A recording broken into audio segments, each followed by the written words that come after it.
Wayne, how are we doing? Good morning, Chair. We're ready to start the meeting. Okay, thank you.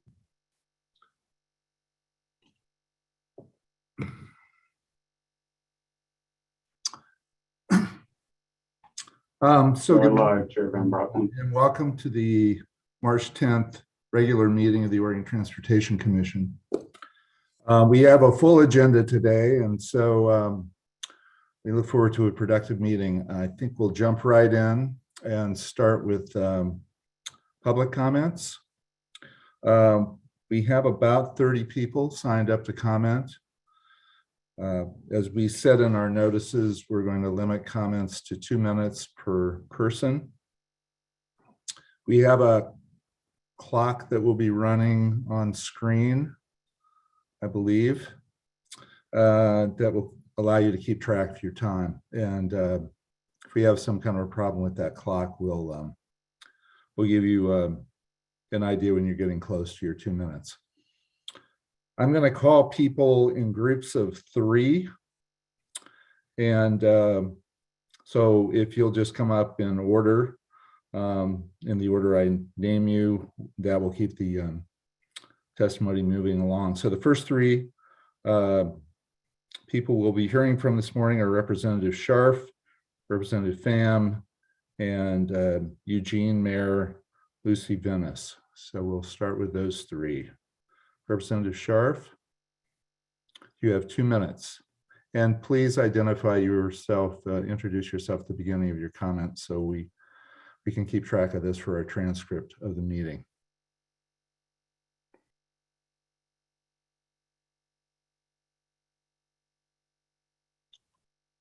Representative Scharf.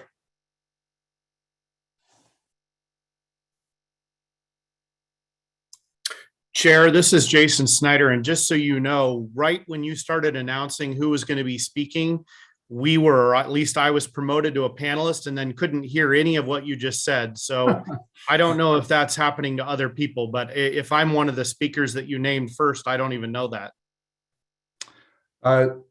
You are coming in the second group of 3. Thank you for saying what you just said. So again, I'm going to name people in groups of 3. And if you'll speak in that order, each of you be limited to 2 minutes.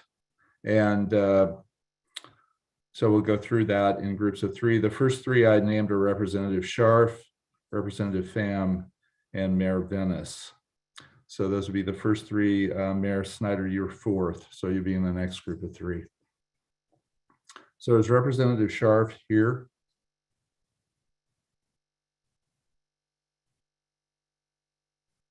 I see her on my screen as being here, but she's muted.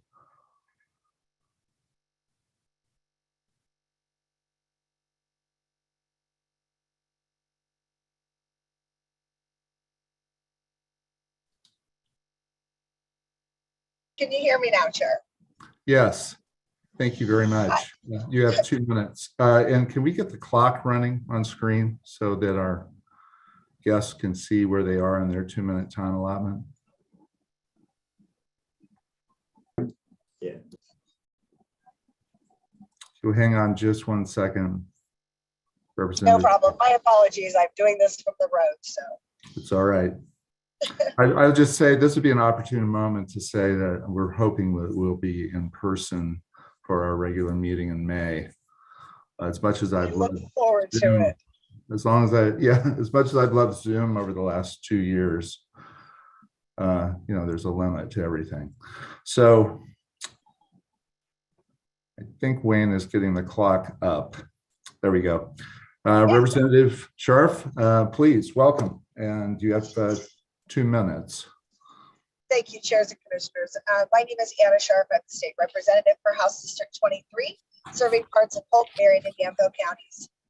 Our 3 counties are home to over 540,000 people. We are a major agricultural region transporting valuable products for state, national, and global distribution. Housing and businesses in our region are growing, and travel between Portland, the coast, Southern Oregon, and Eastern Oregon often moves through our region. We like to say that no matter where you're going in Oregon, you have to come through our Tri-County region. Our county and city officials have consistently advocated and promoted the transportation priorities in the Mid-Willamette Valley, particularly focusing on funds to complete the I-5 interchange at Aurora Donald and for funds to continue the development of the Newburgh-Denby bypass. Both of these are active ODOT projects within our region, and both require a modest but immediate supplemental funding. I'm here today to ask that you consider funding these directly from the new federal infrastructure funds under discussion. If you are unable to meet that request, we ask that you instruct ODOT leadership to make every effort to apply for competitive grants for these projects from the US DOT's discretionary $100 billion grant process. Lastly, I know you are evaluating multiple scenarios, including some that would provide more funds for local transportation funding. Whichever funding your scenario eventually selects, we hope that you will remember that this funding should be shared across the state and not disproportionately sent to one area. All Oregonians should benefit from this federal allocation, and funding should have a focus on improving the ability to move valuable freight throughout the state and provide safety and accessibility to all Oregonians. Thank you for your consideration and your time today. Thank you, Representative Sharp. We appreciate your being here and appreciate your comments. Thank you. Representative Pham. Thank you so much, and good afternoon, commissioners. My name is Con Pham, and for the record, I'm the state representative for Oregon House District 46, where I serve as a member of the Joint Committee on Transportation. I'm testifying again today to urge the OTC to vote for an IIJA spending scenario that makes meaningful strides towards achieving Oregon's equity and climate goals. I believe that the community proposed scenario 2B is the best package for OTC to adopt that honors the hours of public testimony, research, and advocacy from community members. Scenario 2B takes the core of ODOT Scenario 2 and asks for a reallocation of the dollars dedicated to enhance, fix-it, and maintenance categories to give to local jurisdictions so they can fulfill urgent local transportation needs. This scenario isn't the perfect scenario to meet our equity and climate goals, but it is a turn in the right direction. This turn will also create more jobs, as research shows that investing in local road maintenance creates more jobs than roadway expansion. Local governments have 50% of the road system, but don't have the same access to federal funds.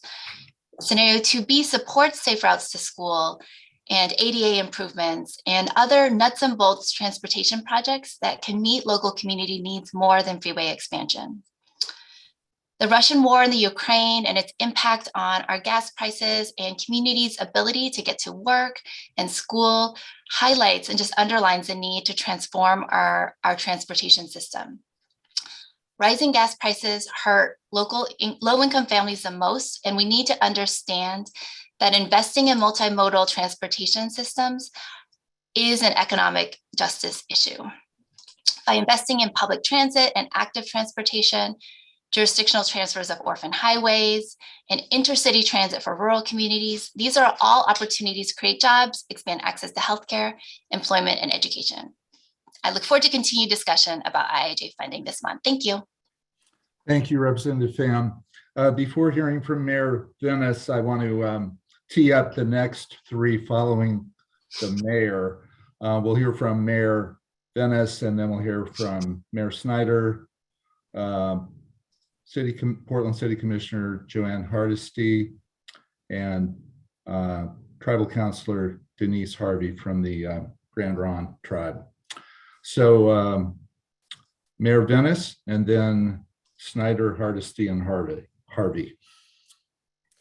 Thank you so much. Thank you for all you do to further transportation in Oregon and fulfill our state's goals and values around key issues like safety, equity, and climate mitigation. And thank you for this opportunity to testify about the use of federal infrastructure dollars. The City of Eugene supports Scenario 2, public and active transportation, as well as any other emerging scenarios that provide additional funding to implement active transportation projects at the local level. We have two suggested changes that we would like for you to consider. First, the Great Streets program is intended to improve multimodal access on ODOT-owned arterials. We have almost no state-owned arterials in Eugene, as almost 10 miles of Highway 99 was transferred from ODOT to the city of Eugene over the last 15 years. No segment of this street was a great street when ODOT transferred it to the city. Currently, Highway 99 is an 8-lane motor vehicle couplet that goes through our downtown and some of Eugene's most vulnerable neighborhoods and includes our city's most dangerous intersection. We think that streets like this should be eligible for the Great Streets program and request that the program allow for local governments to apply for Great Streets funding for arterials that were transferred from ODOT since 2000. And second, to meet statewide goals around mitigating climate impacts of our transportation system, it is critical to have a network of shared use paths that connect people to jobs, schools, and community services. There's a significant funding shortfall.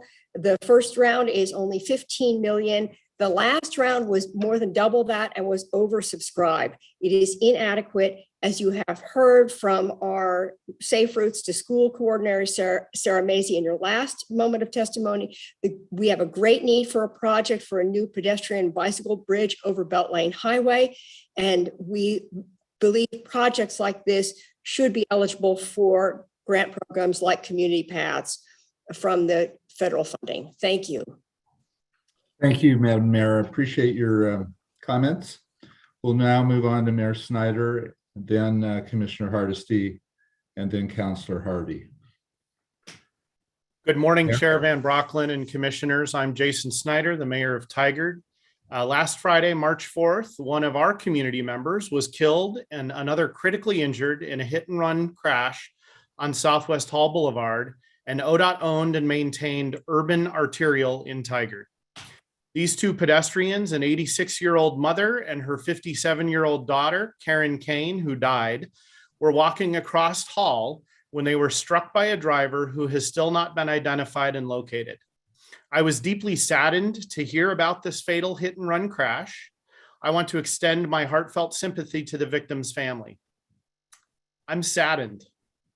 However, I'm also disturbed and angry.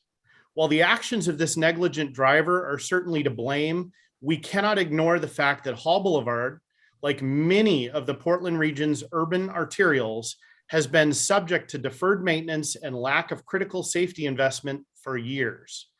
With insufficient crossing opportunities, incomplete sidewalks, inadequate bike facilities, deficient public transit stops, and general poor surface condition, this road no longer serves our community.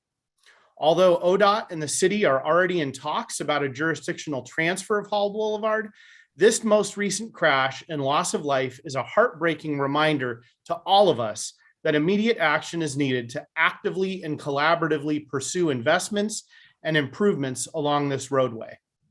Commissioners, as you deliberate on allocating new flexible federal dollars toward transportation needs throughout the state, I implore you to direct ODOT to maximize investment of this funding in Hall Boulevard. We simply cannot afford to wait any longer. Thank you. Thank you, Mr. Mayor. Really tragic news about that incident, and we understand fully what you're saying, and we'll attempt to take action. But I don't want to diminish the moment, the individuals involved, the ripple effects to their families, their friends, your community. Just a terrible situation, and unfortunately, we have far too many around the state in an era of, frankly, limited resources. I know we're talking about money today, but the frank truth of it is we have a lot more needs around the state and government than we have resources. And it puts us all, frankly, in an untenable position and leads to the kind of safety issues that you're describing today. So thank you, Chair. We appreciate you being here. Thank you. Sure. Commissioner Hardesty, welcome. Nice to see you. Good morning, Chair Van Brocklin and Commissioners. Thank you really for the opportunity today to provide feedback on how to best allocate the additional federal transportation funding generated by the bipartisan infrastructure law in line with our state's values and adopted goals. We are at a pivotal moment in our state. Time is running out to address climate chaos, to get on track to achieve our Vision Zero goals, and address longstanding equity disparities. Your decisions on how to allocate millions of additional flexible funding will be an essential step in determining the state's ability to achieve these key climate, safety, and equity goals. As we all know, traffic fatalities and serious injuries are at an unacceptable high level, and the state's urban arteries that are some of our most dangerous locations for pedestrians and other vulnerable road users. Many of our most dangerous areas are located in our most diverse communities, putting the state's Black, Indigenous, and other people of color at highest risk. The clock is running so quick, I'm not going to get through my testimony, but let me just say, on the original 4 scenarios presented to the commission, I am most supportive of scenario 2, which emphasizes on public and active transportation. This scenario includes $75 million for the new Great Streets program and $31 million for Safe Routes to School. ODOT's analyst says goals and priorities are identified in your own strategic action plan. I appreciate the good work Representative Pam and other legislators have done in developing scenario 2B for your consideration. I share their concerns about the other scenarios not being aggressive enough in addressing our current climate and equity issues. Moving forward towards a future where we're all less dependent on fossil fuel. I just squeaked in my last a moment before the clock went. Thank you so much. I'm really grateful you made time for me this morning, and I look forward to us having a great partnership in fixing these streets. Thank you. Thank you very much, Commissioner, and great to have you here today.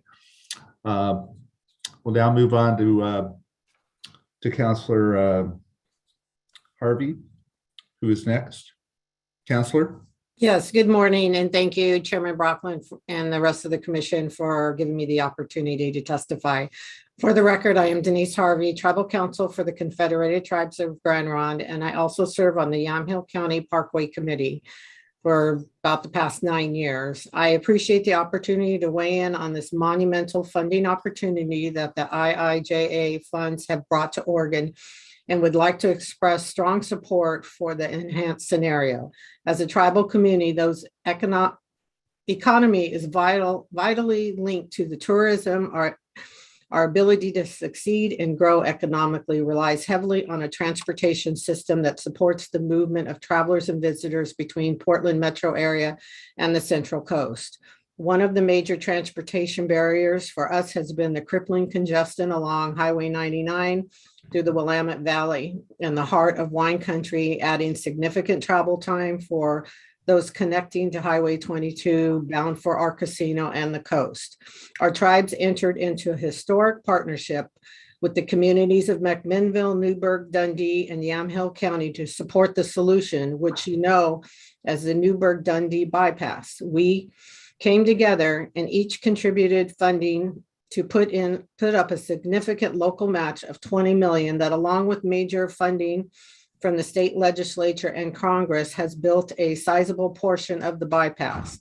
But we know that we will not realize the full benefits of this investment, unlocking the economic development potential to our entire region until the full bypass is completed. The Newburgh-Dundee bypass is the state's largest rural infrastructure project with more than $250,000 already invested and will require major additional funding to complete. Our communities remain committed to this goal and have been diligent in pursuing every possible funding opportunity for decades. This major fusion of federal dollars to the IIJA is one of the key opportunities. I would urge you to seize the moment. Oops, ran out of time there, but you got most of it. So thank you for your time and really appreciate the opportunity to meet before you. So thank you, Councillor Harvey. I hope you're able to submit your entire statement into the record. Please do so. We'd love to see the whole thing and review it. Yeah, it was just about a half a paragraph that I didn't get to complete. Okay, well, send it in to us and we will appreciate your comments again by reviewing them in writing. And thank you so much. Have a great day. Thank you. You too. All right, we'll now hear from 3 county commissioners from 3 great counties in Oregon, Umatilla, Tillamook, and Coos. And those in order are Commissioner Murdoch, Commissioner Yamamoto, and Commissioner Sweet. Commissioner Murdoch, the floor is yours for 2 minutes.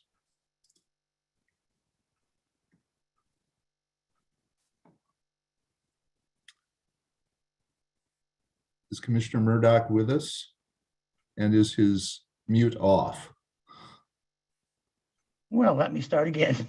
Good morning, Chair. Welcome. Thank you very much for being here. For the record, my name is George Murdoch. I'm Umatilla County Commissioner, President of the Association of Oregon Counties, and a liaison to Governor Brown's Infrastructure Cabinet. I'm asking OTC to support equitable distribution of funding and consider direct and increased county investments in the allocation plan for the Infrastructure Investment and Jobs Act. You can find more details about county priority programs that are outlined in my written remarks, but I'll highlight just a few. Oregon counties request additional direct funding to local governments within the $412 million ODOT Flexible Highway Program Fund to address long-term underfunding in the State Fund Exchange Program through Surface Transportation Block Grants, STBG funding. Counties, as you know, are your partners in Oregon's transportation infrastructure system. They're responsible for 65% of the 365 bridges rated in poor structural condition in Oregon. However, ODOT's current proposal only allocates 25% of the new funding to county and city-owned bridges. Counties are requesting a minimum investment for local government at 50%, or $166 million in new bridge formula program funding. Investing in local bridges will maximize the 100% federal funding for locally owned off-system rural bridges. This is desperately needed to support Oregon's failing bridges. Umatilla County has seen 20+ top-rated load bridges restrictions due to failing bridges in the last 2 years alone.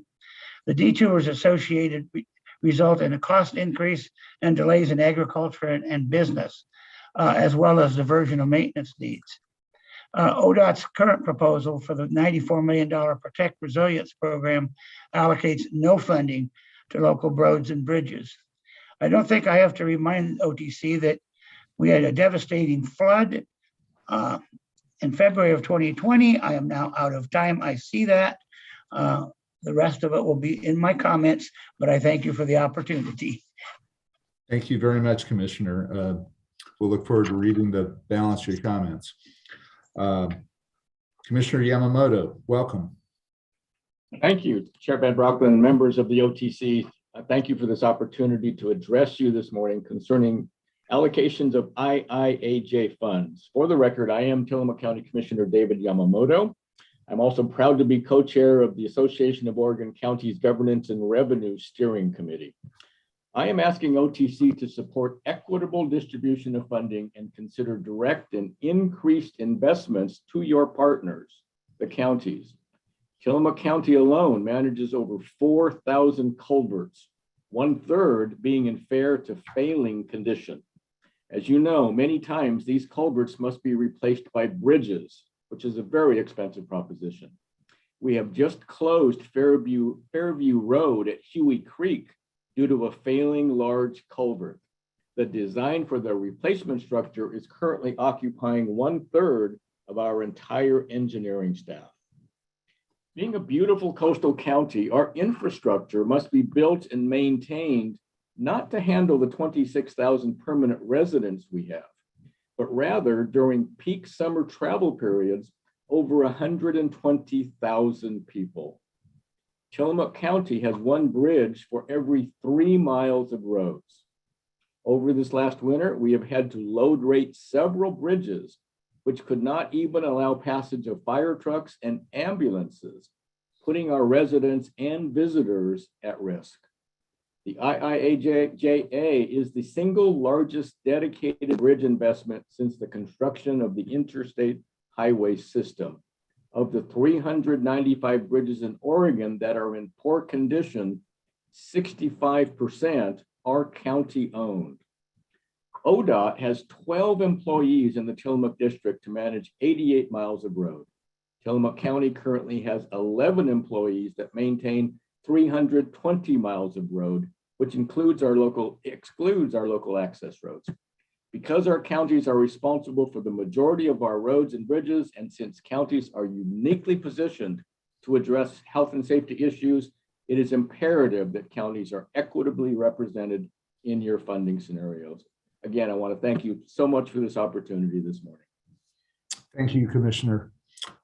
Before I call on Commissioner Sweet, just let me tee up the next three people after Commissioner Sweet. Those would be Trevor Phillips, Victoria Pacar, and Zachary Lindell, who will follow Commissioner Sweet. So Commissioner Sweet, floor is yours. Good morning. I'm John Sweet, Chair of the Coos County Board of Commissioners. Among my duties, I serve as liaison to our county road department. I thank you for the opportunity to testify about distribution and use of IIJA funds provided to the state of Oregon. In short, I am dismayed about the lack of funding ODOT proposes providing to local governments for local roads and bridges in the four scenarios that have been established. I'm told that local governments manage nearly 90% of the roads in the state, yet ODOT's local share proposal provided at the last OTC meeting on February 17th allocates only 9% of available funds to these governments. I was going to talk about bridges, but I think that's also been amply covered. Despite the statistics regarding the mileage and the number of mileage of roads, the number of bridges we have, ODOT's four funding scenarios allocate by far most IIJA funding to the state. Several legislators have proposed a fifth funding scenario, scenario 2B, which would distribute funds between the state and local governments more equitably. Please consider modeling IIJA funding after this proposal. Thank you for the opportunity to testify. Thank you, Commissioner Sweet. All right, we will move on to Trevor Phillips. Thank you, Chair Van Brocklin and Commissioners. My name is Trevor Phillips. I am a Salem City Councilor and longtime emergency room doctor at Salem Hospital, the busiest and arguably the best ER in Oregon.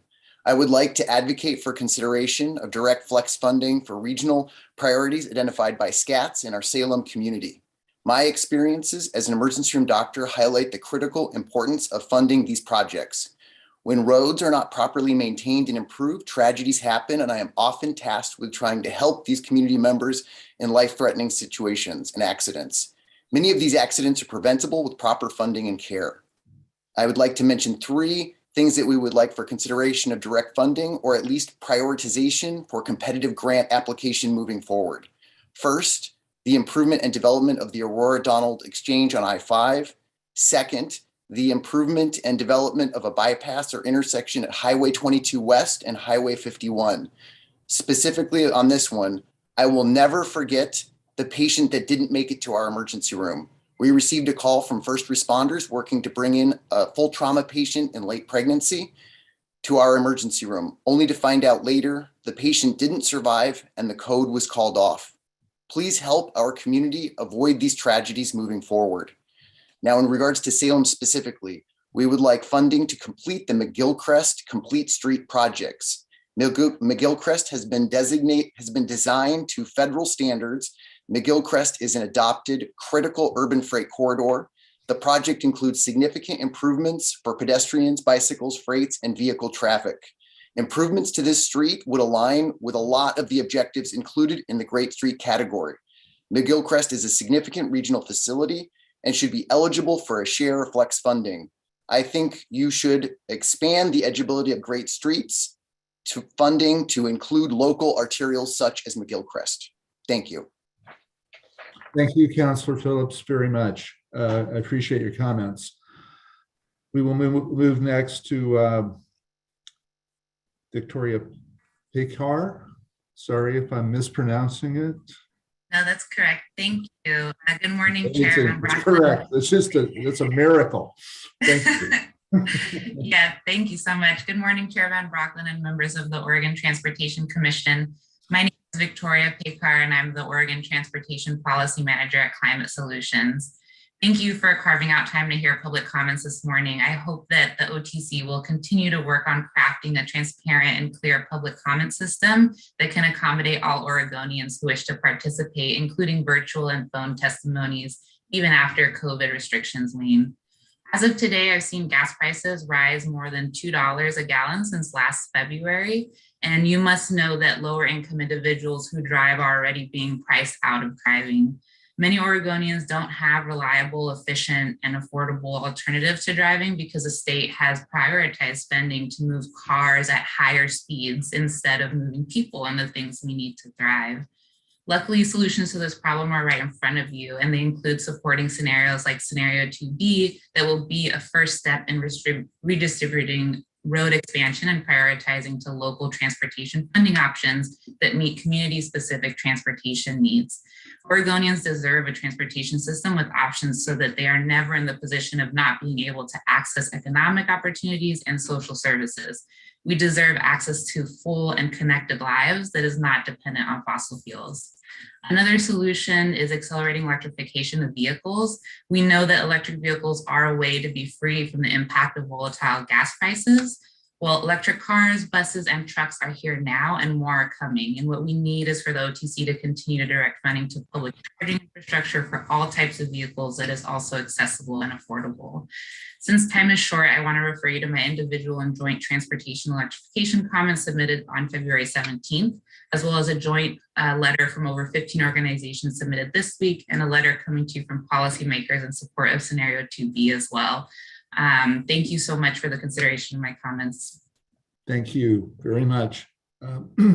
Very helpful. So we will next move to the following three folks.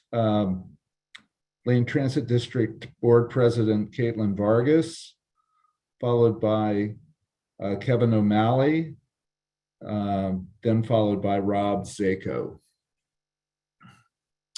So Ms. Vargas. Oh, wait, I think we have not yet heard from Zachary Lindell. So let's hear from him first. So sorry, I got ahead of myself. And so hang on a second, Ms. Vargas, we'll get to you momentarily. Is Zachary Lindell on the call? I see his little box here, but his microphone appears to be off. You check your microphone. Great. Sorry, I'm here. Can you hear me? Yes, thank you. Can you see me? I can. Okay, fantastic. Good morning, Chair Van Brocklin and Oregon Transportation Commissioners. My name is Zach Lindell, Director of Public Policy and Government Relations for the Washington County Chamber of Commerce. The Washington County Chamber represents more than 750 businesses, providing over 50,000 jobs in Washington County. Our board is guided by our Public Policy Committee, which has subgroups that help policy decisions locally, regionally, and statewide. This includes our Transportation Task Force, which is comprised of many of our diverse businesses, some of which you'll probably hear from today. The stated purpose of this task force is to ensure the safe, efficient movement of goods, services, and people across the region through all modes of transportation. This purpose was derived from several principles, which include safety, easing congestion, and doing so economically and environmentally responsible manner. It is no secret that driving in Oregon is more dangerous than it has ever been. The city of Portland set an all-time high in traffic deaths in 2021, much of that coming on state highway system. While considering safety, looking for state highway bottleneck improvements should be a high priority for the OTC. Also, Oregon contains 3 of the most bottlenecked highways in America. These heavily congested areas cause severe delays for work commuters and time-sensitive freight shipments alike. These delays have resulted in a multitude of supply chain issues for businesses and have also infringed upon the quality of life for commuters. Capacity on Oregon freeways must be expanded to help these jammed crucial byways. The bonus with capacity is reduced time of vehicles on the road where they would be idling and at slow roll, which would overall reduce the carbon footprint of Oregon. The OTC should also consider the growing budget shortfall that exists to help complete projects that have been promised to Oregonians. This $412 million could help complete these projects, putting money directly back in Oregon taxpayers' pockets. While assessing the 4 scenarios presented to the OTC, the Washington County Chamber of Commerce supports scenario 3, enhanced highway. This scenario will do the most to ease congestion, improve safety, and help Oregons save their hard-earned money. We'd also be in favor of a balanced approach, so scenario 4 as well. Thank you for your time. Thank you, Mr. Lindell. Appreciate your being here and thank you for your comments. Thank you. So now, at long last, Ms. Vargas. Without further ado. Right, exactly. Welcome. Good morning, commissioners. I'm Caitlin Vargas, Chair of Lane Transit District's Board of Directors, and I really appreciate the opportunity to speak to you today as you're nearing your decision on the priorities of the IIJA funding. I want to start by thanking each of you individually, and of course, you collectively as a body for your work and commitment to our transportation network. You really are shaping our world and our future, and this is really important work. Lane Transit District actually operates in Eugene, Springfield metropolitan area. We operate fixed route service, bus rapid transit, and provide a one-call number for members of our community to access our paratransit service and 11 human service programs sponsored by other public and nonprofit organizations. This includes serving as the NEMT brokerage for all of Lane County. Lane Transit District supports options 2 and 2B, supporting public and active transportation.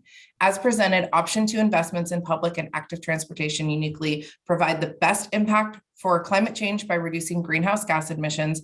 It enhances multimodal mobility to provide attractive options, and it promotes equity by supporting transportation that's universally accessible, providing opportunities for all, including our marginalized communities. So I'm saying invest in people and in our environment, not cars. Look to sustainable investments by creating truly useful options. Invest in access and improved quality of life. Invest in a greener and cleaner environment. Invest in reduced congestion and wear and tear on our roads.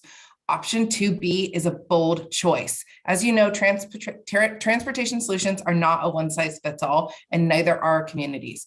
Empowering and funding local jurisdictions to invest in infrastructure to support access, safety, and jobs ensures outcomes that best fits their needs. This option also provides much-needed funding for transit within and between our communities, connecting to jobs, education, and services benefiting both urban and rural communities. I appreciate your time. Thank you for your consideration and continued service. Whew, three seconds left. I did it. Thank you for your comments and for not hyperventilating. We'll move on. And we'll hear next from Mr. OMalley, then Mr. Zako, and then beyond them, Kurt Alexander and Ranfus Villatoro. So they will be third and fourth up. With that, I'll turn it over to Mr. OMalley. Good morning, Chair Van Brocklin and the Oregon Transportation Commissioners. My name is Kevin OMalley, the CEO of the Wilsonville Area Chamber of Commerce. We're proud to be the advocate of business and jobs in our area. Wilsonville is home to more than 19,000 jobs with an annual payroll of more than $1 billion. We're very proud that our small city is an important economic prosperity engine in our region. What we're not very proud of is that on virtually every workday, if you were to stand on either of the two Wilsonville I-5 overpasses beginning as early as 2 p.m., you will see lines of congested traffic as far as the eye can see. It's not just Wilsonville's section of I-5. Oregon has 3 of the most bottlenecked sections of highway in America. Congestion not only increases commute time for all of our residents of Washington and Clackamas counties, but it also creates a major supply chain issues due to the delay in freight shipments from reaching their destinations. Moreover, all those cars and trucks stuck idling, unfortunately, creates a bigger carbon footprint. The OTC has an opportunity to provide much needed congestion relief by effectively leveraging the IIJA funds for congestion relief. I've been a resident of Tualatin since 1978. I work in Wilsonville. Both communities are alike in one very important and pertinent fact to deliberations today. More than 75% of the workforce in Wilsonville and Tualatin live outside city boundaries. So what that means is that the people of Washington and Clackamas counties must use our highways due to the distances they need to commute to their jobs. ODOT has 335 projects to enhance highway and fixed infrastructure. ODOT's acknowledged they've got huge budget shortfalls. On behalf of our Wilsonville area workers who must commute to their jobs, we would ask OTC to do the economically responsible thing and put the money towards those projects, which have already been promised to Oregonians. When assessing the 4 scenarios presented to OTC, Wilsonville Area Chamber of Commerce supports scenario 3, enhanced highway. This scenario will do the most to ease congestion, improve safety, and help the overwhelming majority of Oregonians whose livelihood depends on being able to drive to work. We'd also be supportive of Section 4, which is the balanced approach. Thank you for your time. Happy to answer any questions if you would like to reach out. Thank you very much. Unfortunately, we don't have time this morning for a lot of questions, but we appreciate your testimony and the insightful comments that you made to us. We'll now move to Mr. Zako. Good morning, Chair Van Brocklen and Commissioners. My name is Rob Zako. For the past 10 years, I've been the Executive Director of Better Eugene Springfield Transportation, or BEST for short. We're a broad coalition of community leaders of all stripes, building a successful community by bringing people together to promote transportation options, safe streets, and walkable neighborhoods. For the past 7 years, I've also been a member of the Lane Area Commission on Transportation. At the Lane Act meeting last night, Travis Brower gave an excellent presentation on allocating funding from the Infrastructure Investment and Jobs Act. He underscored that Oregon has a gap in funding to operate, fix, and enhance our state highways, a gap of billions of dollars. Fortunately, Oregon has options to address that gap. For example, we can raise gas taxes. Indeed, during a legislative listening session leading up to House Bill 2017, Lane County Commissioner Jay Boycevich, who's one of our more conservative officials, suggested raising gas taxes by 25 cents a gallon to have sufficient funds for highways and other roads. But that's not the discussion we're having here today. The discretionary portion of the Oregon share of IIJ funding is a historic opportunity to fund needs that would otherwise be difficult to fund. Under the Oregon Constitution, gas taxes and other taxes and fees on motor vehicles cannot be used for off-road needs, for example, off-street paths for people to walk or bicycle safety and investments in better transit. I urge you to allocate the bulk of discretionary IIJ funding to needs that cannot be funded from the State Highway Fund. I urge you to support scenario 2B. Thank you very much. Thank you, Mr. Zako.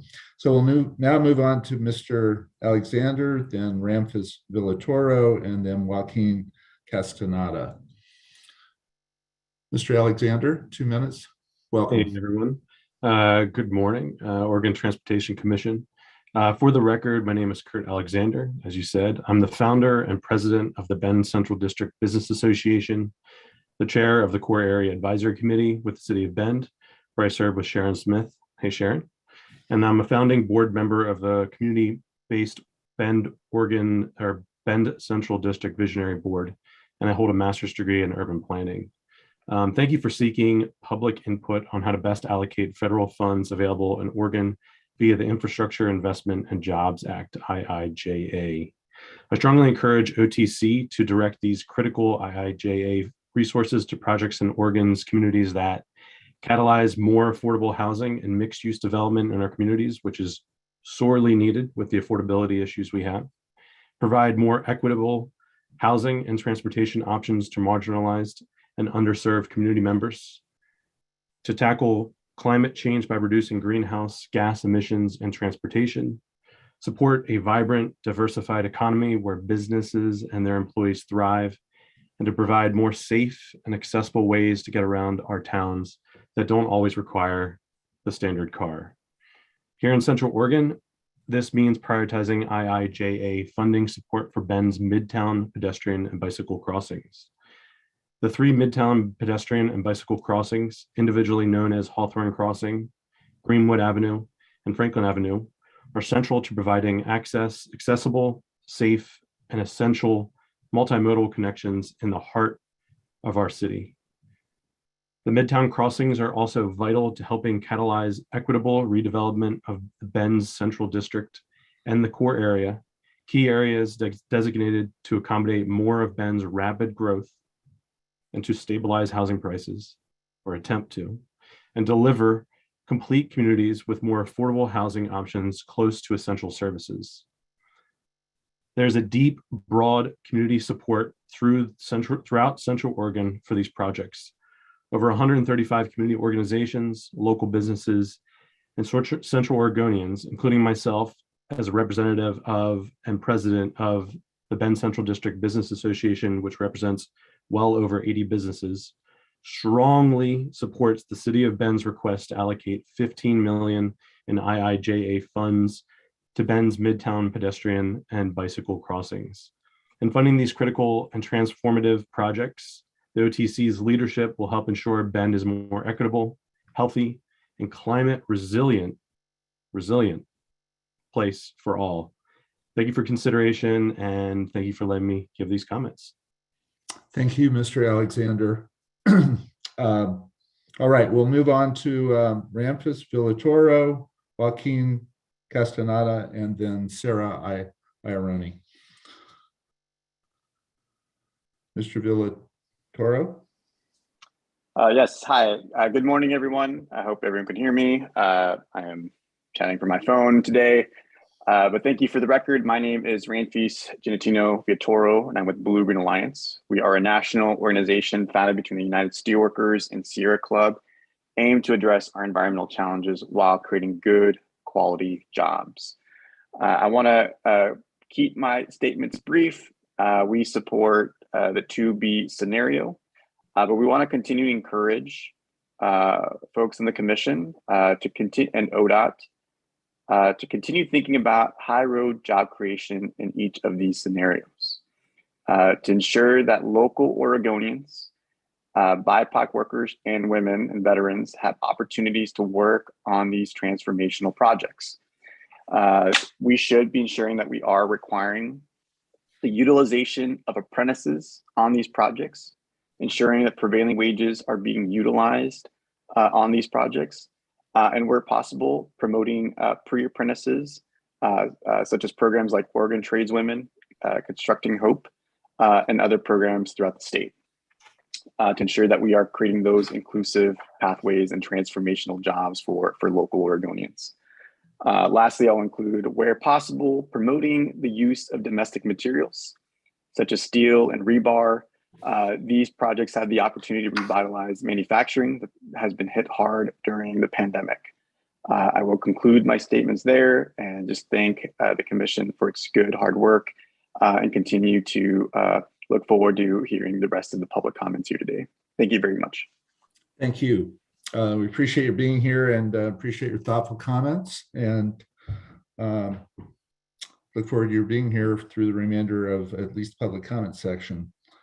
So we'll move on to Joaquin Castaneda, then Sarah Iannarone, and then Robert Short. Mr. Castaneda. Chair Joaquin has not joined us. Oh, number 19. Okay. Well, we'll see if he's here a little later. So we'll move to Sarah.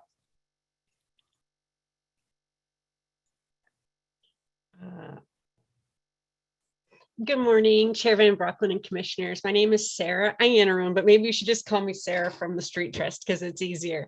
Our organization advocates for multimodal transportation options that prioritize safety, accessibility, racial equity, and climate justice. Phew, when it rains money, folks put out their buckets. This has been a grueling process for ODOT staff, for local governments, for advocates, and for you. And I want to thank everyone for the careful work they've done together on this funding package, especially the care given by all to the community crafted proposal called Scenario 2B. It's a bold option which the Street Trust supports, and we hope you will too. We've signed on to letters and submitted written testimony throughout the process, and my esteemed colleagues here today explained 2B better than I. So I figured I'd spend the rest of my time this morning trying to inspire you to consider allocation of this infrastructure windfall, not as a decision for today, but as part of your legacies. 20 years ago, I moved here because I heard the trees were evergreen, the air was clean, and the buses were free. But that great reputation wasn't the result of the work of the leaders in the 90s. It was the manifestation of hard work for decades prior. Think of journalist turned governor Tom McCall and his legacy that stands apart from the crowd because he paused, questioned the utility of the status quo, and bravely shifted our trajectory toward a better future Oregon. The bike bill, the beach bill, the bottle bill, Senate Bill 100, DEQ, the removal of a freeway through Portland City Center that became a beloved park now bearing his name. These were not easy to accomplish. They were politically risky shifts at the time, each of them. But when a national news reporter asked Tom McCall why things are different in Oregon, he replied, "There's a spirit here that says, let's dare to try things. Let's see why you can do things rather than why you can't." Today, as forests burn, as traffic fatalities spike, as global instability like wars and pandemics and rising gas prices burden our working families disproportionately. Please keep your eyes and your legacies on our futures. It's not what we see in the next budget cycle that matters. It's what Oregonians will see 40 years from now as a result of your decisions today. We think that scenario 2B is a step in the right direction. Thank you very much and keep up the good work. Thank you, Sarah. And sorry for mispronouncing your last name. I've now learned it. No worries. Everyone just calls me Sarah because it's so hard to pronounce. We appreciate your being here and we appreciate your comments. Thank you for joining us. So now we'll move on to Robert Short, followed by Stuart Liberwicz, followed by Joe Courtright. Can you hear me? This is Bob Short. Hello, Bob. Okay, good morning, Chair Van Brocklin, members of the Oregon Transportation Commission. My name is Bob Short, and I'm a consultant representing Cal Portland, a major supplier of concrete aggregate products and cement in the Portland metropolitan area. In essence, Cal Portland is a multimodal freight mobility company utilizing barge, rail, and road to deliver goods to market. The company has a fleet of nearly 200 dump and ready-mix concrete trucks. Concrete is a perishable product requiring just-in-time delivery. With the $412 million discretionary fund made available by the IIJA, Oregon has an opportunity to begin to bring our transportation infrastructure back in line with our increasing population. Since 1982, when I-205 was built, Oregon's population has increased by more than 50%, while our transportation network has stagnated, particularly our highway system, which is critical for the movement of the products of Oregon farms and forests to market, as well as the availability of goods to Oregon consumers. I'd like to highlight just two of many points one could make in support of enhancing the highway system and tackling overdue maintenance. First, a joint study by MIT and Caltrans concluded that well-maintained roads increase fuel efficiency by as much as 4% for heavy trucks, leading to a significant decrease in greenhouse gas emissions. Also, improved road networks, especially in metro areas, will reduce idling and therefore further decrease emissions. Second, I'd like to quote from the executive summary of the 2021 Bridge Condition Report posted on the ODOT website. Quote, although ODOT has seen increased funding for bridges from Oregon's House Bill 2017 and additional funding through the recently passed federal IIJA, it is still not enough to address all of the increasing needs of our aging bridge infrastructure. Repair projects on older structures are costly and have little return on investment. In the next 20 years, we will need to replace many structures at a projected cost of $400 million annually, far short of our current funding levels. I would advocate in favor of allocating funds to help to reduce the this disparity in our ability to preserve our aging bridge structure. Thank you. Thank you, Mr. Short. Appreciate your being here. We'll move on to Mr. Liberwicz, then Mr. Courtright, then Mr. Benning.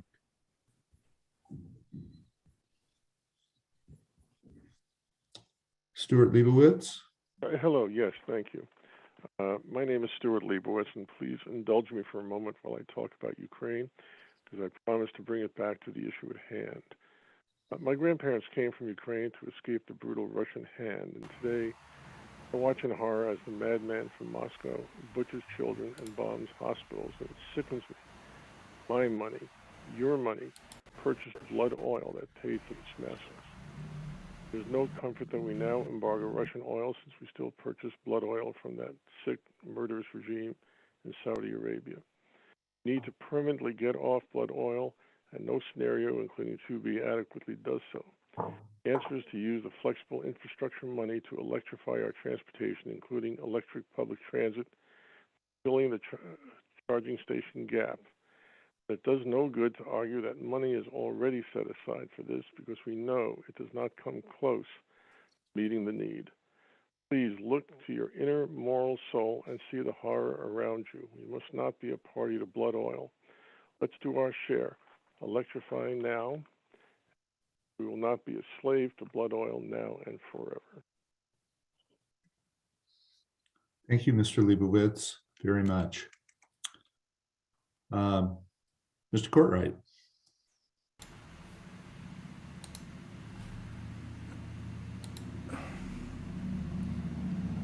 Liberwicz, I think. This you is need to mute. this is Joe Courtright. I don't know if you can hear me. I can hear you better now. I think Mr. Leibowitz is muted. Great. Thanks. Maybe. Joe Courtright. I'm with No More Yeah. Freeways. Thank I want to you, make Joe. 3 points. One, I'm talking to the Interstate Bridge Replacement Project. You're going to be considering that later today. The 3 points I want to make are these. One, the project is flying blind. It has prepared no new traffic projections. That is the equivalent of engineering malpractice for this project. The governor more than 2 years ago instructed you to prepare those projections. You cannot know what this project needs to do without accurate projections. That's the first point. The second point is you have not been forthcoming about tolling. Your presentation today talks only about the mechanics of tolling and not the level of tolls. According to the investment grade analysis that was done 8 years ago for this project, you will need tolls of $2.60 minimum, up to $18 for trucks in order to pay for this project. You cannot know how this project will work unless you are frank with the public about tolls. Finally, I want to talk about climate issues. Building more road capacity increases climate pollution. And despite the folk rhetoric or folk wisdom that's been presented by a number of witnesses, adding more freeway capacity does not reduce carbon emissions. It may reduce idling in the short run, but what it does do is encourage and increase the number of vehicle miles traveled. This is called the fundamental law of road congestion. There is no amount of money that you can expand on expanding road capacity that will reduce congestion or lower carbon emissions. In fact, just the opposite will happen. So as you look at the Interstate Bridge Replacement Project, first, start by getting accurate traffic projections, which you have not done. Second, be frank with the public about tolls and the level of tolls needed to finance this project. And third, if you care at all about climate pollution, you have to stop widening freeways. Thank you. Thank you, Joe, very much. All right, we are going to move to Mr. Binning, followed by Andre Lightsey Walker, and then we turn the page here. Suzanne Linford. So there's the next 3 up. David Binning. Thank you, and good morning. My name is David Binning. I'm a board member of Bike Cloud PDX, but I'm testifying today really as a father. My daughter is 2 years old, and most mornings we walk to the park next to the school that she'll probably go to in a few years. It's on the other side of Southeast Powell, so US 26. And she's still small enough right now that I carry her where there's a painted crosswalk. And drivers treat it like a highway because it's built like a highway. And because the road design tells them that the people who matter there are people who are in cars. So I carry my daughter across, and every lane I hope people stop. And every day I do that, knowing that people have been killed literally almost every block for a mile west of there. And 2 more people died there just last year. So when I saw that the Oregon Transportation Commission was asking whether to use these infrastructure funds to make streets safe enough for kids to get to school, or to add more highway lanes, so that the state. You may have to, David, yield your time to your 2-year-old. I apologize. The balance of your time. She dropped a toy. She dropped a toy, but we're good. All right. When I saw that you were trying, make sure she's okay. And yeah, she's good. When I saw that you were trying to decide, whether to use that money to make it safe for her or to add lanes that the state still won't have the funds to maintain, it's hard for me to see that as a question, I guess I would say. And I know that Oregon Department of Transportation has said in the past that it's prioritized the high speed through travel rather than those local community interests. And I think, the fact that keeping kids safe hasn't been the priority is exactly why the state should be working to improve those roads in order to hand them off to cities that can make that a priority. So I support option 2B. I think it's not a matter of active transportation, really. It's just a matter of the basic responsibility of making the streets safe enough for all of our kids to use. And thank you. Thank you. Thank you both. Thank you. So we're going to move on to Mr. Lightsey Walker, followed by Suzanne Linford, and then Michael Dodson. Wonderful. Good morning, Chair Van Brocklen and members of the Good morning. commission. And Finally a special, seeing you, yes, seeing your yes. face in front of me. I know. It's you on the phone. It's so good to see you. And a special welcome to Commissioner Burke as well. For the record, Absolutely. My name is Andre Lightsey Walker, and I'd love to tell you about my background, but I only have 120 seconds, so I'm going to jump straight in. My goal in this testimony is to say something that convinces you to severely deviate from one of the 4 pre-paved IIJA scenarios. If I fail to do that, then my goal is to share something that makes you consider selecting the least destructive of the 4, public and active transportation. But I've come to learn that assumptions are the root of all disappointments. So if I fail to do either of those things, my goal is simply to offer points of concern valid enough for you to consider and explore further. Point 1, it was misleading to the community and to you all, the commission, for ODOT to present your decision around these funds as flexible when they had already determined that multiple categories weren't eligible for adjustment. Point 2, in every ODOT generated scenario, even the one called public and active transportation, the highway enhance and fix it categories collectively receive more funding than great streets and safe routes to school. Point 3, when community alternatives were brought to your table, ODOT leadership swiftly met them with pessimism and resistance, not optimism and support, even when some of you were intrigued and wanted to learn more. While it may feel like the door to change has closed, I invite you to collectively push to reopen the realm of possibilities. 20 days is still plenty of time to do so. In closing, I'll leave you with a few questions to ask the good folks at ODOT, free of charge. 1, ask them the most and least innovative things this money can be used for. This should offer you good perspective on how the options they provided compare. 2, ask why they framed the pie as $412 million flexible dollars when collectively their scenarios pre-allocated 74% of these flexible funds. And thirdly, ask ODOT for a multi-cycle report on the past step funding allocation so you can see for yourself the disproportionate investment in car-centered infrastructure. I thank you so much for your time, and I hope you have a wonderful day. Thank you. You as well. So we'll move on to Suzanne Linford, followed by Michael Dodson, followed by Christy Mergenthaler. Suzanne? I think you're on mute.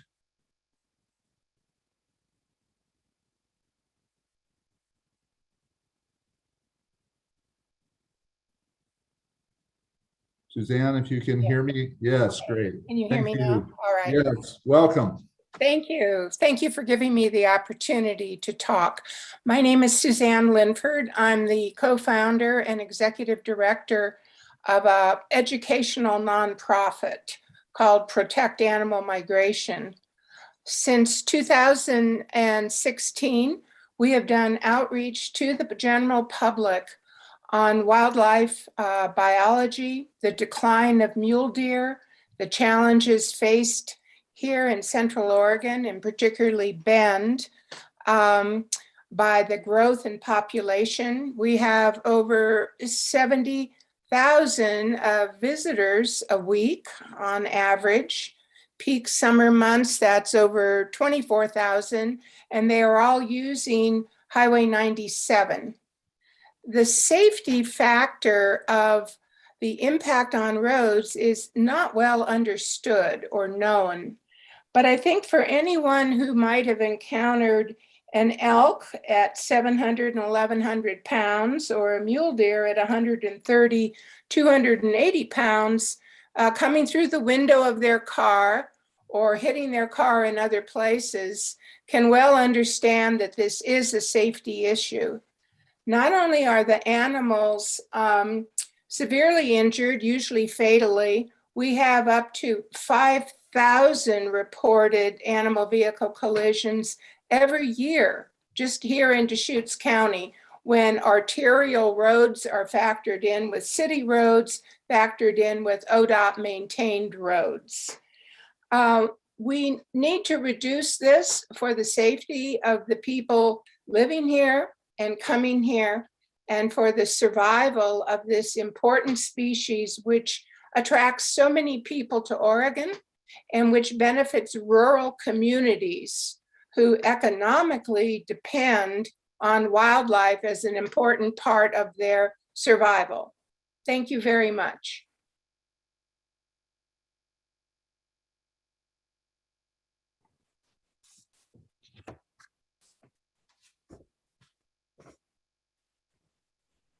You're muted, Chair. Thank you, Julie. As I was saying to myself, thank you, Suzanne Linford, for being with us. We appreciate your testimony. It's very interesting. Thank you for coming. And now I'll turn to Michael Dodson. Thank you, commissioners. My name is Michael Dodson, and I am the Executive Director of the Klamath-Siskiyou Wildland Center based in Jackson County, Oregon. We're an advocate for the forest, waters, and wildlife of Southwest Oregon and Northwest California. On behalf of KS Wild and our 3,500 supporters across Oregon, we would like to encourage the Oregon Transportation Commission to make investments in projects aimed at reducing wildlife automobile collisions while improving connectivity and wildlife migration corridors along major transportation routes. We encourage the commissioners to match the state's recent $7 million allocation from the IIJA funds coming to Oregon for wildlife crossings. There are a large number of wildlife crossing projects in various stages of development across the state, including a project along Southern Oregon's Interstate 5 corridor within the Cascade-Siskiyou National Monument area. This is a critical east-west linkage in a biodiversity hotspot between the coastal range and the old growth forests of the Cascade Range. These additional investments by the commission from flexible funding you'd be able to use between $7 and $10 million would be critical to get many of these developing projects funded, including a project similar to what the Southern Oregon Wildlife Crossing Coalition is working on between Ashland and the California state line. Thank you for this opportunity to encourage more widespread investments in wildlife-friendly infrastructure in Oregon and improve driver safety at the same time. Thank you, Mr. Dodson. So we are now at our final, I believe, 3 witnesses this morning, commenters. Christy Mergenthaler will be next, then Carl Findling, and then Barb Settles. Christy, welcome. Good morning, commissioners, and thank you for your service to Oregon. My name is Christy Mergenthaler. I'm the Stewardship Director with Southern Oregon Land Conservancy. We are a land trust in Southwest Oregon that has conserved over 13,000 acres, including along I-5 on the Siskiyou Summit, a critical wildlife crossing region. We are proud to be involved with the Southern Oregon Wildlife Crossing Coalition with KS Wild and Michael Dodson. This is a group of diverse organizations and agencies who do not always see eye to eye on all issues, but we all strongly believe that it's important to protect our neighbors, our animal and human neighbors, from wildlife vehicle collisions. We know Oregon, compared to other Pacific states, has a higher risk of wildlife vehicle collisions. Between 2017 and 2021, over 30,000 wildlife collisions were documented in Oregon. We know this number to be greater than that because of all the unreported collisions. But there is effective answers to these tragic events. For instance, the Lava Butte Wildlife Underpass project in Oregon reduced collisions by 86%. Also, 86% is the number of Oregonians in a recent poll by Pew Charitable Trust support wildlife crossing improvements. I urge the commission to please support funding $7 to $10 million wildlife crossings. This is an investment for safety for all of our neighbors. Thank you. Thank you very much for coming and talking to us today. All right, Carl Findling, sorry. It's probably not. That's okay, it's normal. Good morning, Commissioner, Chair Van Brockland and commissioners. For the record, my name is Carl J. Findling. I'm here this morning to speak on behalf of the Oregon chapter of Backcountry Hunters and Anglers, or BHA. We appreciate the opportunity to provide testimony on the IIJA funding opportunity. Founded in 2004 around an Oregon campfire, BHA leads the nation as a public lands advocacy organization. We represent sportsmen and women from all 50 states and 3 Canadian provinces to ensure public land policies reflect the values of North American hunters and anglers. BHA members work in tandem with over 20 of Oregon's conservation partners, including that wonderful Suzanne Linford you just heard from Pam, including ODFW and ODOT.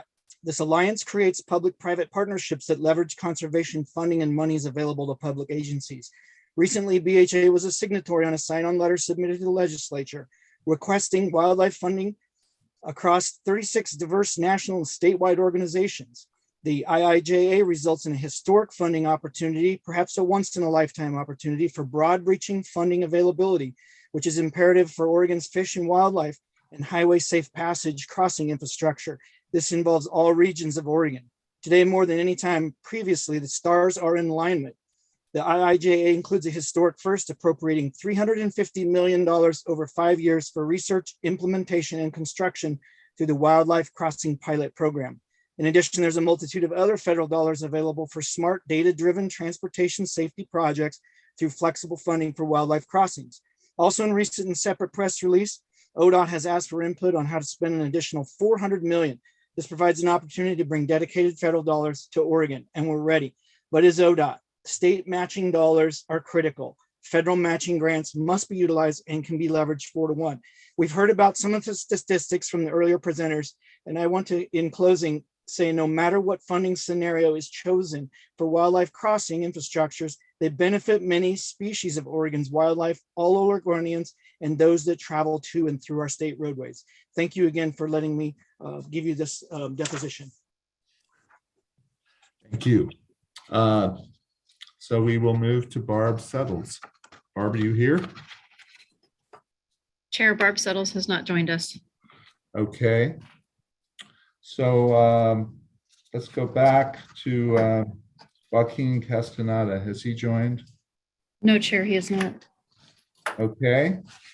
Well, then I believe that completes our public testimony for this morning. And with that, I will turn it over to to Director Strickler for the director's report and our consideration of the consent agenda. Chris? Thank you. Good morning, Mr. Chair, members of the commission. For the record, my name is Chris Strickler, Director of the Oregon Department of Transportation. I just have a few brief updates for you today, important topics, and some of them you will hear about a little bit later, but I wanted to provide just a brief introduction. My first topic for the report today is progress on legislation in Washington State for the Interstate Bridge Replacement Project. What we know currently about that project is that Washington at the legislative level has reached a conference agreement. And what that means is both houses coming together and recognizing a $1 billion investment in the I-5 bridge. At one point, there was an excise tax on fuels exported from Washington into Oregon, but that has since been amended to the best of my knowledge. And what we know at this point is that votes are potentially imminent, but I can't guarantee any outcomes either way on that, but I did want to flag for the commission. You will hear more about that a little bit later in the presentation when we get to the IBR portion of the presentation, but I did want to flag for you the $1 billion that Washington has placed on the table for that project. The second topic is Oregon 22. I'm sure most of you have heard of this by now, and if you haven't, you will. And as I reference their website, the statement is simple: Oregon welcomes the world. July 15th through 24th are the actual World Athletic Championships coming to the United States for the first time ever, and we'll be hosting them in Eugene. We'll have more updates for you as future meetings, as we engage in future meetings, but I wanted to provide that update here and let the commission know that we are working with partner agencies to coordinate to ensure that we have the most seamless travel experience as well as other experiences across the state as that event occurs. It stands to be a significant event and a huge opportunity for the state of Oregon. We're looking forward to it, and many agencies have a role. And Commissioner Burke, I'm sure you are anxiously awaiting the thousands of people coming into Eugene for that event. And then lastly, probably coming into her office. She's right across the street. So That's right. from the arena or the, yes. So anyway, That's sorry right. to interrupt, Chris. No problem, Mr. Chair. And then finally, before I turn to the consent calendar, I just want to say it's been a couple of years. And in fact, some members on the commission, including myself, have never held a commission meeting in our commission room in person yet because of where we've been sitting with the COVID-19 pandemic. So we are looking forward to the May meeting, and while March will still be virtual, we are anticipating a hybrid meeting environment with an in-person availability for the May meeting, our first in well over 2 years. So we are looking forward to that. So Mr. Chair, members of the commission, with that, I can certainly turn directly to the consent calendar or answer any questions. So let's see if there are any questions before we go to the consent. Questions from the members of the commission? I should have noted earlier that Commissioner Simpson told me last night he was going to be delayed in joining us, but will be joining us soon. And I don't know whether he has joined us. But I don't think so yet. So with that, are there questions for Chris? Looks like we can go to the consent. Okay, Mr. Chair, members of the commission, we have 9 items on the consent calendar for your consideration. At this point, I think we would request a call for vote on the consent calendar in total. Is there a motion for approval of the consent agenda? So moved. Commissioner Smith moves adoption of the consent agenda. Is there a second? I second. Second, Commissioner Burke. Are there questions or comments or further discussion or any discussion? Okay, if not, I'll call the roll. Commissioner Burke. Yes. Commissioner Brown. Aye. Commissioner Smith. Aye. Chair votes yes. Thank you. So we've adopted the consent agenda, and I believe we're now at a point in the meeting where we're scheduled for a break.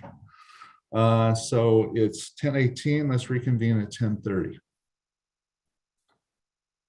We're in adjournment. I mean, in recess.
Hey.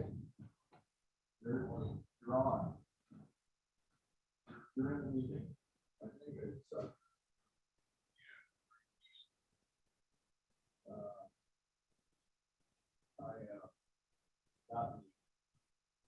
oh, wait, you mean on the meeting. Hang on.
So Commissioner Burke is reminding me that we have listed the next agenda items beginning at 10:35. So we're going to wait until 10:35 so that we're not talking ahead of people that want to tune in at 10:35 and hear this discussion. So another 4 minutes. Use it wisely.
Okay.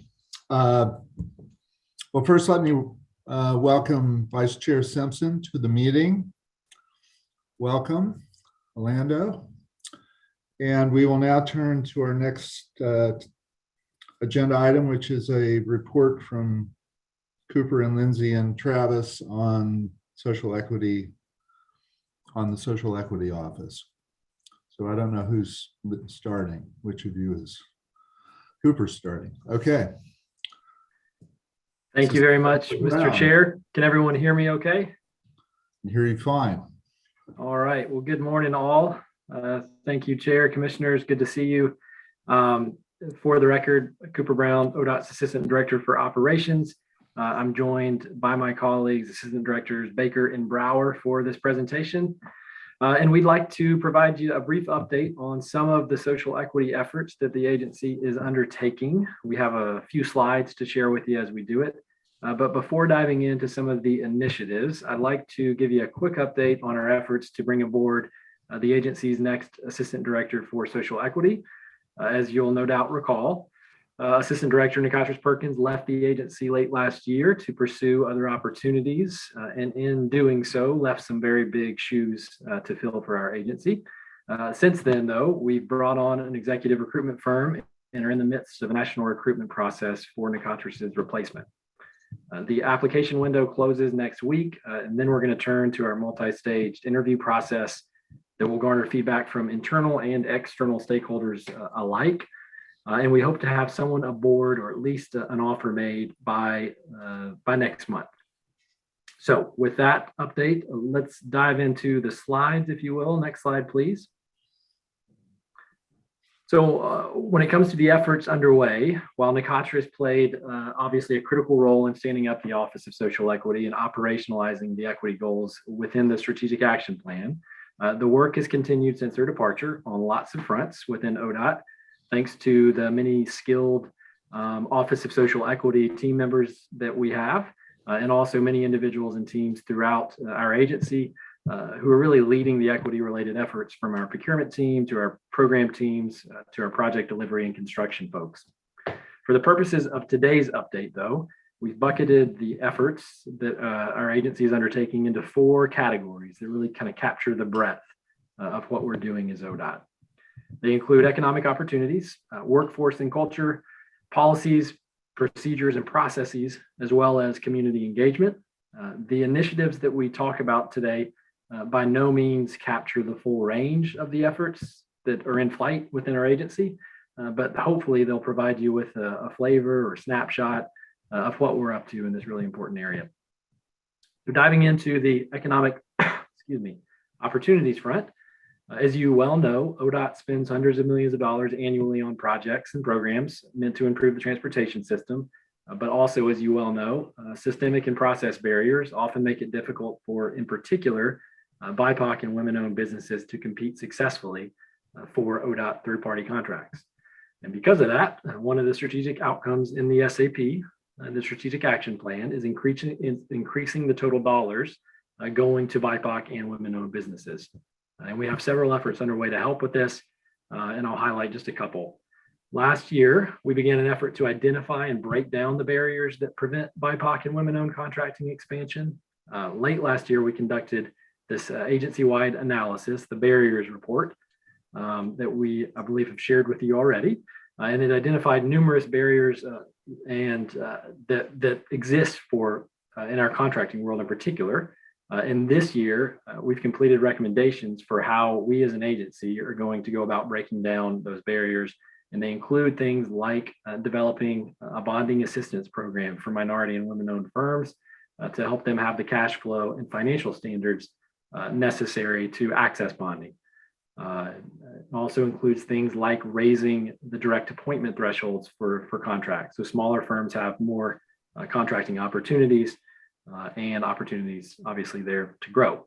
We're also developing a proposal for the 2023 legislative session that will allow us to set up what we're calling a small business contracting program that targets contract opportunities to small DBE and co-bid firms to build their firm's capacity for ODOT work and build their firm pipeline as well.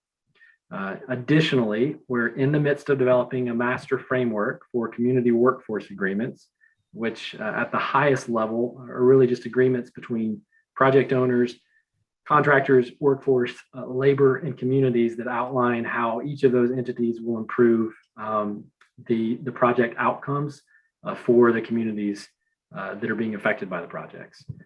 So we've been working on this for a few months, and these CWAs will be applied to ODOT projects of a certain scope and scale in order to, among other goals, grow our worker pipeline in general and increase workforce diversity. We're going to start applying these to certain ODOT projects starting later this year. Next slide, please. On the workforce side, as noted in the Strategic Action Plan, since 2015, the diversity of ODOT's workforce has decreased while the diversity of the state overall has increased.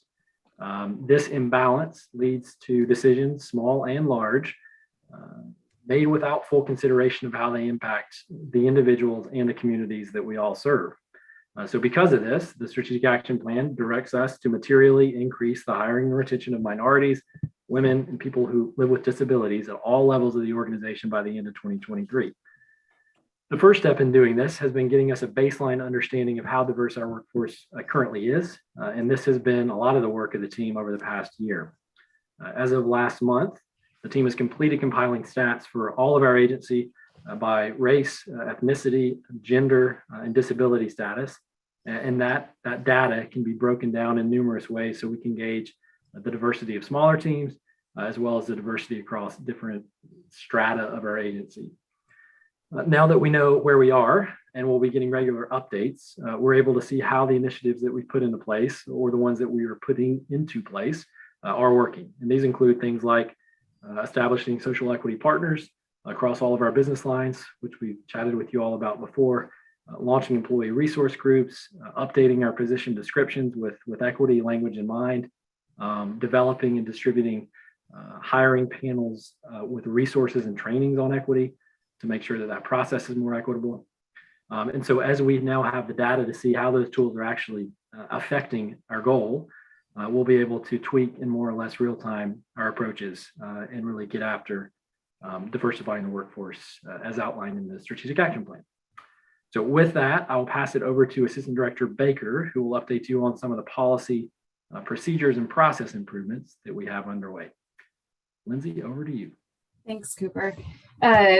Good morning, Commissioners, Chairman Brockman. For the record, Lindsay Baker with Oregon Department of Transportation. Can you go to the next slide, please? So policies, procedures, and processes, this is a pretty big category, right? So the idea here is that we're looking at how to operationalize and how to infuse equity into all of the work, recognizing that our policies, our rules, our operational procedures are the foundational layers of how we do our work and also layer on top of one another. So identifying, I think, barriers, identifying inequities, and taking steps to, I think, remedy those at a programmatic way. That's really the goal of this work and these initiatives. So I was really going to spend just a couple minutes highlighting two of those in particular. So the first one I wanted to talk a little bit about is our work around a policy review framework.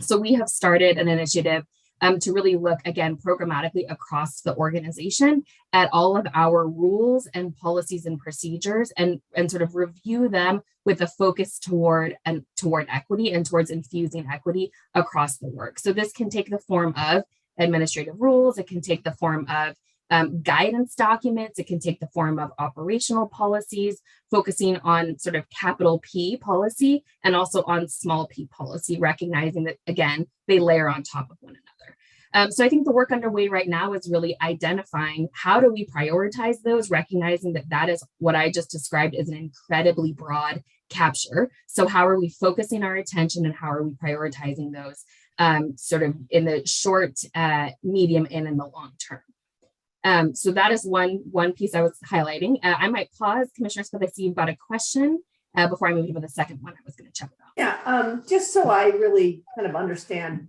more in depth, could you give me an example of a type of a policy or process that you're looking at that needs to be changed? And I don't feel that far along in your work yet. Absolutely. Thank you, Chairman Brockman and Commissioner Smith. A great example is our public engagement policy. So we've got a policy, right? It's not an administrative rule, but it is sort of how we look at public engagement on both programmatic decisions and also on project-related decisions. So this is how we go about working with the community, identifying stakeholder groups, evaluating those decision-making, right, against that community engagement, wanting to build in and get buy-in from the community and wanting to ensure that we are making decisions that are made with the community and not for the community. So that is one example of a policy that we'll be reviewing, again, with that eye towards equity. And I think as we look across, again, recognizing that we have a lot, hundreds, likely, if not thousands of policies and rules and guidance documents across the organization, I think one of the immediate efforts is going to be identifying how do we prioritize those going forward. So I think we are looking at things that are sort of crossing across different divisions of the organization, things that have the highest impact on communities, and ways that we can infuse all of those, ensure that those policies and procedures are supportive of those sort of top line strategic outcomes as identified in the strategic action plan, if that makes sense. Thank you. A follow-up to that, Lindsay, can you hear me? Yes. Okay, because I know my Zoom, I have this Darth Vader voice that transitions in sometime. But it sounded more like Princess Leia to me. I don't know what you're talking about. Anyway, I'm going to carry on real quick with this question because I really do think it's important. And I know you guys have been working on these things for a while, even when Akash was there. Now everybody's kind of just banding around to try to keep that momentum going. But how does this tie into the work with DAS and DOJ? And this is probably a question more suited for the end of this presentation, but I just wonder when you're talking about, engagement and modifying things and some things you're already working on, there's got to be some cross coordination with them as it pertains to policy, correct? Chairman Brocklin, Commissioner Simpson, yes, absolutely. So I think I'll answer that in a couple of ways. One, this policy framework sort of program and policy framework structure that we are implementing and delivering is internally focused. And when I say that, I mean, we're looking at ODOT's policies, ODOT's rules, ODOT's sort of procedures and how we do the work of the organization. So that's one. Second, I think we, and certainly Assistant Director Perkins was, I think, a primary point of contact in this space, as have a number of individuals on our social equity team, are plugged in at the enterprise level and having those conversations led from the governor's office, led from the Department of Administrative Services, a lot of peer exchange, I would say, across state agencies. And I think many state agencies have looked to ODOT as, for lack of a better term, sort of an early adopter in many of these spaces and an early adopter in how we go about thinking about operationalizing this work. So I think we are both formally in narrow capacities and informally in a very broad capacity working with our colleagues at DOJ, Department of Administrative Service, and the governor's office. And again, at that kind of enterprise level, to ensure that what we are doing is in alignment with how the governor's office thinks about equity, right, is in alignment with our statewide diversity, equity, and inclusion plan, but also is tailored specifically to outcomes identified by the OTC and outcomes identified by ODOT and how it impacts our sort of specific transportation work. Does that make sense and answer your question? It does somewhat. I'll just leave it right there and let you carry on. Thank you. The other thing I would mention on that, Commissioner Simpson, is we are eager to bring on a new assistant director for social equity. I think having a point of contact will be incredibly valuable for our organization and I think for the enterprise. But I say that also recognizing that there is a balance. I mean, as we have discussed many times, and as the commission has, I think, discussed and wrestled with, for lack of a better term, it's not on one individual and one assistant director to move this work forward. And so I think that's what you're seeing in all of the work that we're doing now is how do we have someone, right, who is representing and is visible and is leading and putting their shoulder into moving this work forward inside of the organization. But also, that's how we operationalize it across the organization is by making sure that everyone is moving to advance that work. So the other piece, and I will be quicker about this one, that I wanted to just bring to the commission's attention is a lot of work that we're doing around diversifying our advisory committees. This, as you might have sort of seen already, a lot of these intersect, right? A lot of these categories and all these work and efforts intersect with one another and build upon one another. And so this is very related to a lot of the work that we're doing in the community engagement space as well. So last session, the legislature passed a couple of bills. One of those was directing ODOT to diversify our advisory bodies, of which we have many, I think on the order of about 50 advisory committees in varying degrees of formal capacity that advise the work that we do, whether that is project selection, STIP selection, our area commissions on transportation, right, all across the board.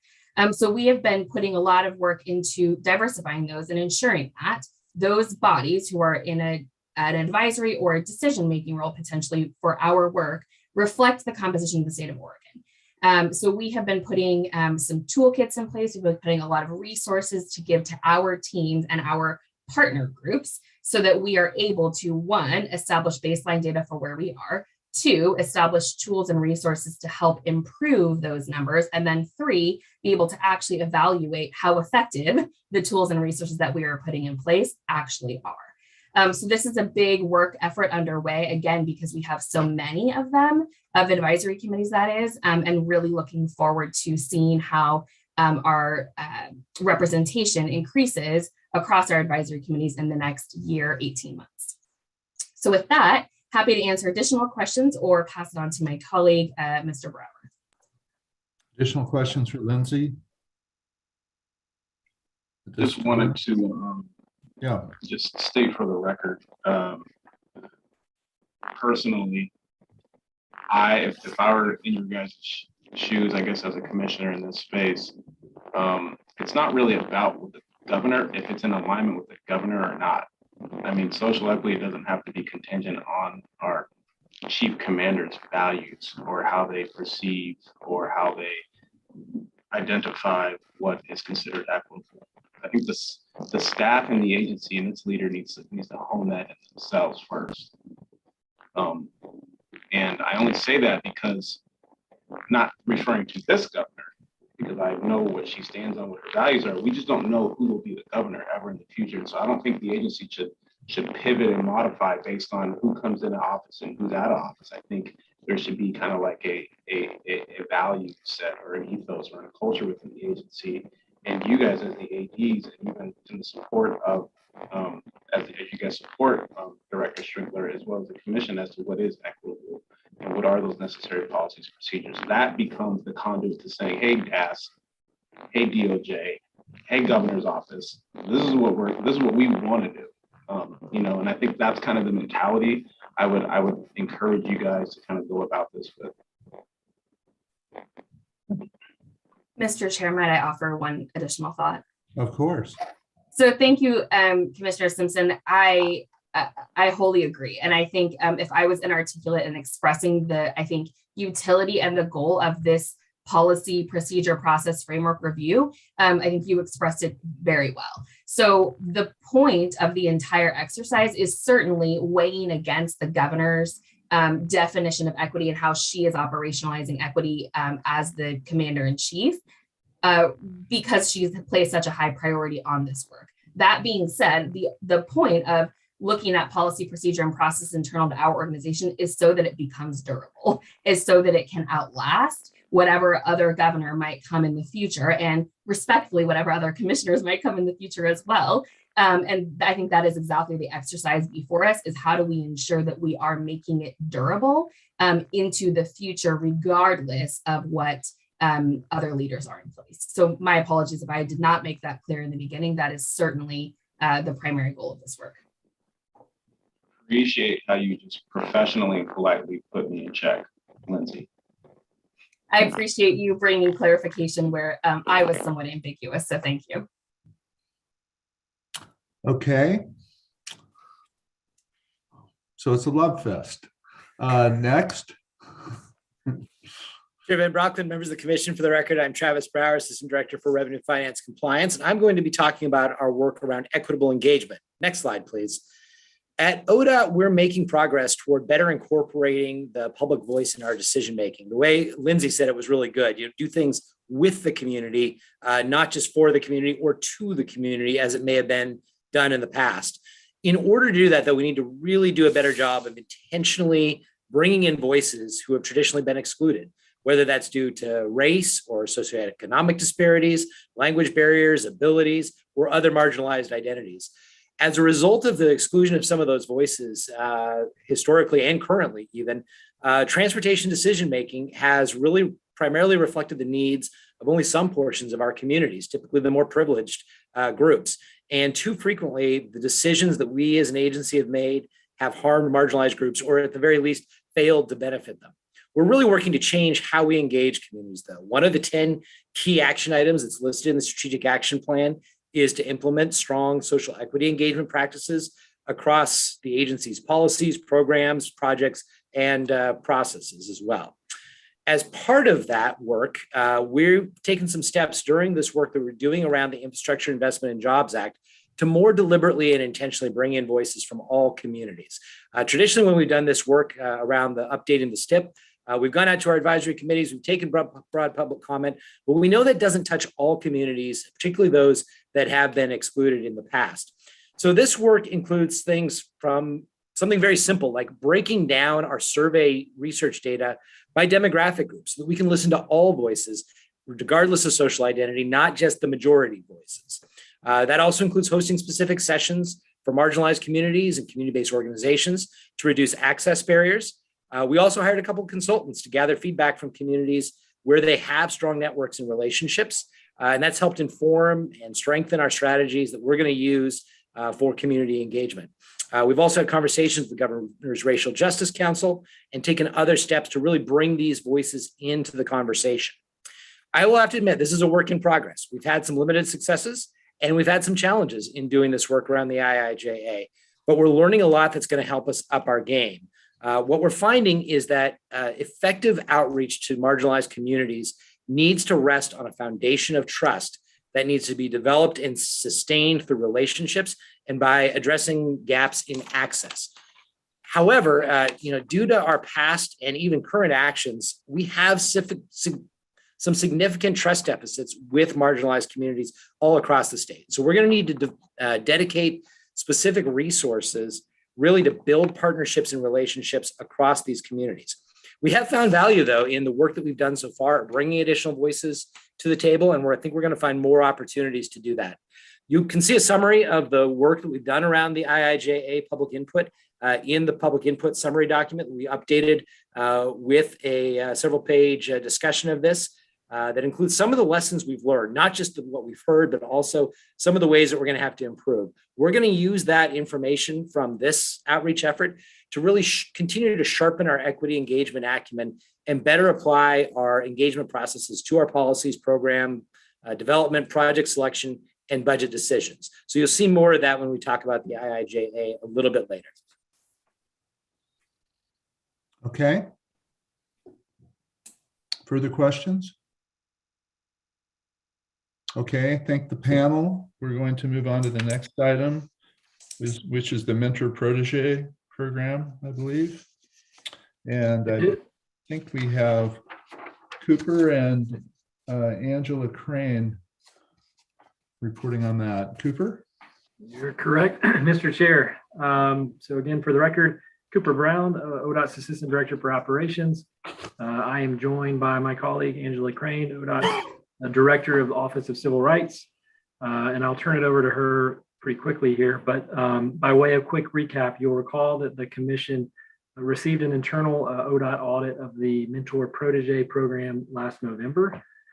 The audit found that the proteges most recently sponsored by ODOT in the 2017 to 2020 cohort generally viewed the program as beneficial, but it also identified several areas that are in need of strengthening.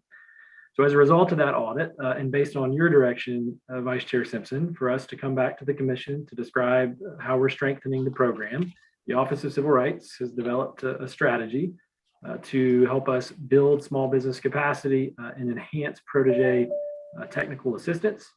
And that's what Angela is going to walk you through. We're hoping to get your thoughts in any direction that you have on our plans and our approach. So with that, I will pass the mic over to Angela. Good morning. Thank you. Good morning, Chair Van Brockland and members of the Commission. For the record, Angela Crane, Manager for the Office of Civil Rights. I'm here today to present strategies for small business capacity building and enhancement to the current Mentor Protege program. To open, I'd like to highlight a summary of ODOT contracts performed by Mentor Protege graduates. We looked at 46 firms that have graduated the PORTS program and found that they have been awarded 181 ODOT contracts, 26 of them prime contracts, for a total of nearly $27 million. Of the 24 ODOT-sponsored firms over an 8-year period, graduates have been awarded 76 ODOT contracts, 19 of them prime contracts for over $6 million. While you are all familiar or somewhat familiar with ODOT's Mentor Protege Port of Portland partnership and resources to support small businesses, I want to share a new or different approach to reducing barriers, building capacity, increasing the small business pipeline, facilitating Mentor Protege relationships on ODOT projects, and bridging the Port's Mentor Protege graduation gaps. Next slide, please. What's new or different in ODOT's approach? Intentional and proactive outreach and promotion of ODOT projects. We will take a deeper dive to identify not only upcoming projects for small businesses to bid based on factors such as capacity, NAICS code, and location, but also facilitate prime bidders with potential small subs. This would be a one-on-one effort. Communicate opportunities directly with small firms via email, phone calls, virtual meetings, or even in a huddle now that we're getting back to in-person events. We will coordinate and support regional matchmaking or meet the primes based on regional project forecasting. Actually, a Region 1 event is scheduled for mid-May, and we have a statewide plan with other regions forming thereafter. Navigating ODOT, one-on-one support to small firms on how to access contracting opportunities, including Oregon buys, construction, and intermodal, which is our rail and transit portfolio. Provide comprehensive training around the contracting process, direct, intermediate, and formal procurements, price agreements, bid and awards, risk management, and insurance bonding. Specifically, we will break down the doing business with ODOT sessions into a one-on-one format versus just the annual training. Full implementation of these activities in the short term can happen utilizing a retiree. I will share that our DB program manager position is vacant and the recruitment did close late February. We're waiting for our applications for screening, but to be honest, this vacancy has also impacted these activities that I'm presenting here today. Third, exploring re-engagement of ODOT's project-specific ESB Mentor Protege program. Research what worked, what didn't work, how do we require and enforce mentoring, incentivize mentoring, and engagement of primes to be a mentor. This strategy is to be developed fall of this year. We will take a deeper dive into the ESB Mentor Protege program. Ongoing engagement with ODOT-sponsored Port of Portland Mentor Protege graduates. We will reach out to graduates. Are they still in business? Are they certified? Have they grown capacity? Where are they working? Have they been on any ODOT projects? What can we do to bridge any gaps between their graduation and bidding and contracting with ODOT? This is currently underway and we will continue, and it will be an ongoing effort. How do we require and incentivize mentoring DBEs on federal low bid projects? For example, the Rose Quarter project requires many CMGC or Mentor Protege contracts. How can we model this outside of alternative contracting? We can also do better at requiring this approach on other alternative contracts and non-low bid bids, and we are committing to doing so. This is new for ODOT, incentivizing or mentoring DBEs on alternative contracts and in a low bid environment. This strategy is planned to be developed by the end of this year. COVID certification assistance to reduce or eliminate barriers to the certification process, providing one-on-one support to firms to get certified, expand certifications such as multiple certifications, and increase the awareness and benefits and values of certification as an ODOT contractor. Implementation would be pending approval of a navigator position, and you will hear more about this. Building out a small business prime development pilot program. ODOT is proposing a 2023 legislative concept to create prime contracting opportunities for qualified small firms registered with ODOT. This program would limit bidding to only these qualified small firms. The commission will be presented additional details, and we thank our executive sponsor, Assistant Director Lindsay Baker. Implementation for this pilot is late 2023 and would also require a new position. So what's different? The ESB program public improvements threshold was increased from 100,000 to 250,000. This took effect within our updated procedures January of this year through House Bill 3055. Community workforce agreements and IIJA funding. These are both under development and will impact our small business communities. We have an initial analysis that would require up to 7 new positions for CWAs and potentially 5 for the IIJA funding. What's new? Standing up a DBE advisory committee with notice to proceed next month. Yes, April. Through this committee, ODOT will support small firms by asking businesses what they need, being intentional, promoting BIPOC businesses, building relationships, investing in them, sharing a seat at the table, equal access to funding, mentorship and resources, understanding the difference of BIPOC business structure and business coaching. This aligns with what small businesses are asking for. Next slide, please. Networking, pipeline building, mentorship, partnering, and guidance, to name a few. Next slide, please. This proposed strategy aligns with ODOT's strategic action plan, specifically to increase economic opportunities and total dollars awarded to BIPOC and women-owned businesses by designing programs that reduce barriers and increase engagement in the competitive contracting process. These enhanced efforts shared today will tie into how we measure and report more dollars to BIPOC and women-owned businesses. Next slide, please. Challenges small businesses face every day will be addressed through these strategies: resources, post-mentor-protege program gaps, navigating ODOT, and certification assistance. Next slide, please. I hope to gain resourcing support with the immediate addition of a navigator or a supportive services coordinator, and longer term adding new positions for the small business pilot program, community workforce agreements, and IIJA. Additionally, an innovative approach is tapping into our retirees that have experience working at ODOT and navigating our systems. Regardless if we onboard a retiree today or add new positions tomorrow, we must invest in and lift up our small business communities. Next slide, please. The Port of Portland Mentor-Protege Partnership. I'll give you a quick, brief overview. This is 3-year cohorts. Our current cohort is scheduled completion June of 2023. ODOT sponsors 10 firms for each cohort, 5 DBEs, 5 ESBs. Curriculum includes strategic business planning, marketing, capacity building, access to capital, administrative back office, and HR support. Mentors are in the same industry and are matched with proteges. There are multiple mentors per protege, and prior program graduates can also serve as mentors. For example, past graduates that have now mentored include O'Neill Construction, Donaldson Enterprises, Faison Construction, Pacific Mark Construction, and Professional Minority Group.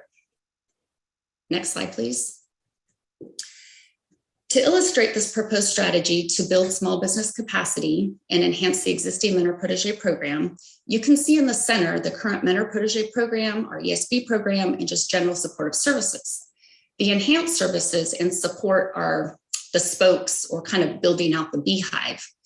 They include certification assistance, training, direct access to bid opportunities, emergency services, navigating ODOT, the small business prime development program pilot, community workforce agreements, IIJA, Meet the Primes, and ODOT-specific mentor-protege for ESBs, DBEs, and mentor-protege program on-the-job coordination. By July 1, our goal is to expand the current PORT program to include an on-the-job training component to further support proteges with real-time work experience on an ODOT project. So how do we open this door? This will take some research, and I am committed to figuring out how to provide direct access to ODOT projects in partnership with the mentor-protege program by expanding the curriculum and gaining support from our prime contractors. How do we measure success? In addition to the current metrics, additional metrics include monitoring and reporting of the on-the-job training opportunities for proteges during their program, our graduates bidding with ODOT and other public agencies, our graduates successfully awarded ODOT and other public agency projects, our graduates expanding NAICS codes, are they obtaining additional certifications such as ESB, M&W, and are they including DBE? Our program graduates becoming mentors, and DBE program graduates, the big picture. So final thought, to further illustrate the need for staffing to directly engage small firms, I'll share how we envision enhancing emergency services, the emergency services process. Today, each district or maintenance office manages their own list of contractors to call in an emergency situation. This contractor list, used for emergencies, is not posted, not visible, and most likely has been developed based on relationships. If a firm is known to do a good job, geographical preferences, can they mobilize quickly? Types of work used in an emergency situation include excavation, paving, guardrail, and culverts. Due to the immediate need to address a landslide, for example, an ODOT manager only has to call one firm. Who would they most likely call? A firm that's known to them. It's understandable and it's easy. Under this proposed strategy today, we want all interested BIPOC and women-owned firms included on these emergency lists. It will take a resource and ODOT staff. We need to find where these lists live, conduct outreach to the firms that are not certified, outreach to firms that are certified. We need to meet with the managers of these lists. We need to educate on why it is important to make these opportunities accessible to all firms. We will facilitate meet and greets between interested firms and the ODOT district maintenance offices and require ODOT offices to call these firms for a quote when there is a real opportunity. Give our BIPOC and women-owned firms a chance to access these emergency lists. Then there's the follow-up. Who got the job? We need to capture the data. We need to capture performance metrics, and reporting will all need to be developed. We must hold ourselves accountable to increasing economic opportunities and dollars awarded to BIPOC and women-owned businesses. Next slide, please. Thank you, and I'm available for any questions that you may have. Questions for Angela?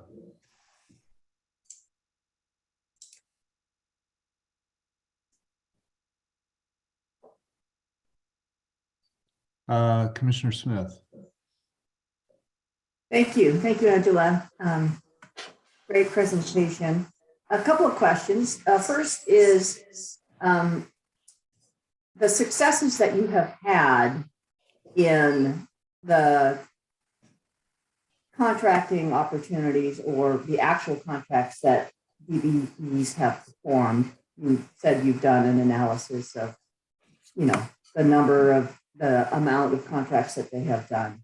Have you done a qualitative review to determine what kinds of contracts were being successful in granting or awarding to BIPOC and DBE contractors? Is there a certain segment that is going to those groups, or is it across the board?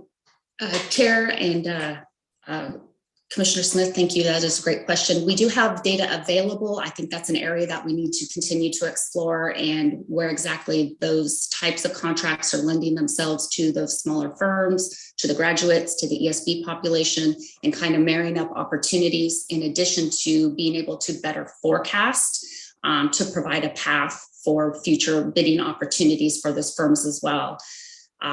We imagine really diving deeper into getting out front with what is coming, positioning, potential primes so these firms can create those relationships, and at the same time being able to really analyze where there are pockets where we can provide additional support to grow firms because there's a potential gap or a need in a certain industry. So that is work that is definitely in front of us, and we do need to take a deeper dive into that information. Just to follow up, just so I understand, is that we have not tracked the kinds of contracts that are being awarded? And is that something that we're going to do, or we have it and you just don't have it on your fingertips today? Chair Van Broekelen, Commissioner Smith.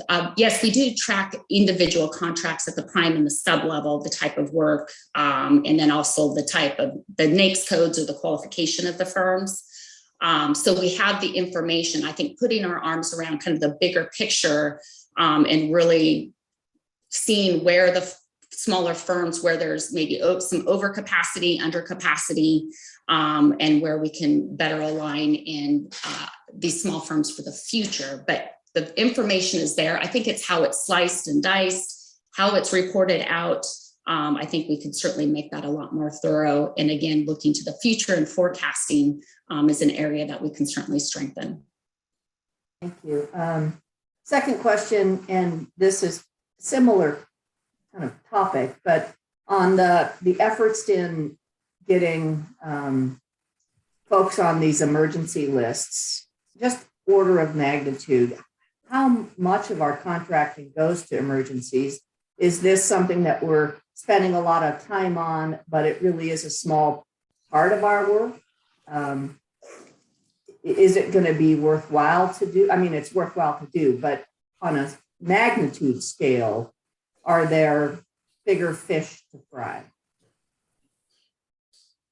Chairman Brockman, Commissioner Smith, great question. That is something I would need to follow up on in working with the districts and the percentage of our total overall budget. I do not have that information at my fingertips. It is a piece, and we have heard of this challenge over the years, and I'm going to just say specific to Region 1. We've been able to scratch the surface a little bit, but we're looking at statewide, and also, when is there emergency? I think that is also unknown. So we want to definitely include this opportunity. We do hear about small firms interested because, there's a landslide right down the road, but I'm not getting called for it. I have the equipment ready to go. I can mobilize in 15 minutes. But I never get a call. I think even that one call is very important to that small firm. So that is an area that, yes, we want to explore, we want to include, we want to start doing some of that matchmaking, so those small firms get a call, get that opportunity. I listed the kind of the new approaches. They're not in any particular order. To be honest, it's all of them. We really need to focus and invest in our small businesses. And this is beyond the traditional COVID firms, certified firms. We need to look at all firms and see what their capacity is. How do they engage? How do we reduce the barriers? How do we get them direct access to ODOT? That all of that is very important today in order to grow and grow our small business communities and diversify those communities. So I'm looking at all of the pieces also work together. It's our office.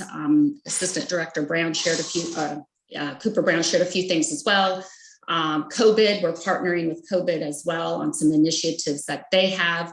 There is some overlap. So a few things I brought up were also shared in just the OSE, but these are all areas that we need to put effort in and really stand up, lifting these firms up and really getting them engaged on ODOT opportunities, and even given the IIJ funds that are in front of us and coming this way. Angela, just a quick question from me. We got to move on here in a minute, but so do you have a network beyond ODOT that you're connected with that is familiar with trying to do this at a large public entity like ODOT? In other words, are we plugged into best practices either in Oregon or beyond? Because this seems to me like it would be an area where there might be exemplars out there of, this is the way you do this, or here's been our experience and we've been doing this for 10 years and this is what we found out. Do you have a network like that? And are there organizations that we're a part of that can share that kind of information, or are you alone? I doubt you're maybe alone right now, but I mean, are you alone in terms of developing this? Chair Van Brockman, thank you. Very good question. No, we are not alone. In addition to, our Oregon partners, stakeholders, groups, other cities, counties, Portland area, public agencies. We are close with our colleagues in WashDOT as well and watching what they're doing. We are part of the WashTO, Western Association, State Transportation Highway Officials. So the Western states, we do meet quarterly and then ad hoc is needed to share those types of best practices. Our partners with FHWA, and when we ask questions, ask for guidance, they're willing to bring together, peer groups So even through the peer association, if FHWA has, hey, this state is doing great things, we will set up time to talk with them as well. Nationally at ASHTO, so we're always keeping our eyes and ears open on what other states are doing, what other organizations are doing.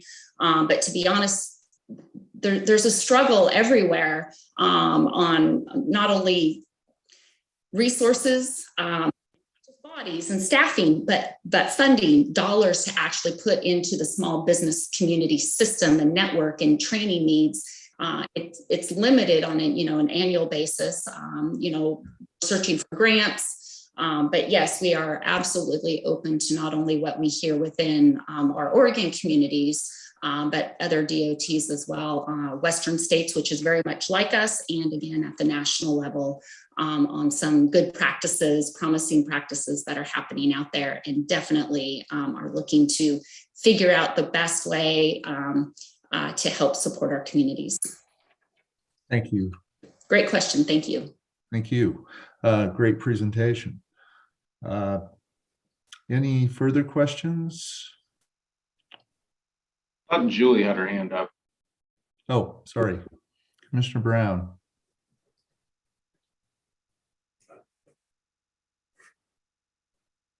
There we go. Sorry about that. I wasn't sure you were going to pass me by there, Chair.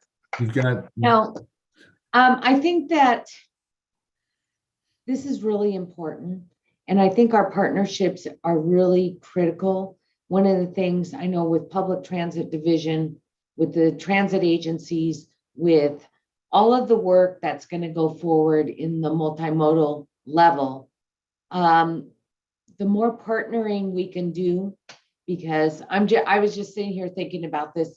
All of us are responsible to make sure that we're using DBEs and everything that we do. And if ODOT as the parent agency is going to move forward, we really need to network with our subrecipients of these dollars that are moving forward, and putting together lists and working with the state contracting is another area that I just think is really, really important. We need to have all of these small businesses vetted and available to us as we move forward to lay down sidewalks, to lay down all of these different things that we may be moving forward to, bus stop improvements, et cetera. It's critical. And so at some point, this information needs to be shared. It's great that we pull it all together and we have it internally, but somehow we have got to get it out to work with our other state agencies, counties, cities, transit districts, et cetera, because we can move the needle as far as using these different DBEs and small businesses to provide them work. I mean, there's lots of work that needs to be done. And if we have those lists, we can use them. So I hope that we don't just keep this internal. Yeah, I really think that's a great point. And I guess what I'd ask Angela is that you come back to us with more information on that and how the commission can help. Because ultimately, for us, I think it's a question of what's our role, what's our ability to push this program forward in a useful way. So thank you for joining us today. And I think we should schedule an update on this that specifically focuses on what the commission can do, and to the point that Commissioner Brown was making about how do you push this out as a communication matter and give it visibility. And so it becomes part of the consciousness of not just our agency, but a broader range of, a partnership between agencies, so that we actually get something going here that works for the people who we're talking about. Because that's the test: is it working for them? And if we're not getting it done for them, then we're not getting it done. And yeah, I think we have to get that kind of thing going, that we're getting it with a big feedback loop, so people can tell us this is working, this isn't working. And if you want this to go, you got to do this. Sorry to interrupt you. I think that's really the elephant in the room. It's what's the policy change? Angela made a good point about alternative contracting and the flexibility that allows for DBEs to kind of tag into what Commissioner Brown was mentioning. But the reality is what is the policy change that needs to move forward in order to help foster forward the outcomes we're desiring? Without that conversation, then all of the pretty pictures and the talking points and all that sounds good. It feels good, but I don't think it feels good externally. And so we need to figure out how do we feel good internally and externally with our stakeholders. Yeah, this is really about testing it against, what's the client need here? What's the user need here? So I think coming back would be really important. When Nakatris was here and I would have conversations with her one-on-one, I would always start them. Well, after a while, I didn't start with this question because I realized where we were going on it. But I would start by saying, "So, tell me what's going on. What are you doing?" And her response every time was, "Well, what are you doing?" And that's the right response. It's not on her to make this work. It's on all of us to make this work. So we have a role. There are 5 of us. I think some feedback to us about what we can do and how we can help build out the infrastructure to allow this to actually kind of change how we do business and effectuate change. This is a change moment, right? This is a change project that you're about, and how do we prosecute that change in an effective way and in a time-sensitive way, and listening to people tell us this worked really well, and I really think you did this right, and we ended up getting this project, and this was great, and all these things worked well, or the reverse. There are big holes in your lineup here. You don't have, this is not connected up right, and here's what we suggest you do. It might be a superb suggestion. The suggestion itself may have holes, but somehow we have to learn and improve until we've got something that actually gets the job done here, or else we're not really achieving what we're desiring to achieve. So the policy point that Alanda is making is really important. Yeah, I would just urge we check in next month, because this isn't a we'll figure it out. This is like code red, and it's been code red for over 2 decades, and kicking the can's not going to do anything unless we actually treat it as if it's like a pandemic. We treat it like that and we'll solve it. We'll solve some of these issues, or we'll start changing the paradigm. So I think like a next month follow-up is going to be really helpful. And then Cooper and Angela, maybe I can follow up with you offline just to route that the protege program, because I know we're behind schedule, because the ideas that I was articulating at the previous meeting was all about making sure that we create a program where people are doing actual work and not sitting in a classroom, because that doesn't do anything to a certain extent.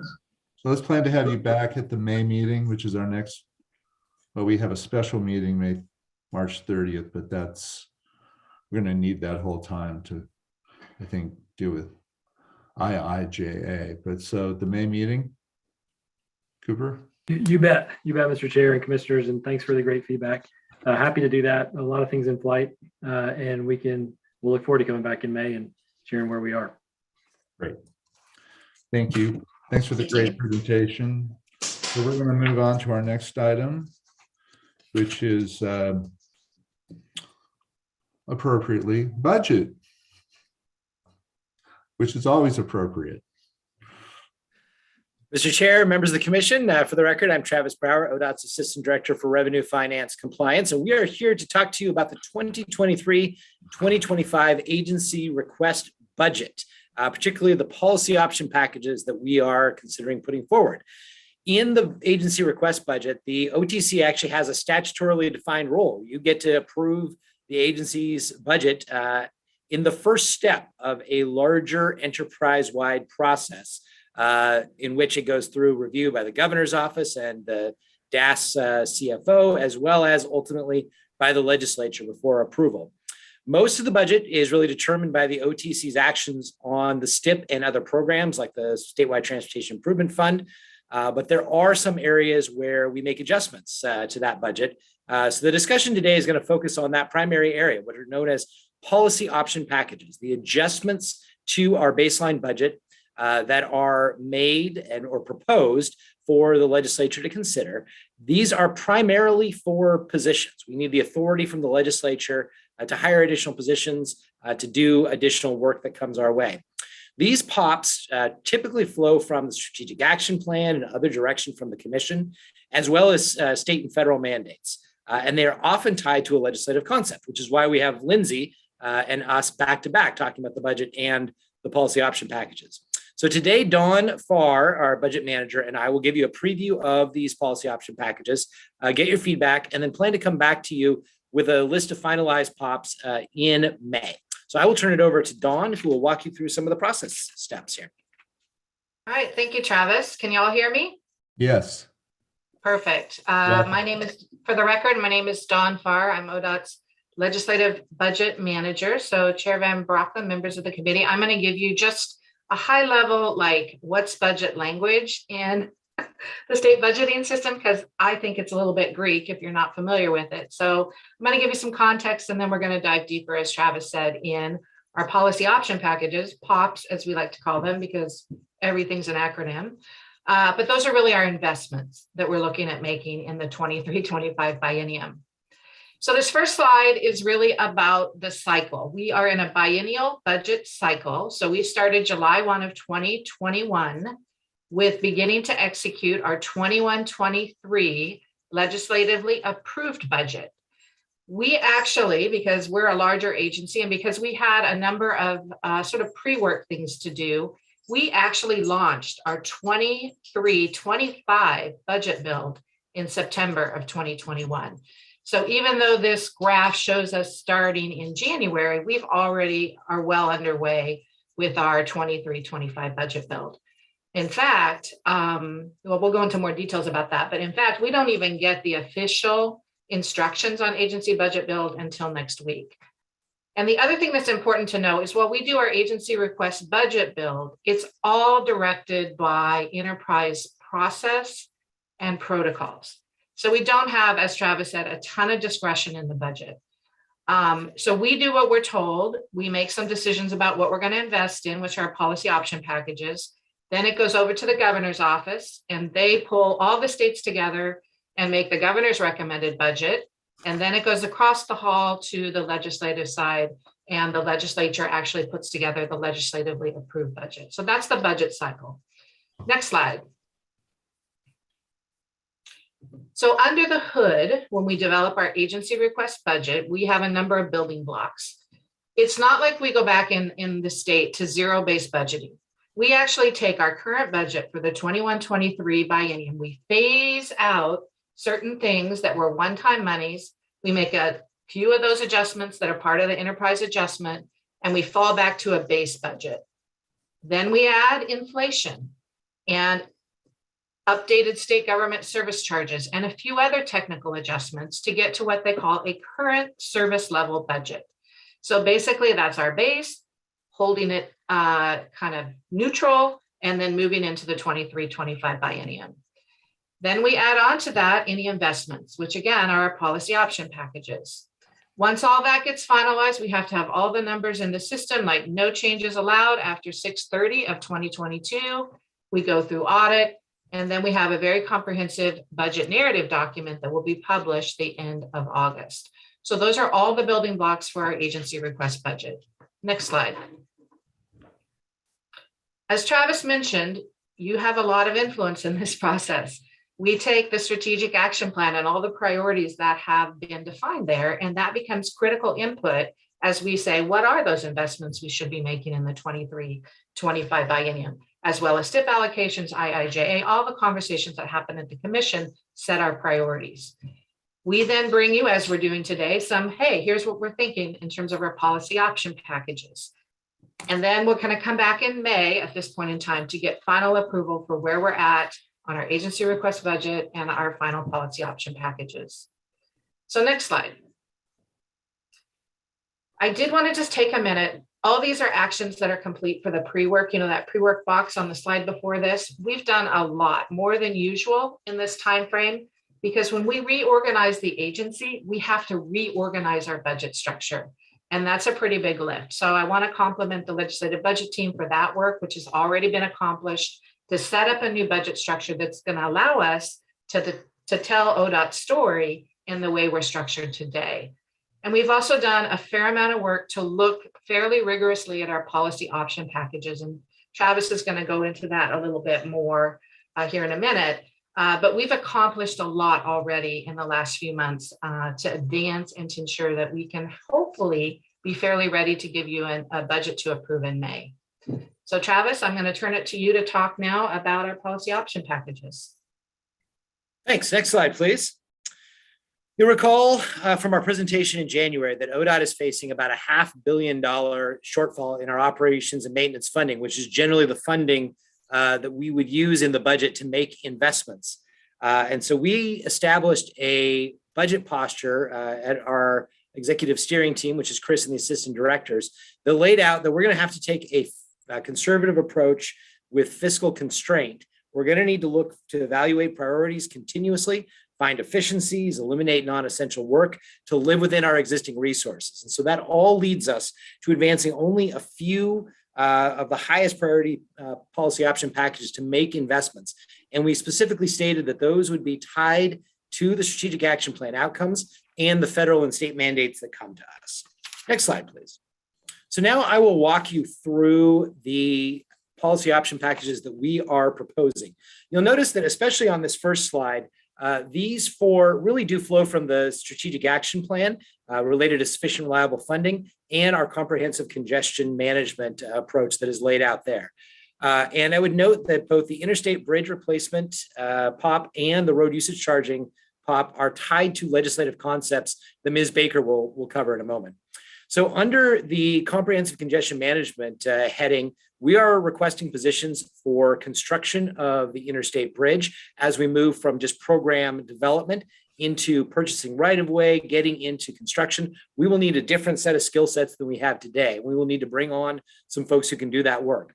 Similarly, we're putting forward a comprehensive urban mobility strategy policy option package that will include the positions we need in the urban mobility office and for tolling across the agency in order to secure that revenue from this new revenue source that we are moving forward with and be able to develop and deliver on those major projects that are laid out in that urban mobility strategy. So that is essentially an omnibus POP that would bring those together and help us move forward in a coordinated manner to reduce congestion and improve mobility in the Portland metro region.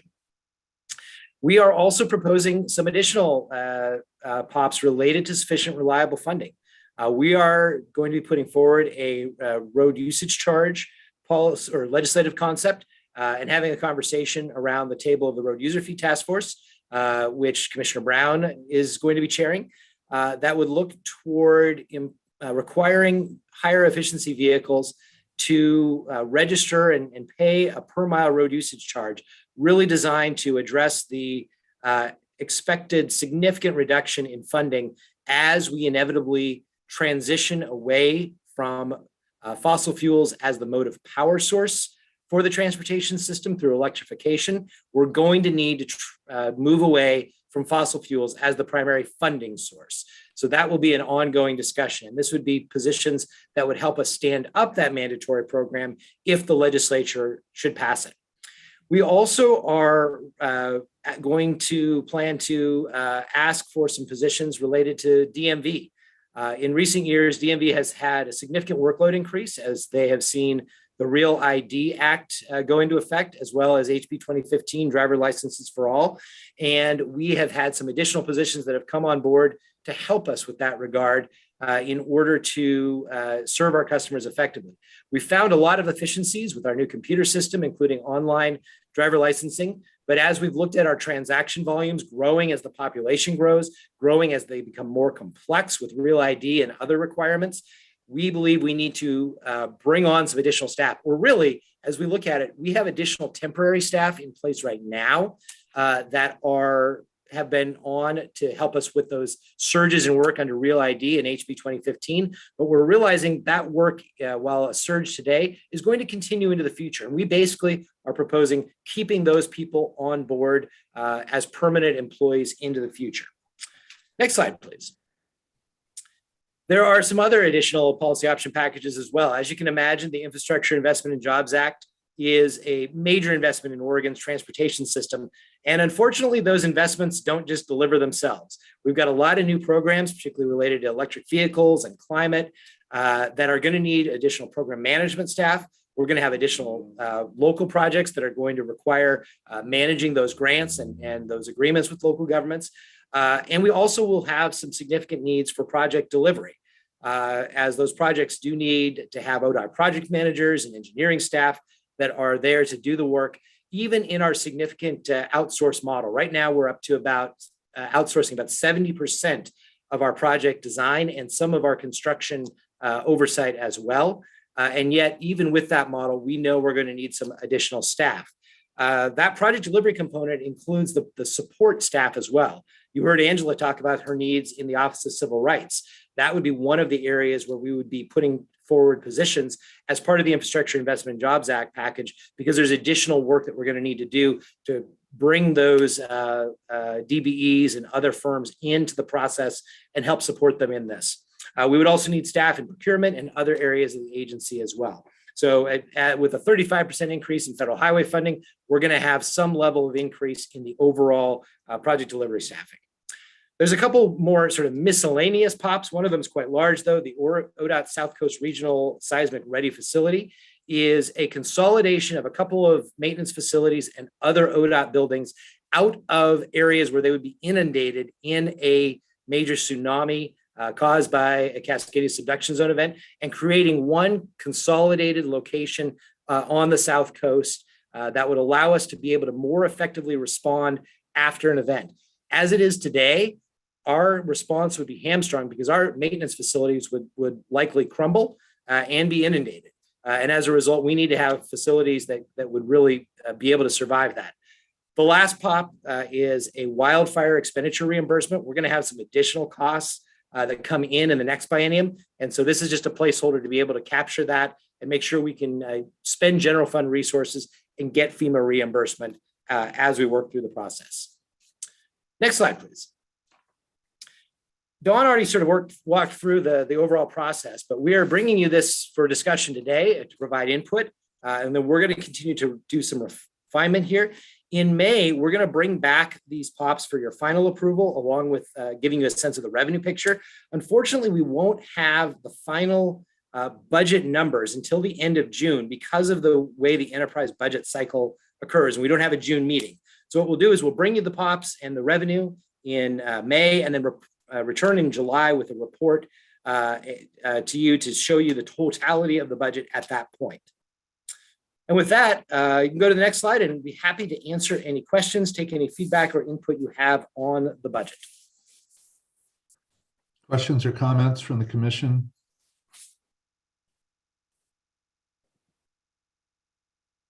Sounds like more to come. Commissioner Smith. Thank you. Good presentation. That's a lot of work. Kind of at a high level, we always are constrained by what the legislature is going to provide for funding. And there's a lot on our request list. At what point do we prioritize those POPs? And is that something that the OTC can weigh in on? And if so, when is that appropriate? Because if we're going to request these very significant budget increases and we aren't successful in all of them, then which ones do we back off? Because I think I would have some opinion about that. I'm sure the rest of my commissioners would, fellow commissioners would as well. So what does that look like? Yeah, Commissioner Smith, is a really good question. And you noted that even though we are taking a more conservative approach than we might otherwise, this is still a very aggressive list of potential policy option packages. And frankly, we're going to be scrubbing them over the next couple of months to make sure that they're the right number of and types of positions, that we are not asking for more than is really financially or politically feasible. And so we're going to be doing that, and we'll be prioritizing both within them and perhaps across them. Ultimately, the legislature will make the determination, but it would be helpful as we, within ODOT, particularly the EST, with Chris and the ADs, as we look to prioritize and think about this, if the commission does have input, that's exactly the sort of thing we're looking today is where would you see as, the most critical of all these steps in order to serve Oregonians effectively. Is that something you would like now, or does that come later? Certainly, we can take that information now, and also when we come back in May as well. I mean, you can approve these in May as part of the budget process, but also tell us, if you really have to get one or two things, focus here. Maybe I'll withhold my focus here comments until I've given it all some thought, and then maybe that's a discussion we can have at the next meeting, because I'd like to hear from everybody else as well on priorities. Yeah, just speaking for myself, I think I'd prefer to think about it a little bit more and provide comment prior to and or at the May meeting. Yeah. Mr. Chair, that's absolutely the reason why we bring these to you in this two-steps process, so that we don't ask you to tell us the exact answer today. You have the opportunity to think about it a little bit and provide us feedback or any direction in May as well. I will say, I think one of the particular challenge this time around is we have an open seat for governor. We have a number of members of the legislature who have announced they're not running for re-election. So we'll have one thing we do know today is we'll have a new governor in January, and we'll have a new legislature that doesn't look like this legislature. Including, in our case, new speaker. Well, it may be the same speaker we have today, but relatively new, not Speaker Kotek, who's been speaker for 10 years up until her resignation. New Senate president, potentially a different looking joint committee on transportation. Certainly we'll lose members like Senator Beyer, who's been a key member for us for many years. So that I'm not suggesting we shouldn't go forward with what we think is the right prioritization. I think that's what we have to do, but it's just a little bit more uncertainty about what kind of a political environment we're going to be dropping this into, frankly. So we'll just have to contend with that, though, because I think we have to make what we view as being the best recommendations we can make in the budget that goes to the governor. Okay, unless there's disagreement about holding off for individual comments on prioritization of the budget, I think we'll do that in May when we have a little bit more information. But good of Commissioner Smith to raise the question, so thank you for that. So let's move to Lindsay's report, which is kind of a complimentary report. Assistant Director Baker. Wonderful. Good morning again. Thank you. Good morning, Chair Van Brock and members of the Commission. Again, for the record, Lindsay Baker with the Oregon Department of Transportation. So I know we are at pretty close to time and running a little bit over the agenda, so I will try to go through these relatively quickly, but I do not want to give short shrift to any conversation or discussion or questions that you have, so please feel free to interrupt me. So as Mr. Brower just indicated, the legislative concepts are very similar to the budget process, which is a two-step process. So you'll recall that I was in front of you all before you all in January to give you kind of that initial cut, high level of the different concepts that we are thinking of advancing for further review. And what that process looks like is in the beginning of April timeframe, we are required to submit all of our legislative concepts to the governor's office in DAS for them to review that process. And that really kicks off sort of the external facing and the more public facing and stakeholder engagement process that occurs throughout the summer and into the fall. My point here is that there are many points along the way for one, additional extensive conversation with stakeholders and with each of you. And also there are opportunities to merge concepts into each other, to completely back away from bills and ideas entirely, to really modify and flesh those out. However, there are a couple of concepts that I discussed last January that now do have a little bit more flesh on the bone, and I really wanted to spend some time this morning talking about. So this is the first one. So as you have already heard in a couple of presentations earlier this morning, the Oregon Department of Transportation would like to advance a concept to support BIPOC, COVID, women-owned firms and small businesses in increasing their contracting opportunities, and importantly, in frankly growing the firm capacity to prime on ODOT contracts. So what we are proposing here is to have a program where we sort of reserve a certain amount of contract volume for construction STIP projects. So importantly here, this is not sort of the emerging small business program, which one has a lower contract value and two is really not sort of heavy highway construction. So this is intentionally focused and targeted on that heavy highway construction and STIP projects.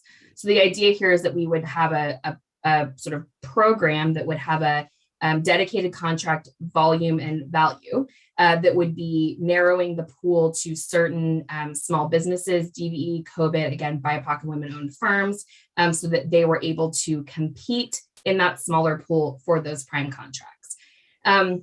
We would also want to make sure that we're building into the program some measurements and metrics to, again, make sure that we are actually meeting the goals and increasing those firms in their ability to prime for this work. So we've been working really closely with internally so far with our procurement office, our Office of Social Equity and Office of Civil Rights, as well as our construction project delivery teams to really put some sideboards, I think, around this program, and would really like the opportunity to move forward and to really start working with stakeholder groups, contracting community, and legislators as we start to get some momentum for this program. So the one thing I would also add on here is we've been working really closely with federal highways to make sure that the program that we are proposing is, passing muster for the federal program, so that we can ensure that we are able to use federally funded projects, and that this program will apply to federally funded projects. So with that, I might pause to see if there's any questions on this program in particular, again, recognizing that we will have lots more conversation on this concept in particular in the coming months.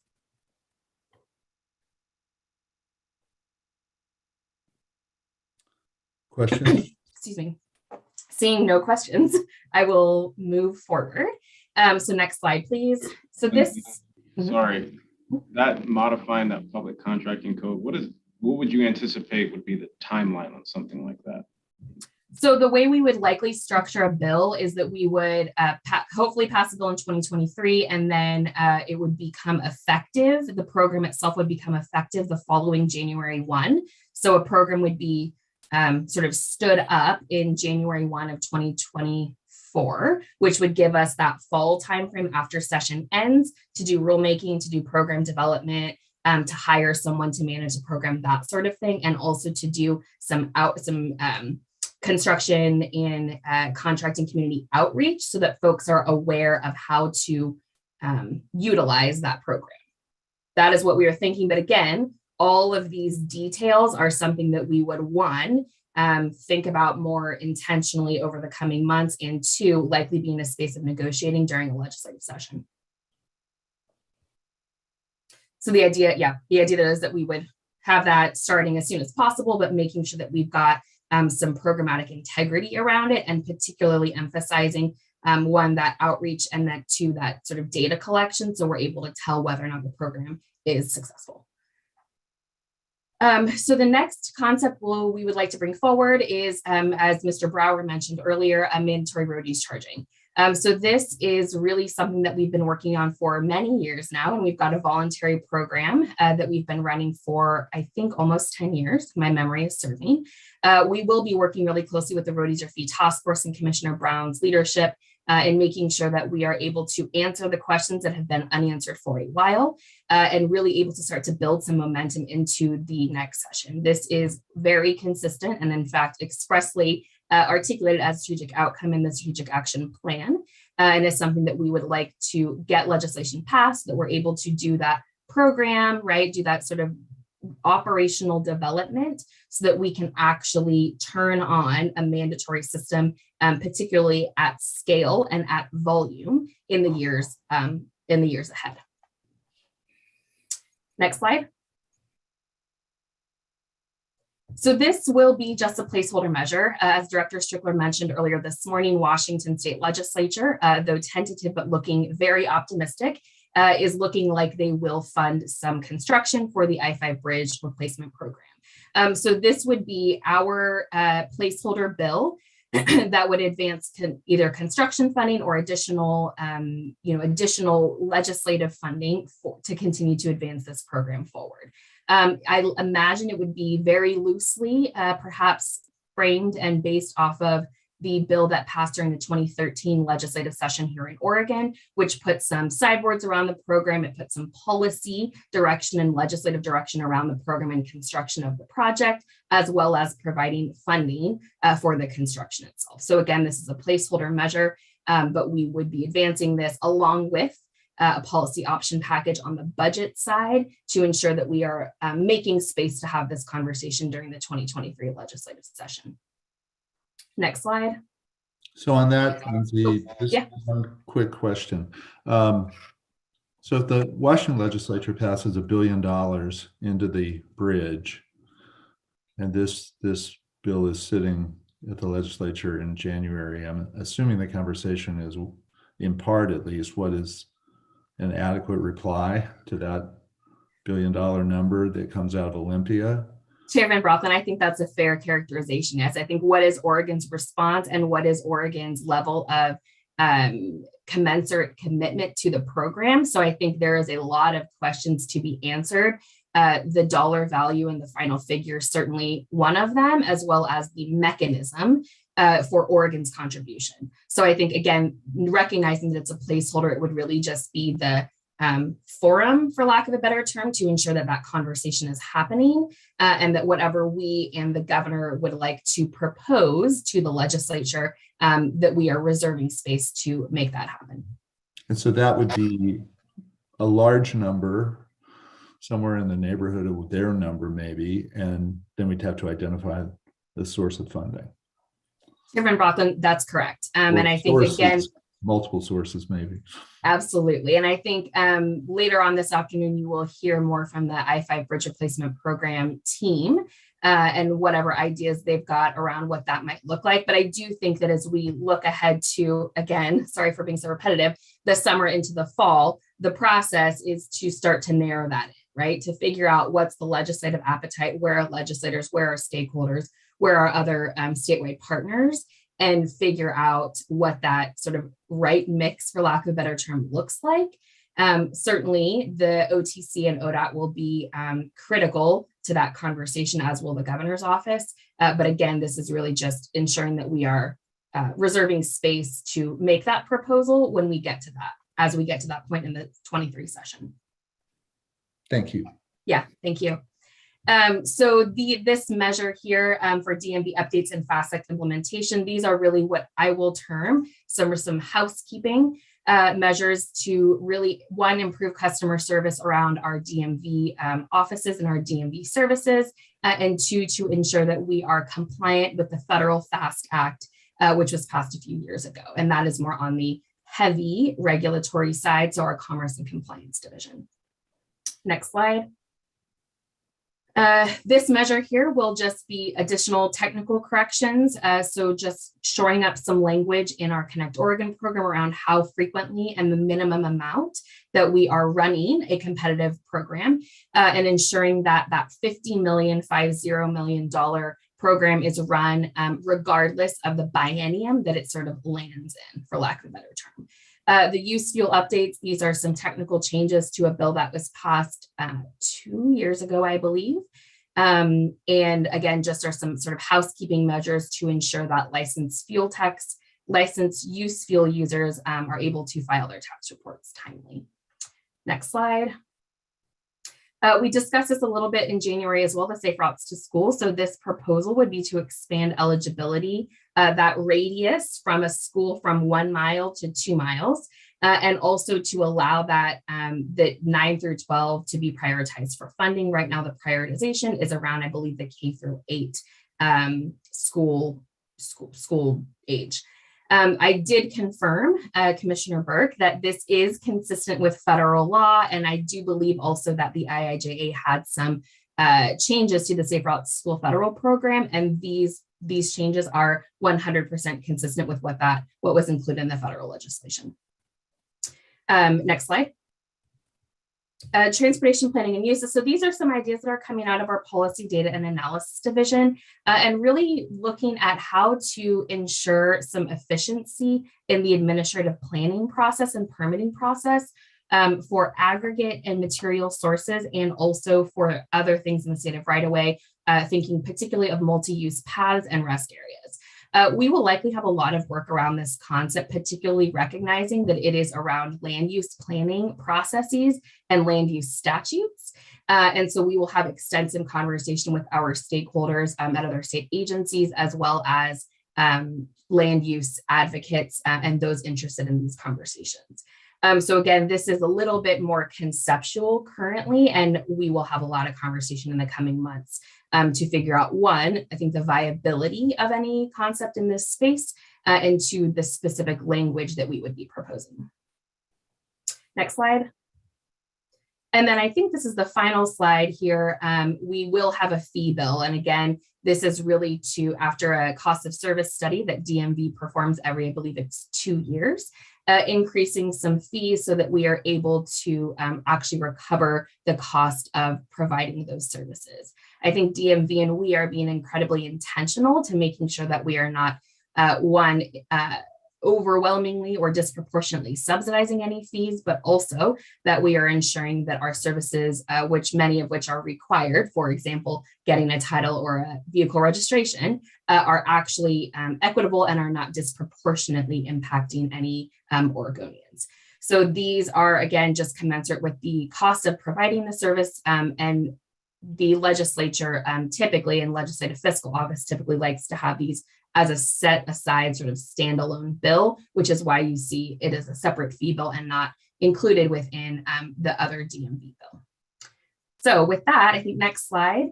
Those are the concepts that we are proposing. And again, I will emphasize that this is the first of many steps. So the next step is to send these to the governor's office in Dallas, and then we will kick off stakeholder conversations, as well as working closely with the Office of Legislative Counsel on actually drafting the specific sort of statutory language changes that we've got to really operationalize a lot of these bills. So with that, happy to answer any questions. So questions, recognizing that this is an action item, so we're being asked to approve moving these forward. Is that correct? That is correct, Mr. Chair. So if there are no questions, I'd entertain a motion. Question from Commissioner Burke. Thank you, Chair Van Brocklin, and thank you, Lindsay. My question is, or comment rather than a question, be honest about that, it's a comment, that given how these concepts are so directly tied to a lot of the budget questions that we were just talking about, recognizing that there's still yet in these many steps an opportunity for the commission to prioritize with respect to these concepts as well. So it's a long list, and they may not all come to fruition.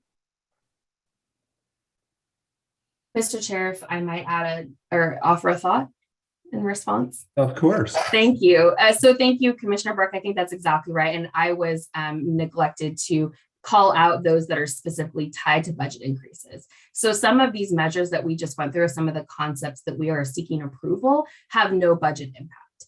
Some of them absolutely will have a budget impact. So I think of the Interstate Bridge Replacement Program in particular and the Road Use Charging Program will have a sort of corresponding and associated policy option package budget impact with them.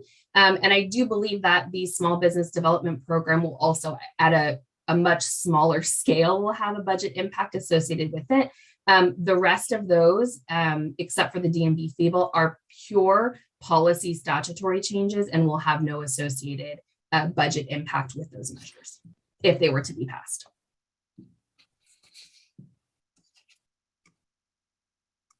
So we'll just have to take these as they evolve, and there may need to be changes, or even, as Commissioner Burke suggesting, there'll certainly be prioritization based on likelihood and a whole range of things. Okay, other questions or comments? Is there a motion to approve this set of legislative concepts going forward to the next stage? So moved. Commissioner Burke moves approval. Is there a second? I'll second. Mr. Brown seconds. Further discussion? Okay. Commissioner Simpson? How do you vote? Aye. Commissioner Brown? Aye. Commissioner Burke? Yes. Commissioner Smith? Aye. Chair votes aye. Okay, thank you, Lindsay. Thank you. So we're at 12:07, and we're going to take a 45-minute lunch break. So we'll be back at, can we just say, to use a round number, 12, what would that be, 12:50? Does that sound right? All right, back at 12:50. Enjoy the break.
Good afternoon, Greg. Good afternoon, Mr. Chairman. How are you? I'm fine. Nice to see you. Good to see you as well. Mr. Maybe is here. Hello, Ray. Yes, good afternoon. Hi. We got Chris Hey, Chair. on my screen right between you appropriately. The Interstate Bridge SWAT Unit. A lot of knowledge about the Interstate Bridge right there. He's between us so he can kick us if we go on a wrong path. He's supervising. It's part of his job. Sorry, guys. It's the way it goes. That's all right. It is. So wait for my colleagues to re-engage here and we'll get going.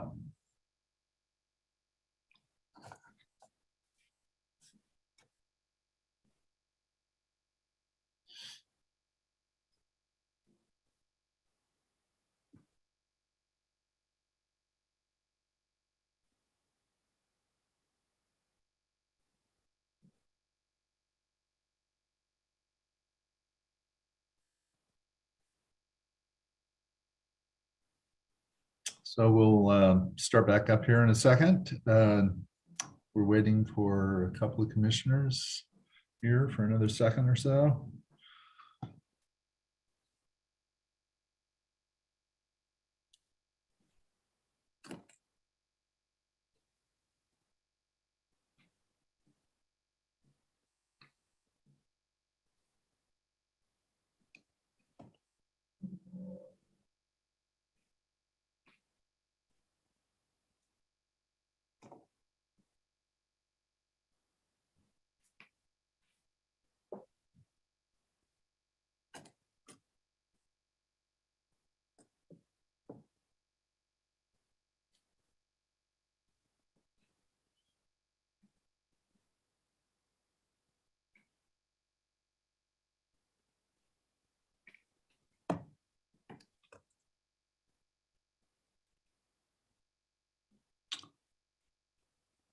Okay, I think we'll get started. So we are at the last decision item of the day, the Interstate Bridge Replacement Update, which involves a request regarding tolling that Mr. Johnson and Mr. Maybe will walk us through. So I'll turn it over to Greg. Welcome. Welcome, Ray. Thank you so much, Mr. Chairman. Good afternoon, members of the commission. So my name is Greg Johnson. I'm the Interstate Bridge Replacement Program Administrator.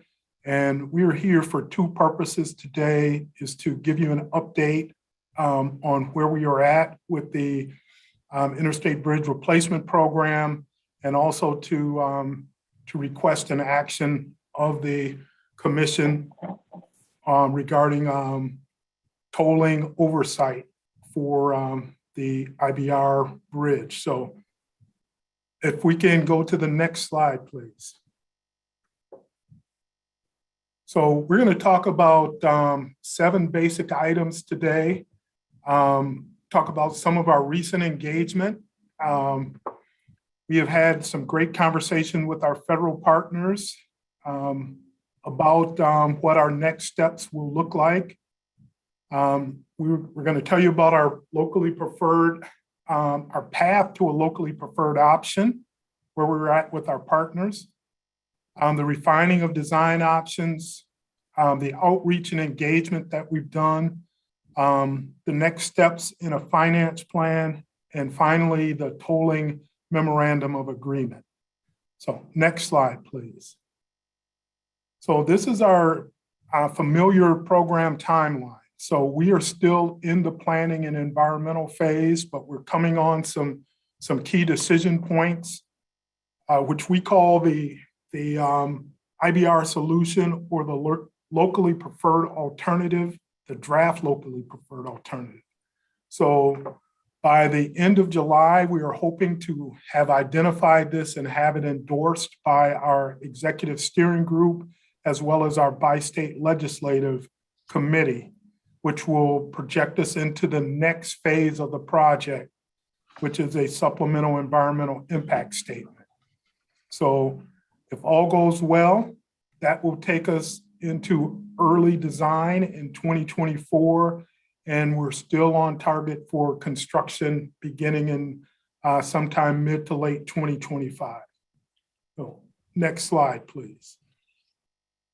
So we have been talking to both our partners at Federal Transit Administration and Federal Highway Administration. And late in 2021, they informed us that they did a reevaluation of where we were at in the program. And they have determined that we will need to develop a supplemental environmental impact statement. This was what we anticipated. This is the most rigorous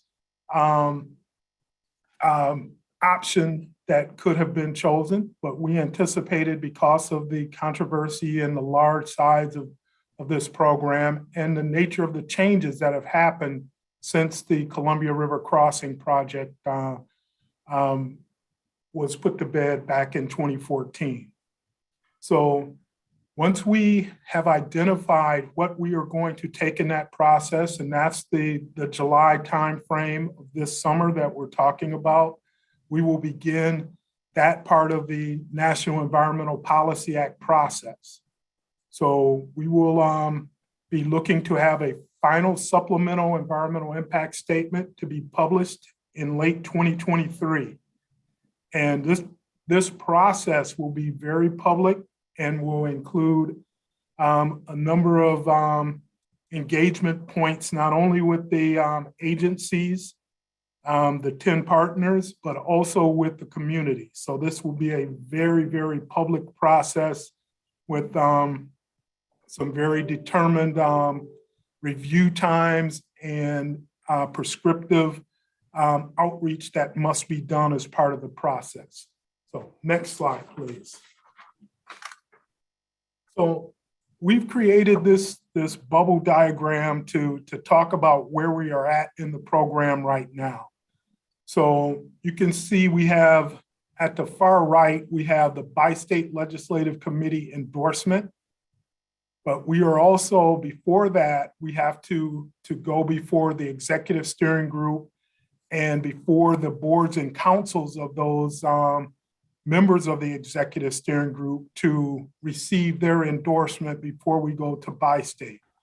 So this is going to be a busy number of months. So what this modified locally preferred alternative will look like is it will have 5 basic elements. It will talk about what Hayden Island will look like, whether there will be a full, partial, or no interchange on Hayden Island.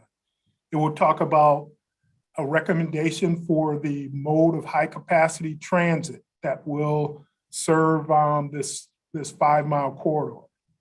It'll talk about what the river crossing itself will look like, whether it will be a stacked alignment or a side-by-side alignment. And it'll talk about the interchanges for downtown Vancouver, because once again, this is right in Vancouver's front yard. So we have been having great conversations with them. Other issues, we will be talking about the number of auxiliary lanes that will be necessary to move traffic efficiently, but also not overbuild and not make this bridge so large that it is unwieldy. So those are some of the issues that we will be taking forward and making our recommendations public in the next several weeks. And then they will start going through the process of boards and councils. So next slide, please.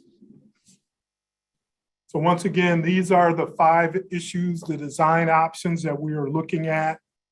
And we have put working groups around this where we have taken input from the communities on each of these issues.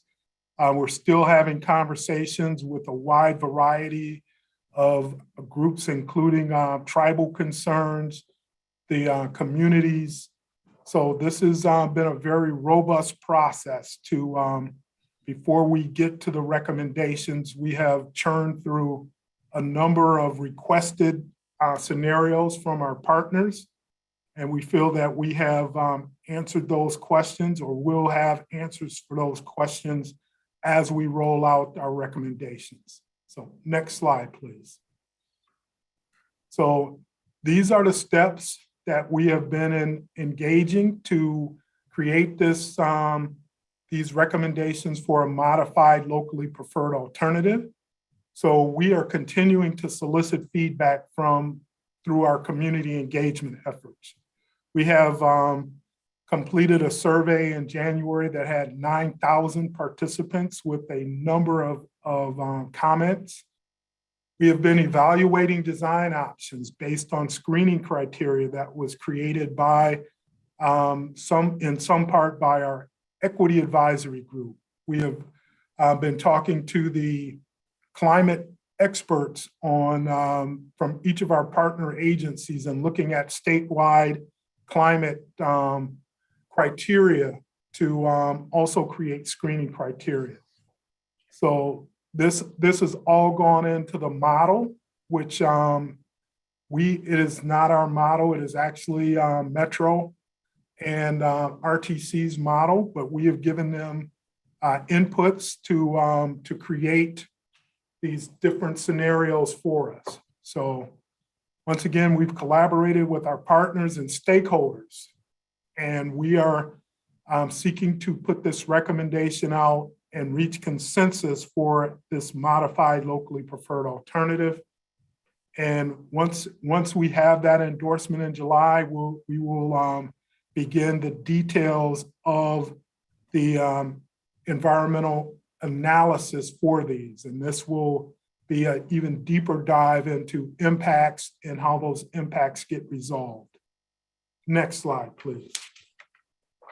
So this is just an idea of some of the engagement that we've done. So that number of 9,600 looks at the last survey that we've done. Over the last year to 15 months, we have touched or had 30,000 different touches with our program. So these are just some of the ways in which we are reaching out to the community and making sure the community voice is reflected in what we are doing. So listening sessions directed at BIPOC communities. We've had working groups, community briefings. We've done advertisements for our meetings in print, online, and radio. We've also had community-based organizations where we have given out many grants. So those organizations can help us reach into the community and magnify our outreach into communities that traditionally have not been heard in these type of projects. We engage with the community members in 10 written languages and 8 spoken languages. And we also have a monthly newsletter that goes out. As a matter of fact, it just went out last night, and we are reaching over or close to 7,000 people monthly through that newsletter. So as you can see, this is a robust effort to make sure that everyone's voice is heard in this discussion. Next slide, please. So one of the key things that is happening that folks have heard about, go down to the 4th bullet. We know that today in the Washington legislature, there is going to be a vote on allocating $1 billion for the construction for IBR from the Washington side. And this is a very important step. And number one, it shows a commitment from our key partner, the Washington State Department of Transportation.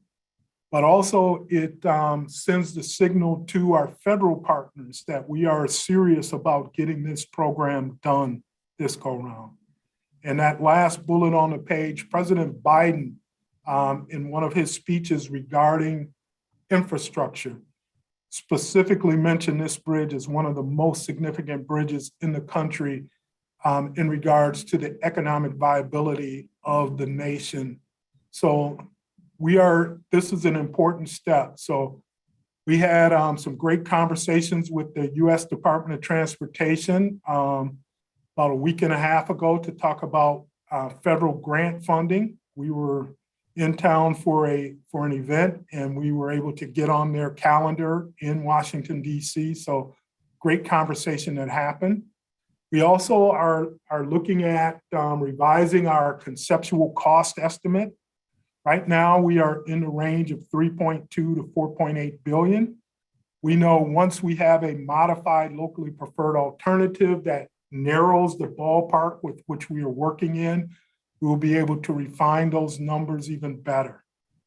And right now, we are still working with the $80 million that takes care of the administrative cost of running a program like this. So this will take us through 2023, and we are making sure that we are effectively spending those dollars and doing it in a transparent manner. So next slide, please. So our next steps are to make sure that we are continuing our robust outreach and putting recommendations by the program out to our partners and to the bi-state legislative group. So you will see in the next couple of weeks, and we'll be coming back to OTC sometime in May to talk about what those recommendations are and walk you through them.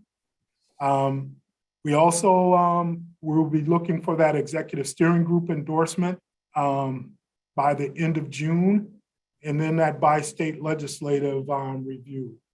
But beyond this, if everything goes well and we do get those endorsements, we are looking at diving into the next phase of the NEPA process, which will be that supplemental environmental impact statement process.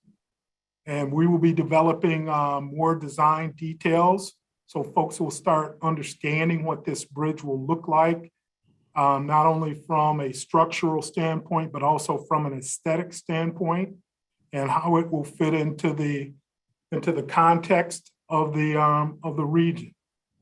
So with that, I'm going to turn it over to my partner, Mr. Ray Mabey, the Assistant Program Administrator, to walk you through the tolling administration recommendations. So Ray. Thank you, Greg. Chairman Brocklin, Vice Chair Simpson, Commissioners, I'm Ray Mabey, Assistant Program Administrator for the Interstate Bridge Replacement Program. And we're bringing you a recommendation on who should be the toll administrator. There we go. Thank you.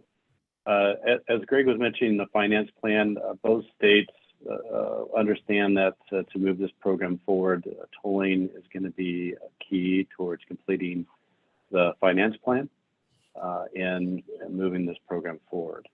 And the beginning step in moving that direction is determining what entity would be administering the tolls. And we've met with both toll programs in both states, executive staff for both states, and the director and secretary to discuss what key considerations might be, and developed a white paper, which I think is summary is in the attachments, to help guide a decision on who should administer the tolls. And the conclusion that we came to was that ODOT should be the toll administrator. And we developed a memorandum of understanding that would be executed by the director and secretary upon the approval of the commission. And what that is really purely just that recommendation around who is the administrator. We do know that there's many other agreements that need to follow at this decision, regardless of who the toll administrator is, whether it's cost allocation, toll rate setting, and so forth. So there are many flow through, flow down decisions that need to be made. However, this one is purely around who would administer the tolls. A bit of background. In the previous effort of CRC, ODOT did not have a operating toll program. Since WashDOT was the only agency with a toll program, it of course made sense to lean on Washington as the toll administrator. Since that time, as we all know, legislation has passed that has helped create the Oregon toll program, and I believe given this commission authority to set toll rates. So a lot has changed since then. And then looking ahead on our schedule, we know that the ODOT tolling program is targeting tolling on I-205 late 2024. So there will be a system, back office system, all operating at that time frame.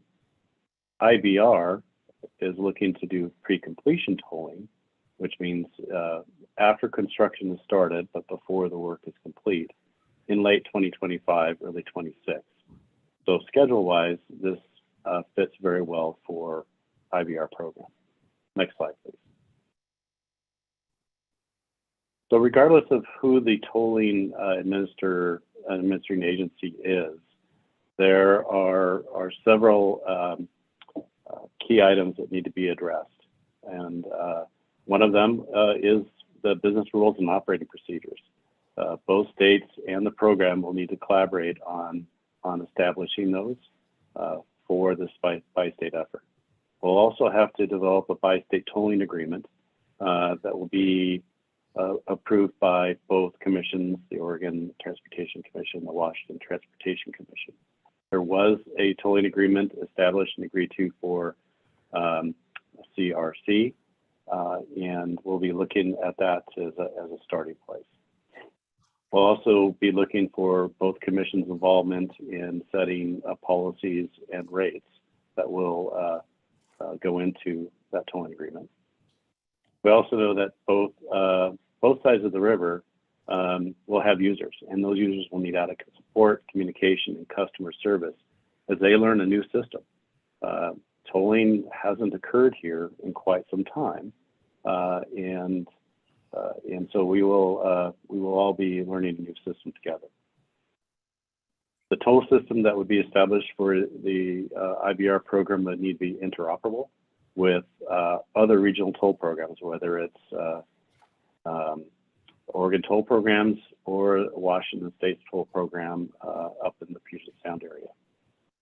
And then we know that the toll revenue collected would need to be used to pay for the construction, operations, and maintenance of our replacement bridge and approaches, as well as the cost of the administration of the toll system itself.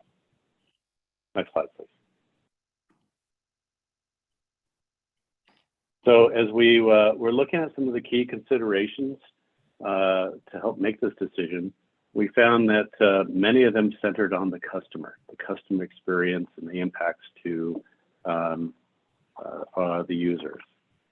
And so knowing that travelers coming across the interstate bridge will primarily be using local facilities and facilities in Oregon, but they won't be using the toll facilities that are in Washington, mainly in the Puget Sound area. So having a consistent customer experience in this region is important.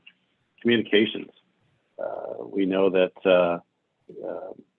that our communication will have to be focused on the Portland-Vancouver media market, and that our communication around customer accounts, enforcement, and payment options need to be consistently communicated in this regional area. Toll system operations. Even though we know that the WashDOT has a mature operation and years of experience in tolling, they are starting up additional toll systems in the Puget Sound area in the next few years, and they may have some capacity issues in order to, if they were to take on another system to develop. Toll technology and procurement of the system. Right now, ODOT is in the planning stages. And so what better time to build in the policies and operational rules into a developing system as opposed to trying to amend or change an existing system that's been running for some time. As you all know, once you get a program written, changing it later can be pretty difficult. Geographic proximity. Just we're right here. The Interstate Bridge is Greg said, is in Vancouver's front yard and in North Portland. And ODOT is in a better position to respond to those operational needs and address customer issues. The Oregon Tolling Program would have offices and support in the local area. And then again, on the tolling policies and procedures, we are in those preliminary stages of developing our tolling program, which increases or makes it more efficient to fold in our new business rules and policies rather than retrofit. Next slide, please. So what we're looking for today is the commission's approval with the recommendation that would allow the Director Strickler, and Secretary Millar to execute the MOU and move forward. This allows our tolling program to begin to factor our needs into their building of their system. We right now we are not officially on the work plan, although the work they've done to date does have allowance for our needs. So getting officially on their work plan will help help them center on those efforts.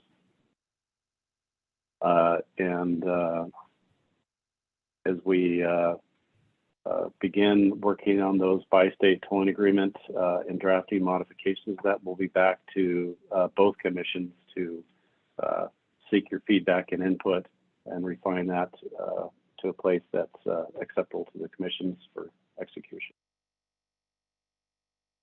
I think with that, we are at questions. Questions of the commission for Greg or Ray?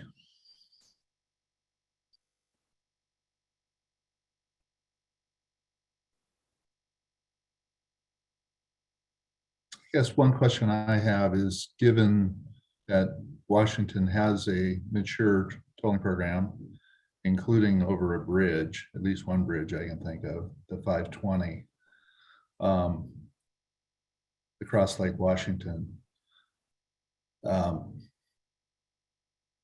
Even though we would be the lead agency under this proposal, I assume we are in close connection with Washington tolling offices and personnel on questions regarding tolling and initiating tolling in a place that's not had it before, which is an experience they've been through in a major metro area, Seattle metro, and we've not been involved in other than trying to get there in the Portland, Vancouver metro. So have we developed connectivity with their people on tolling, and are they a resource to us under this agreement?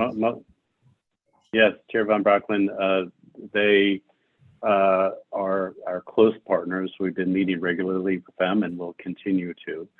And as you might know, our toll program manager, Lucinda Broussard, came to us from Washington DOT. So she understands our system very well and also has close connections. So we meet, the program meets with both toll programs regularly, and we'll continue to as we develop this. We definitely want to learn from their experiences and make sure that we are developing this in the most effective way possible. Great. Thank you. Other questions? Oh, were you done, right? Yes, yes, thank you. Okay. Other questions or comments? Chair, I see Commissioner Brown and Commissioner Smith's hands are up.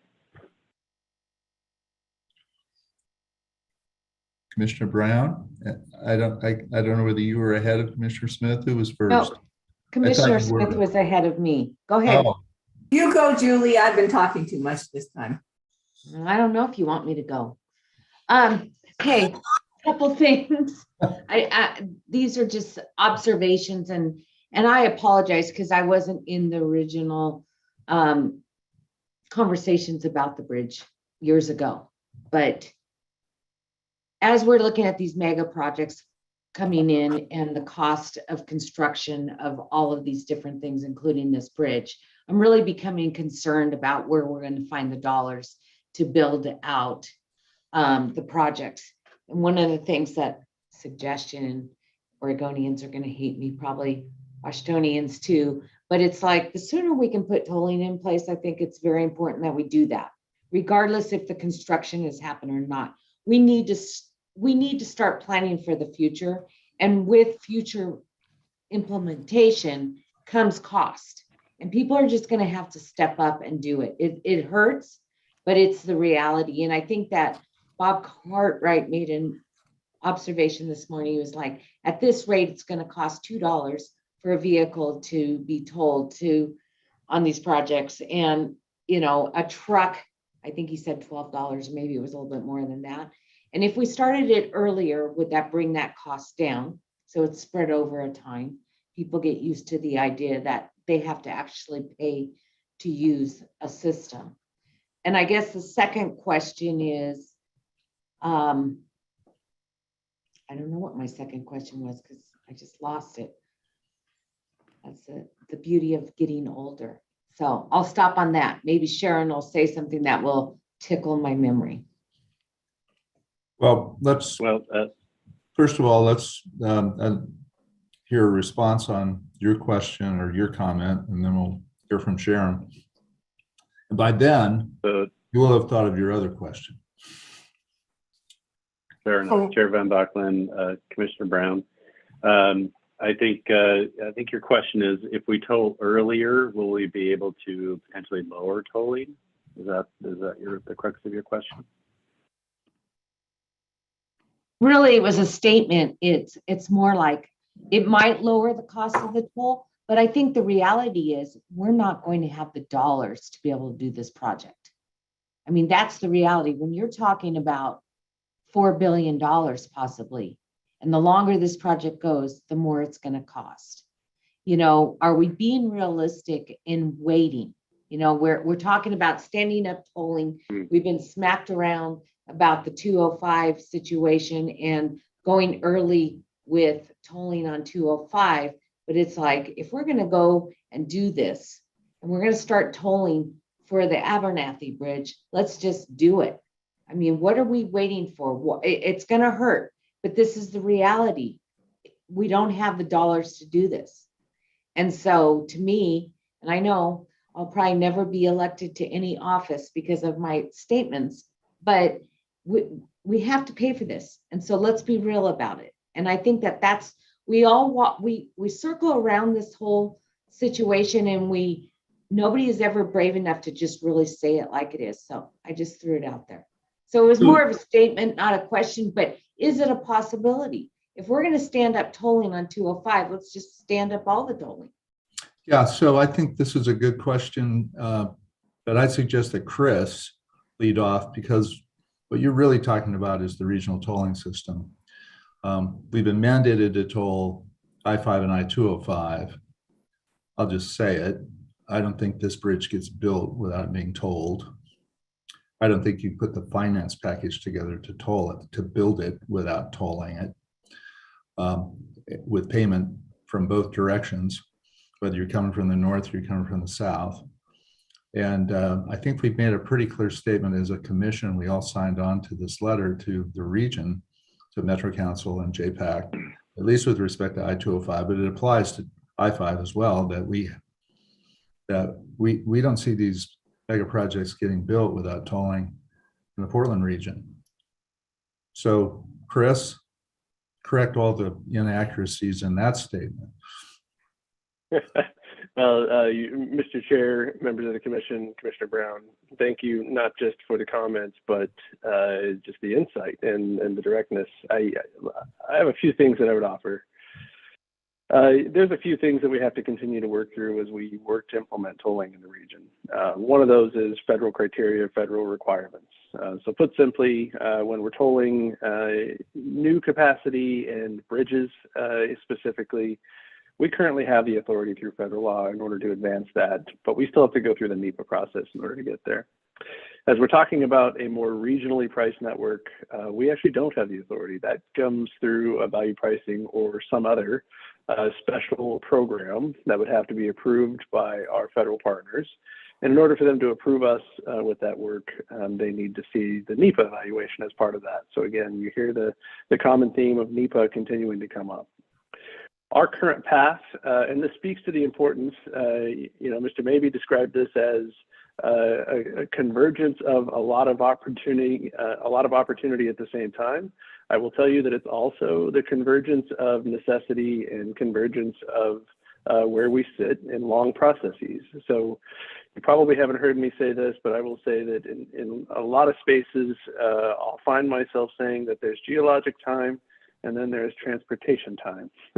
And unfortunately, transportation time sometimes takes longer than just the standard ticking of the clock. And we're in a little bit of that moment. So I completely agree with you and the general statement and the general intent, which is the sooner we can place a congestion pricing toll program in operation, the faster we get to the benefits that we would be able to see through our greenhouse gas reduction efforts, the faster we would be able to get to our congestion management and congestion relief efforts, and the faster we can get to some of these projects that are currently underfunded or not funded at all, as you suggest. Our timeline right now, and this is where the convergence comes in, and I'd like to, Mr. Johnson and Mr. Mabey to correct me on this, but in general, we have right now the goal of getting through NEPA and getting the I-205 toll project, or toll portion of the project, I should say, in operation sometime in the 2024 timeframe. And that's roughly the time that it would take to go through the NEPA evaluation. We pair that with the region-wide pricing model, which is going in parallel, and the region-wide pricing model is probably in a 2025 timeframe. And that 2025 timeframe is probably more coincident with the interstate bridge replacement. I am right there with you, though. I think the sooner we put these things in place, the sooner people start to realize and see what the potential benefit and reliability could be, as well as helping us to achieve our climate goals. It might be one of the single most effective tools that we have in our toolkit in order to reduce greenhouse gases at a localized level for sure. And so we're really optimistic about getting that work going. But to your point, they take a little bit of time, and NEPA is probably the process piece that takes the majority of that evaluation time. And we're really trying to line those up so that they happen just as sequentially as possible. I guess I'll also close my long monologue here by saying, I don't think, and this is what happens often in these processes. We hear 2024, we hear 2025, and sometimes even into 2026, and we say we've got a bunch of time in order to get to those outcomes. And we've got plenty of time to make these decisions, and that's true. We have time to inform the decisions so that they're great decisions by the time they find an implementation path. But what we don't have time for is to start the conversation and continue the dialogue, because every day we delay on the front end is a delay that's protracted and added to on the back end, to your point, because these things do take this amount of time. So Greg, Ray, do you want to add to that? Do you have anything further? I think that hit the nail on the head. The processes that we go through are very time consuming, and steps that are missed or have to be repeated just add to that back end of time. So we're trying to make sure that for the IBR program that we are being very thorough and not missing any steps that will cause us to have to go back and repeat things. So we are in great alignment with the RMPP process, and we are keeping very close tabs on how that is playing out and the impacts that it has for our bridge.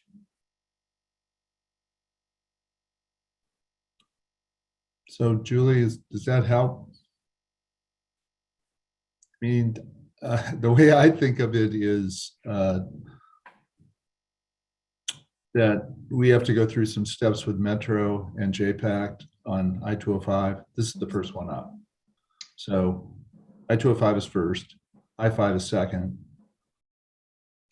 IDR Well, is I would, Chair, third. and it does help. I just hope that maybe we can get to a point where we can accelerate it a little bit.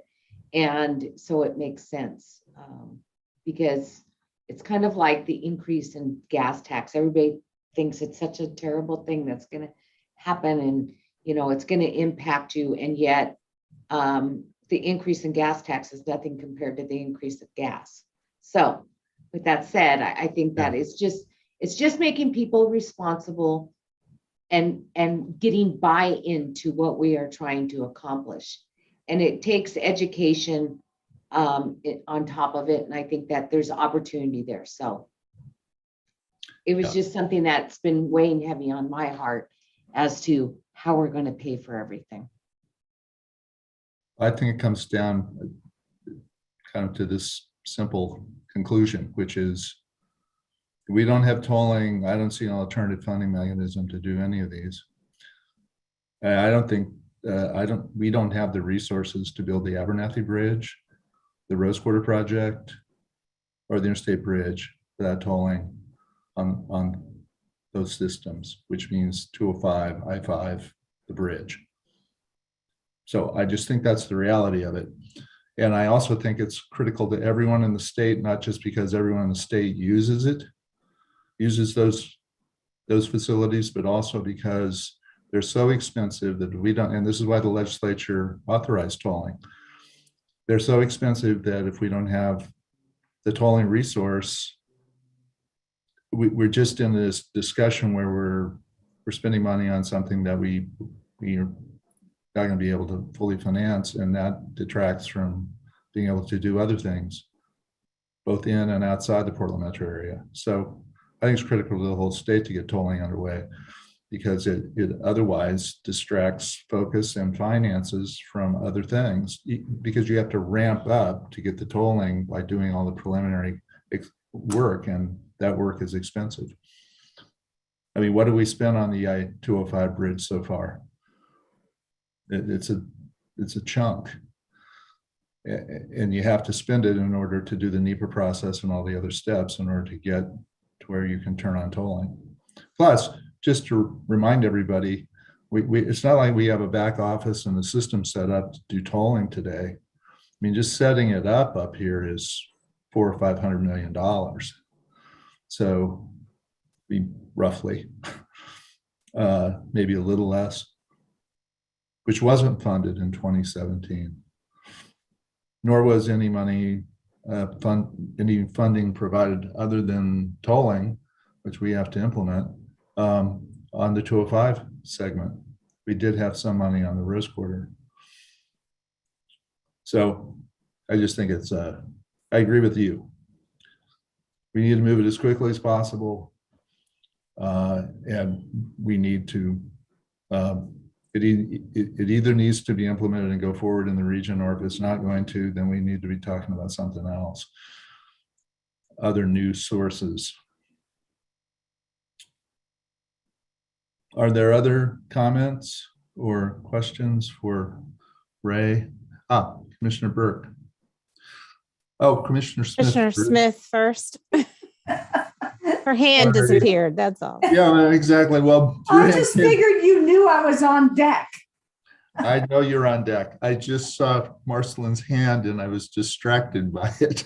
So I'll, in reverse alphabetical order, Commissioner Smith and Commissioner Burke. Thanks. So I'm going to make Julie's comment sound like a ray of sunshine.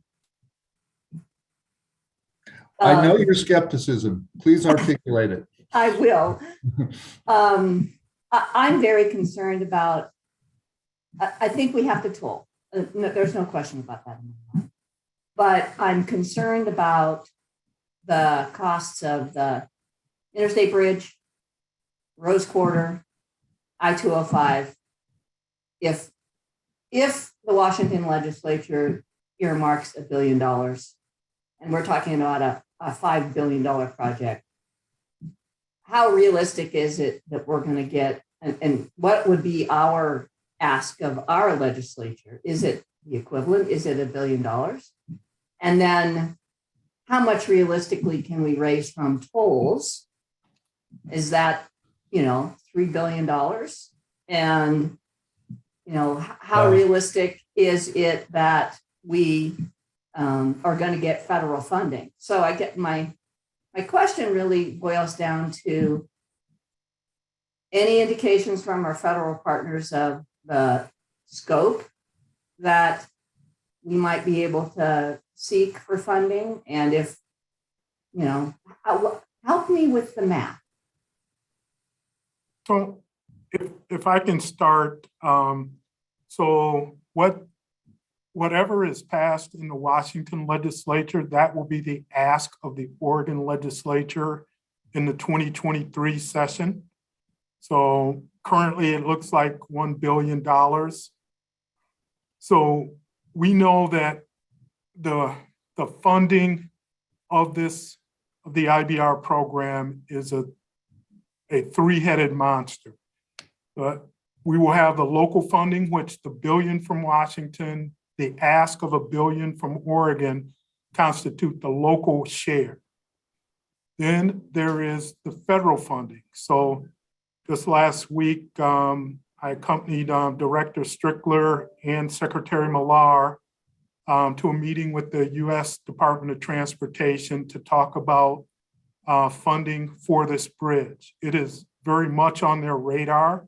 The congressional delegations in each state did a fantastic job of crafting language, not specifically for this bridge, but that has projects like this bridge in mind. They have a mega projects category as well as a large bridge category that we think we will be very much competitive for. So that's the second leg of the stool. The third leg is the tolling of the bridge itself, which will make up that delta between the local and the federal dollars that come in. So that is currently the big picture plan of how IBR will be financed. But it does ask each state to put in an equal share for the local portion of it. Thank you. I appreciate the answer. And my next is a comment, not a question, and it's not directed against any of the great work that you all are doing, because I think you're doing great. We have the IIJA flexible or unrestricted funds conversation that's coming up next. And we're going to talk about $400 million. And we've had so much community input on that, and the needs are so great that it just makes me ask the question, is the IBR and the Rose Porter really where our state wants to put the money? And I ask it as a question. If we can get the money for everything, great. We'll just have to see what shakes out. And I don't expect any kind of response or answer because it wasn't a question. But I do want to give you a response, because some of the programs that are set up under the IIJA are meant specifically for these large type programs. So other things would not be eligible. So if we did not apply for them, it's not like those dollars would go to other smaller local projects. They would go somewhere else in the country. So we are looking to be very specific in the programs we are looking to apply for, but not compete with other statewide needs in both Oregon and Washington, but attack programs that are meant specifically for these large type infrastructure improvements. Oh, I totally understand that, but we still got to come up with $1 billion. Yeah. At the state level. That's why they pay the legislature and the governor the big bucks, because these are all questions above our pay grade. I mean, we're not going to raise $3.5 billion, $4 billion for the, or $1.4 billion for, you know, the Rose Quarter, or whatever the number is for the Abernathy. We have been directed to toll. It's a statutory mandate. And we've been directed to build the I-205 and the Rose Quarter projects. So maybe all those get reviewed at the legislature. I find it, I'll just say this gratuitously, I find it hard to imagine that at some point we're not going to do something on the interstate bridge. I mean, the northern, it's really two bridges, a northbound and a southbound. The northbound bridge, the footings in that bridge are, I think, were built in 1917. They're wood. They're 105 years old. It's one of the most heavily traveled bridges in the country.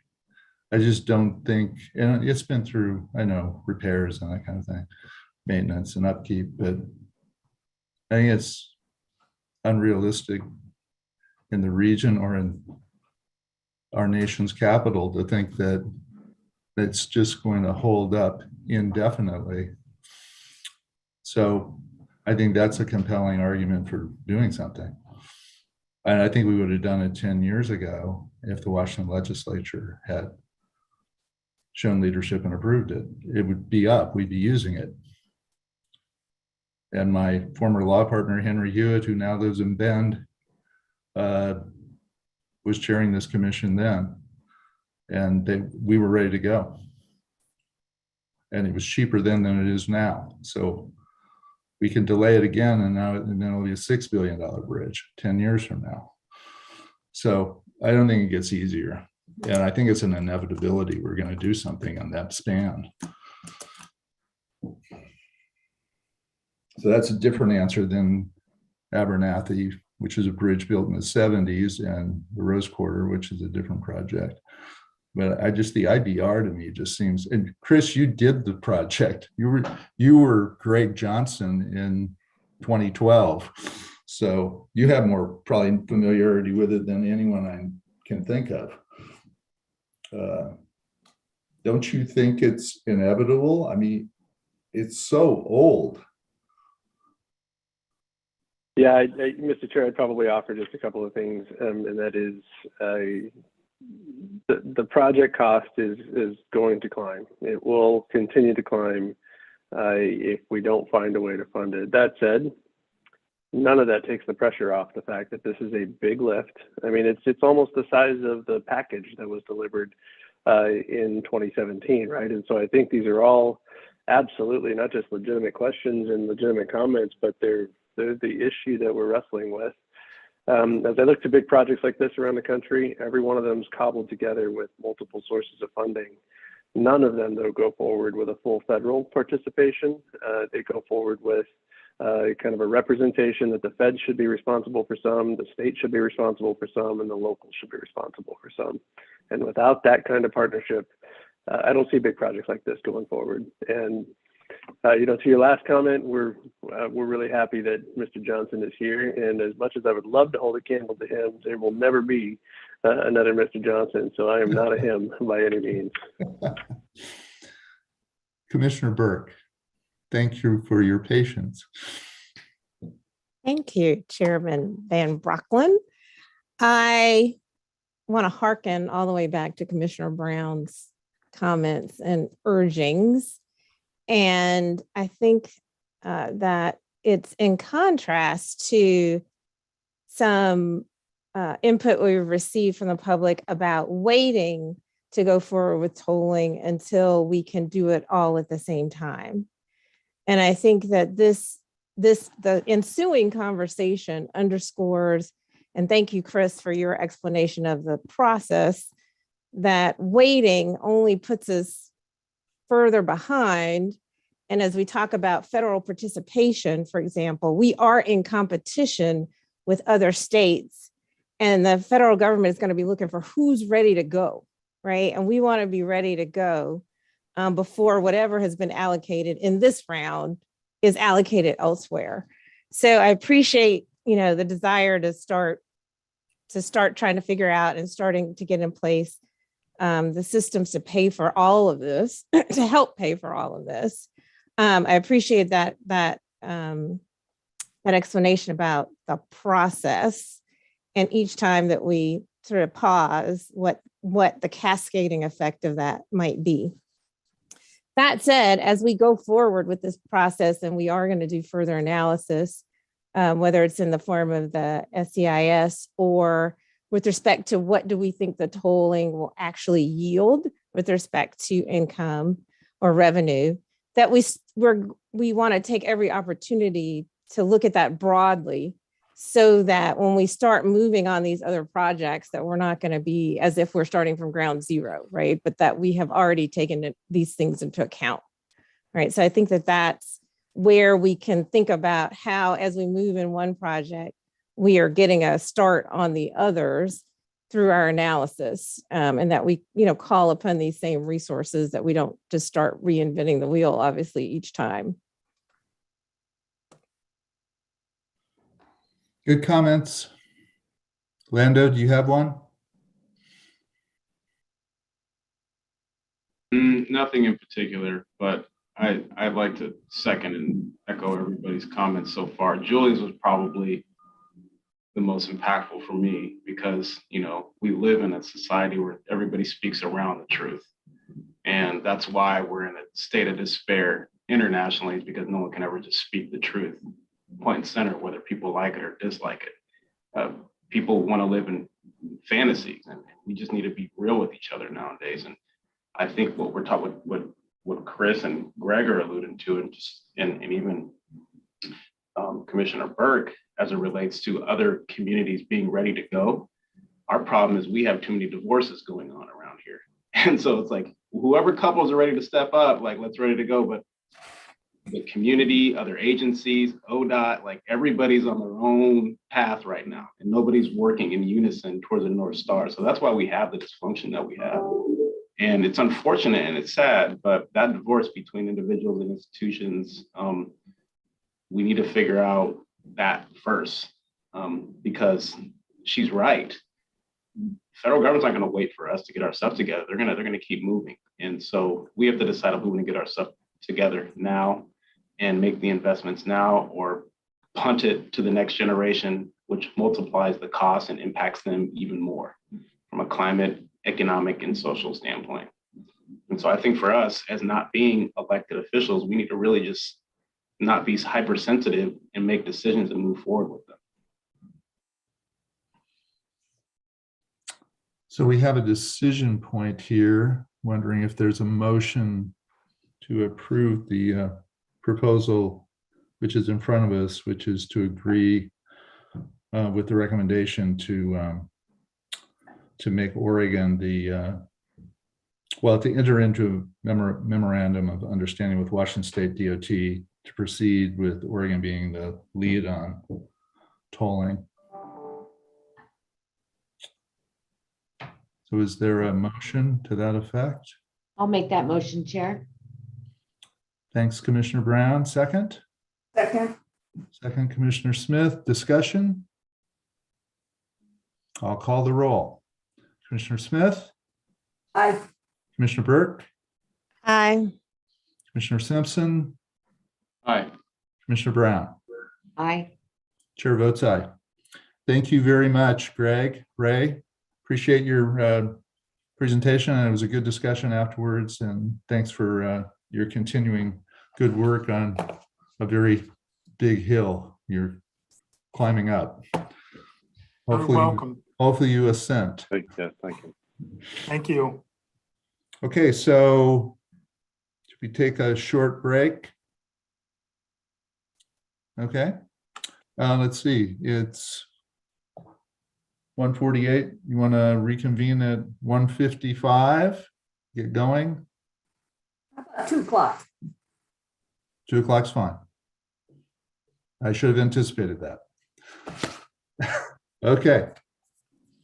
See I would you soon. assume we're not going to need a full 2 hours for that. I know we have that earmarked, but I think don't that was know. a safety number. I hope. I don't know. I mean, I wouldn't need 2 hours, but we'll see how we do. Right. So Bob, did you say we're coming back at 2 o'clock? We're coming back at 2. Okay, got it. Thank you.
We're back. Let's see, or at least Sharon and I are back. Thank you. All right. It'll just be a second, Travis. We get our group back in, back on the phone or back on the Zoom.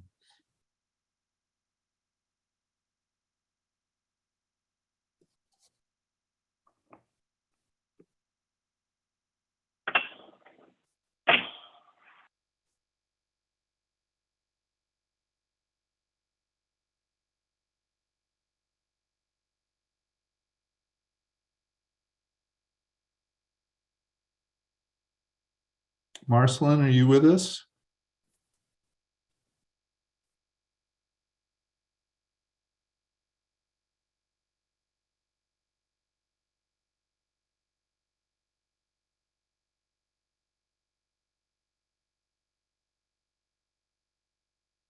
Well, I do want her to hear this presentation because it's important. And she needs to hear the whole thing. So it'll only hopefully only be another minute.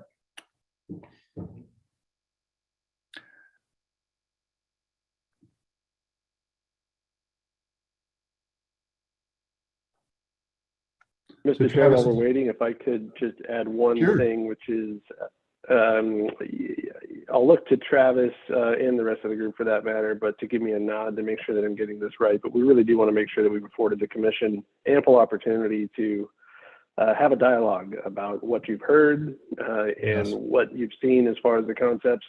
I'll also note that the concepts presented, as we've said multiple times, they were really a reflection of, I think, the work that the team has been hearing through commission dialogue over the last several months, not necessarily a suggestion that you should pick one of the concepts and dismiss the rest. It's really more of a product of how do we get to the right allocation.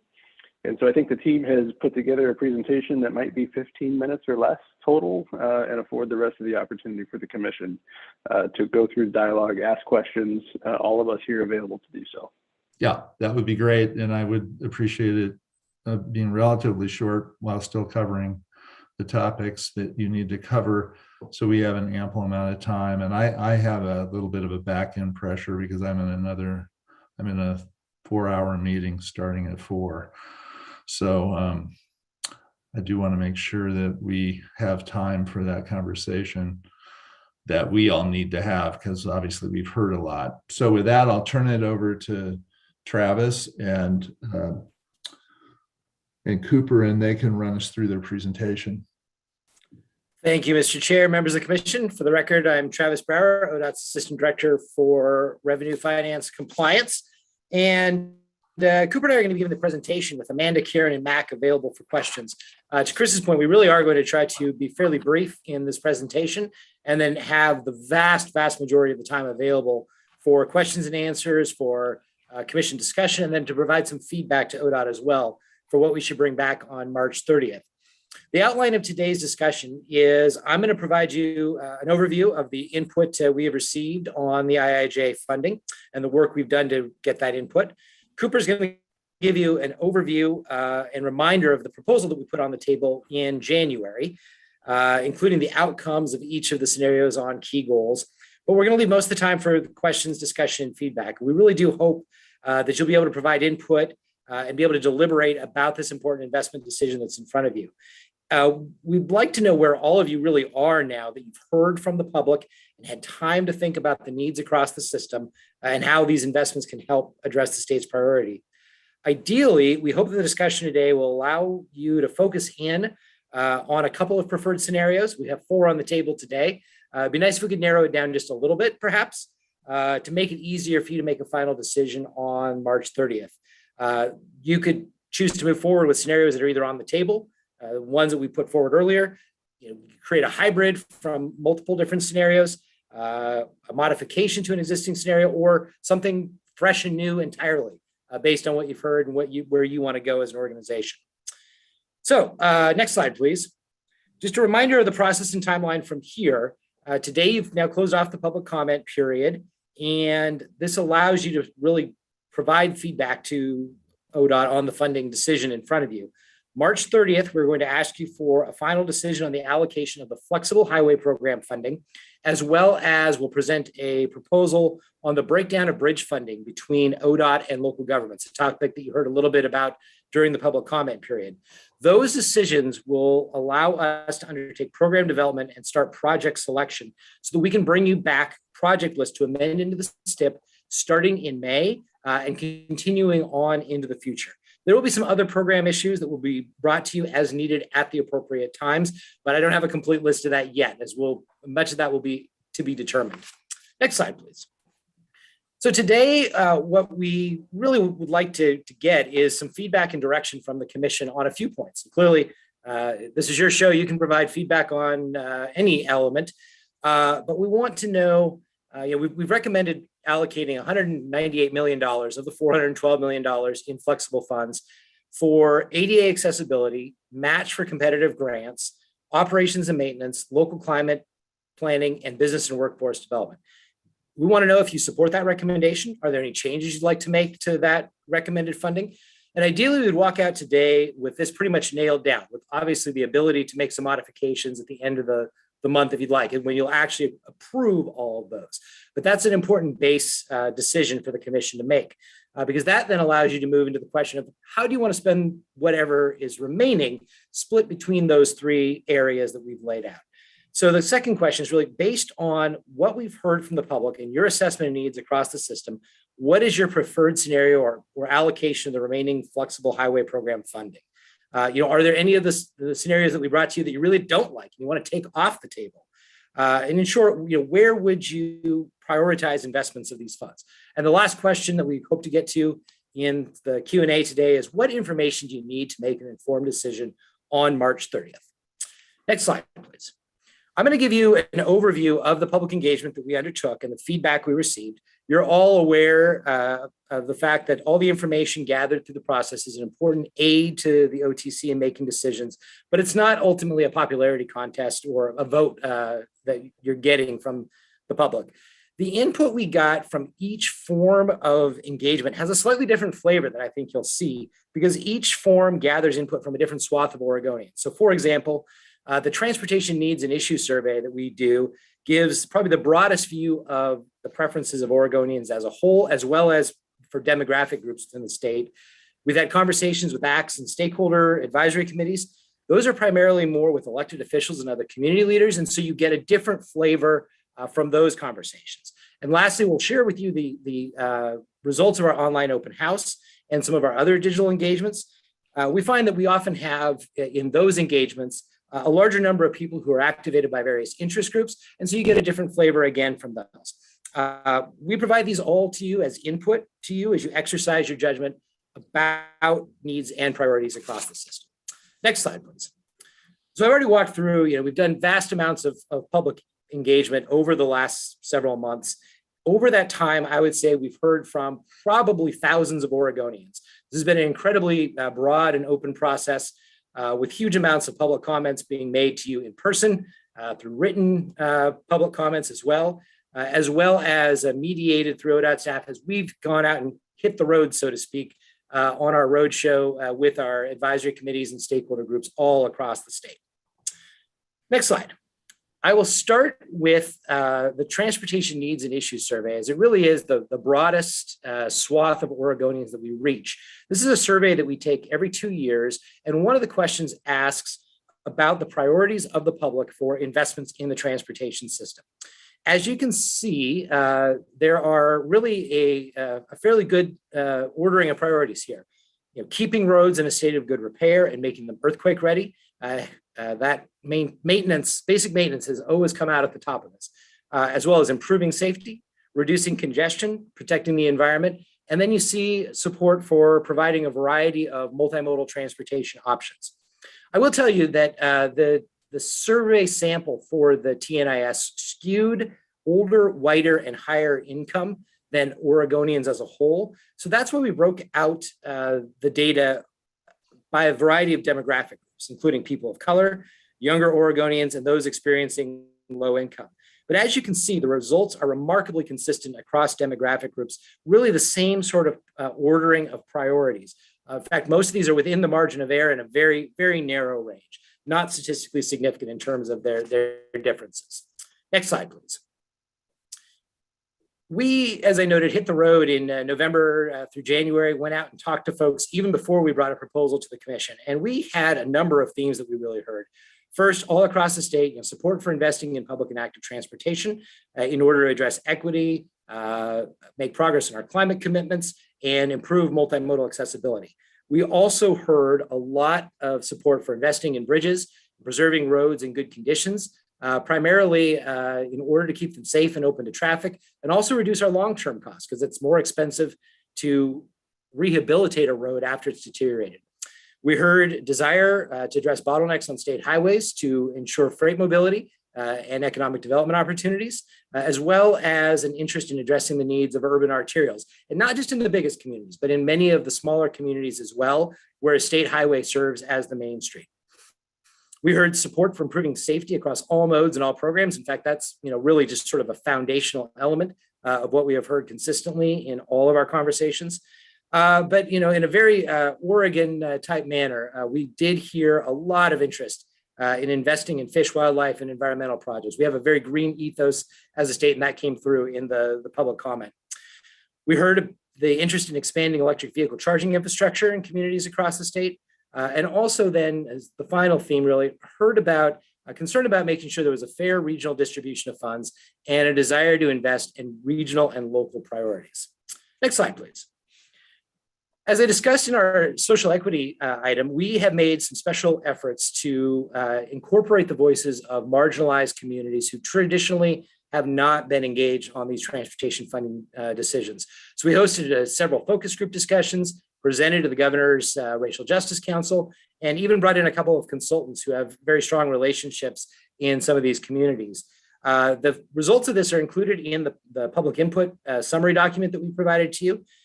We heard through some surveys, I would say themes that are broadly consonant with what we heard from other groups as well. One of the themes I did hear in a number of our conversations that I took part of there was support for the funding we proposed for business and workforce development, as there is a recognition, I think, that's particularly strong among communities of color that minority-owned firms, BIPOC-owned firms have long struggled in order to get state contracts, and there needs to be additional supportive services, as well as paths into the construction workforce. So that's one of the, I think, the themes that we've heard a little bit more strongly in our engagement with these communities. Next slide, please. We also conducted an online open house, which had, I think, about 450 people participating. In that, the Safe Routes to School and Great Streets programs were very popular, just as they were across the state. Enhanced Highway, maybe not so much.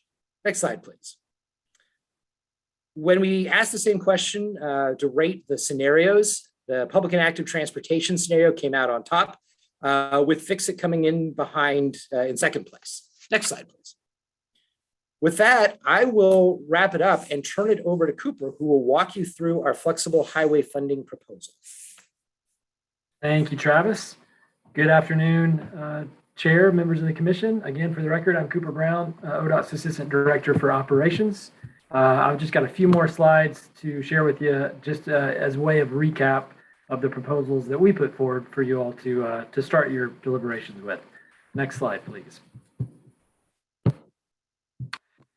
So just as a reminder, we're focused on the gray portion of the pie here, the 32%, which represent the flexible funds of the IIJA highway formula funds, 412 million total of the 1.2 billion. Next slide, please. Based on what we've heard from stakeholders and the public across the state and the strategic action plan and the needs of the system, we do recommend investing in the 9 areas that you see on this slide before you. Details about each of these programs that we've walked through at previous meetings and is also included in your attachment 3. So we won't be going over all of these in depth right now, but we're happy to answer questions about them if you have them. 5 of these programs, as you can see on this slide, we recommend to fund at the same level in each of the scenarios for a total of $198 million, as you can see there. The other 4 areas, Great Streets, Safe Routes, Fix It, and Enhance Highway, would vary across the 4 scenarios that we presented to you. But of course, and I want to really underscore this, it's the commission's discretion to decide if you agree with these off the top, for lack of a better way to say it, set-asides, and the amounts associated with each. That is entirely within your discretion. But again, we bring these forward based on the public comments that we've received, based on the input that we've heard from the commission in the past, and also in alignment with our strategic action plan. Next slide, please. So I'm going to quickly recap the scenario major areas, because for the remainder of the discretionary funds, we propose them going to 4 different scenarios, as we've talked about, built around toggling up or down investments in public and active transportation, and Fix It and Enhance. For public and active transportation, just as a reminder, these investments would go towards programs like the Great Streets program that's geared towards providing upgrades to state highways that are functioning like main streets, go towards providing more multimodal options for all users of the system, would add funds to our super popular and oversubscribed Safe Routes to School program to do more projects across the entire state to improve walking and biking for kids. And while you've made historic investments in this area, most notably in the 24-27 STIP, as we've heard from many of the comments, there is a strong desire and great deal of need for these types of investments across our state. Next slide, please. Because IIJA has already given $268 million to bridges through the formula funds, most of the Fix It money that you're going to be deciding where it goes would go towards paving. And that would make up for the very limited funding that we had that went towards paving in 24-27 STIP. As this graph shows, our pavement conditions are on a declining trajectory of about 1% a year. And just so that translates into something meaningful, 1% equals about 80 miles of the state highway system that would be turning into poor pavement conditions every year. So due to erosion of paving volumes and several critical must-do projects, we currently have those projects that are underfunded. Because we're managing to keep the interstate in a decent condition for now, most of the pavement that would be eligible for this Fix It money would be on corridors like US 97, like US 95, like US 26, Oregon 18, not on the interstates, but on those, for lack of a better way to say it, second tier priority corridors across the state. Each mile of paving costs about $500,000 to $1 million. So we could do quite a number of miles for the amounts included in the Fix It scenario. If you choose the highest level of funding for Fix It, more of the money would go to bridges than if you choose a different scenario. But again, the majority of it would go towards paving projects. Next slide, please. On the Enhance front, whatever you decide goes into this program is going to be prioritized along the lines that you see on the slide here, specifically finishing off underfunded projects and developing future Enhance projects for grant opportunities. One thing to keep in mind when thinking about all of these investments, but particularly Enhance investments, is the increasing project costs that we're seeing these days. Prices of many of our materials are at historic highs. We have labor shortages that have been pretty persistent. And in recent weeks, with the crisis in Ukraine and the accompanying spikes in global oil prices, we anticipate that our project costs are only going to continue to go up in the near term. So as such, some of the funds that go into Enhance will likely have to cover inflation. But to give you a sense of the types of projects that would be near the top of the list for receiving additional Enhance funding, and again, as Travis mentioned, we would be bringing these to you as we update our STIP beginning in May. But to give you a sense of the type of projects we're talking about here, it would be things like the US 97 project in Bend, the North Corridor project, be things like the I-5 Aurora Donald Interchange Phase 2, like the Kubler-Delaney project, the I-5 Southern Oregon Truck Climbing Lanes projects, those types of additions and enhancements to our system. Next slide, please. So onto the scenarios themselves. Rather than giving you a recommendation for how to allocate funding across all 9 programs, we brought you 4 options in the form of 4 different scenarios. The scenarios differ on how much of the funding it puts into Fix-It and the public and active transportation and enhanced highway programs. For example, as you can see on the slide here, in the Fix-It scenario, Fix-It gets half of the available flexible funding, while public and active transportation and enhanced highway get a quarter each. The balanced option splits the funding evenly between all 3 categories. These are arbitrary based on the percentage split. They're not based on specific amounts to fund particularly high priority projects. And again, we present these as a starting point for your discussions. You, of course, have the prerogative to change these scenarios, make a hybrid, however you'd like to do it. Next slide, please. So here's how the funding plays out in each of the 4 scenarios. There's a little bit to take in here. I'd probably recommend that we maybe we even come back and have this up as you all begin your deliberations, because it does provide a pretty good snapshot of the funding amounts per the scenarios. I'll pause for a second, let you digest it real quick. Next slide, please. So each scenario performs better in some of the goal areas. Fix-It does well on state of good repair and adapting to climate change, as you could probably imagine. Public and active transportation does well on social equity and multimodal mobility. And enhanced highway does well on congestion relief. But the amount of difference in the funding between all of these scenarios is not that significant. And so therefore the outcomes of the different scenarios are really not all that different. Next slide, please. This slide, and I'm nearing the end, I promise, gives you a visual of the differences between the scenarios in terms of total IIJA funding. So that's the roughly $800 million that's already been allocated in the formula funds, through the formula funds, and the $412 million that you all are deciding where it goes. But as you can see, percentage-wise, there's slight differences depending on the scenario, but the major pie pieces of sustainable and equitable transportation, Fix-It and Enhance to a lesser degree, are fairly set based on the non-discretionary IIJA money that's going into these program areas.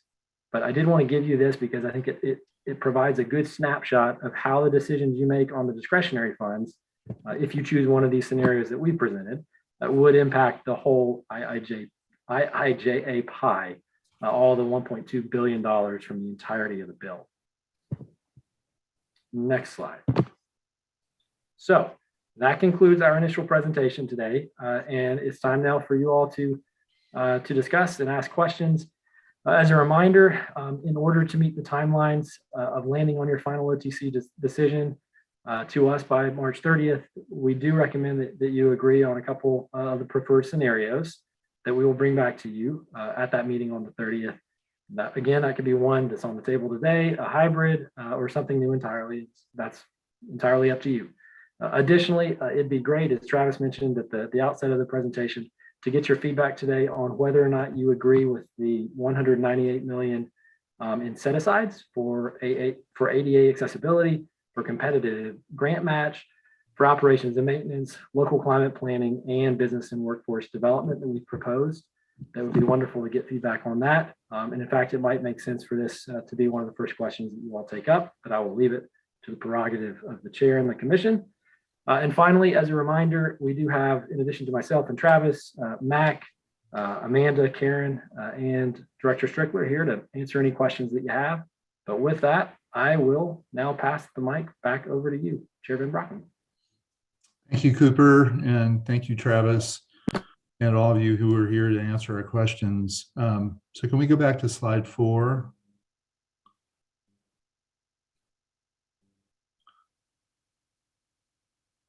So these are the 3 questions that the staff is asking. So I just want to get these in front of us. So how would you like to proceed? Do you want to proceed by talking about these 3 questions? Do you want to start by in some other way? For example, general commentary for a few minutes from each of us so that people can kind of frame what they're thinking, which would be a nice way maybe to start so that we get, yeah, okay. Why don't we do, is there anyone opposed to taking that approach? Maybe if everyone just takes 5 minutes, there are 5 of us. I think we don't want to take any more than that time. Chair, Yeah. was there a slide that showed the 198 million breakdown? Yeah, if we go to slide 19, and just so Sabrina, if that's you running, or Lisa, I'm going to go back. At least I was planning to go back a lot between 4 and 19 for a while, because those are 2 places that I think are helpful. It's everything in the blue shade, which is one of the questions on 4. These are the numbers are the same in all the scenarios on these 5 categories, at least in the 4 scenarios that were put out. They're not this. I don't think they're exactly the same in scenario 2B. And someone may want to look at that. I think we actually have a slide like this somewhere that shows that as well. It's 5. But anyway, to your question, it's the blue, shaded blue or gray or whatever that is. That's the 5 that are common to all the common in amount in all 4 of the scenarios that were put out for comment. So why don't we take 3 to 5 minutes and just go around and we've heard a lot. We've been immersed in this for the entire year, basically. I'm sure we're all wanting to say something as a starting point. So why don't we start with Commissioner Smith and go from there? Wow, I get to go first again? Why not? Why not? Because you never know what I'm going to say. It's always good, Sharon. Oh, yeah. Sure. Yeah. Oh, it's always great to hear what you have to say. Well, thank you. Even though sometimes it's hard to respond because, the answers are not easy on these things. No, they're not. At least, this is a positive discussion because we actually have some money to spend. So that's a great thing. And, I think we all, at least I'm grateful for the opportunity and the funding that the bipartisan effort led to. And so we do have a lot of hard work ahead of us because this is a historic opportunity and grateful for it. Generally speaking, I would say that I'm inclined in these discretionary funds not to fund projects or programs that can be funded with the grant programs of IIJA and the directed funds. So I would prefer to target areas that we can't fund otherwise. I'm generally supportive of the allocations for the items in the blue box, for lack of a better term, the climate planning, maintenance and operations, ADA, the match for federal grants, which I think is critical, and the business workforce development. As far as the amounts, I don't have a strong feeling about those and certainly would be open to discussion of, should we tinker with that? I do think that staff has given some thought to what the minimums might be. So if we want to tinker with that, I think we should ask the question, what are the impacts of doing that? It's clear that the public supports all of these programs across, their different perspectives support different items, but generally speaking, we need to fund all of these. And that highlights the real dilemma that we have, which is there's clearly not enough money to meet all the needs that we have. So no matter what we do, some programs, we're just not going to have enough. So we have to be strategic in what we decide to fund. I'm a big proponent of the Safe Routes to School. I think it's, chronically underfunded, oversubscribed, I guess I should say. It has safety components, community benefits, climate change impacts, and health impacts. So I think it's important. The Great Streets also is, I think, a new program that would be really well received all across the state. It has climate benefits, safety, and community benefits. I'm also a big fix-it proponent because it's way cheaper to fix what you have than to let it go into disrepair. And I like the emphasis on the regional corridors so that we really are making sure that these critical links through the entire state, including rural areas, are improved, especially because disaster responsiveness, we need to have these critical links in order to respond to what we're seeing increasingly. And the enhance, I'm less inclined to want to fund because we have other pots of money for that. But I do think it's important to finish out the projects that are underway. And so I think some amount to that is important. And I'm happy to have a dialogue of what the right split is once we hear everybody's general comments. Back to you, Chair. Thanks, Sharon. That was a really great outline. It will help us all as we organize our thinking. So thanks for that. That's one reason I wanted you to start, because you're good at organizing your thoughts on things like this. So, I have a list. so I'm going to go to whoever wants to go next. Who would like to talk next among the three of you? I'll go last.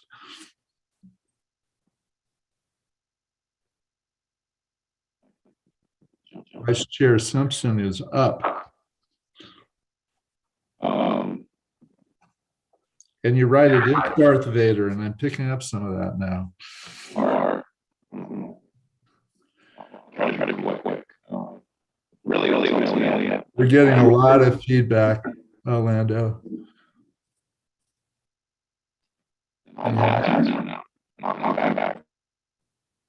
You want to call back? Yes, that looks like it. Why don't we go on? Whoops. Better. It's not better.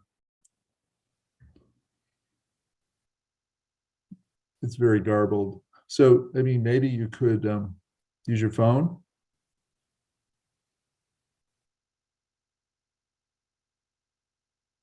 Looks like he's gone.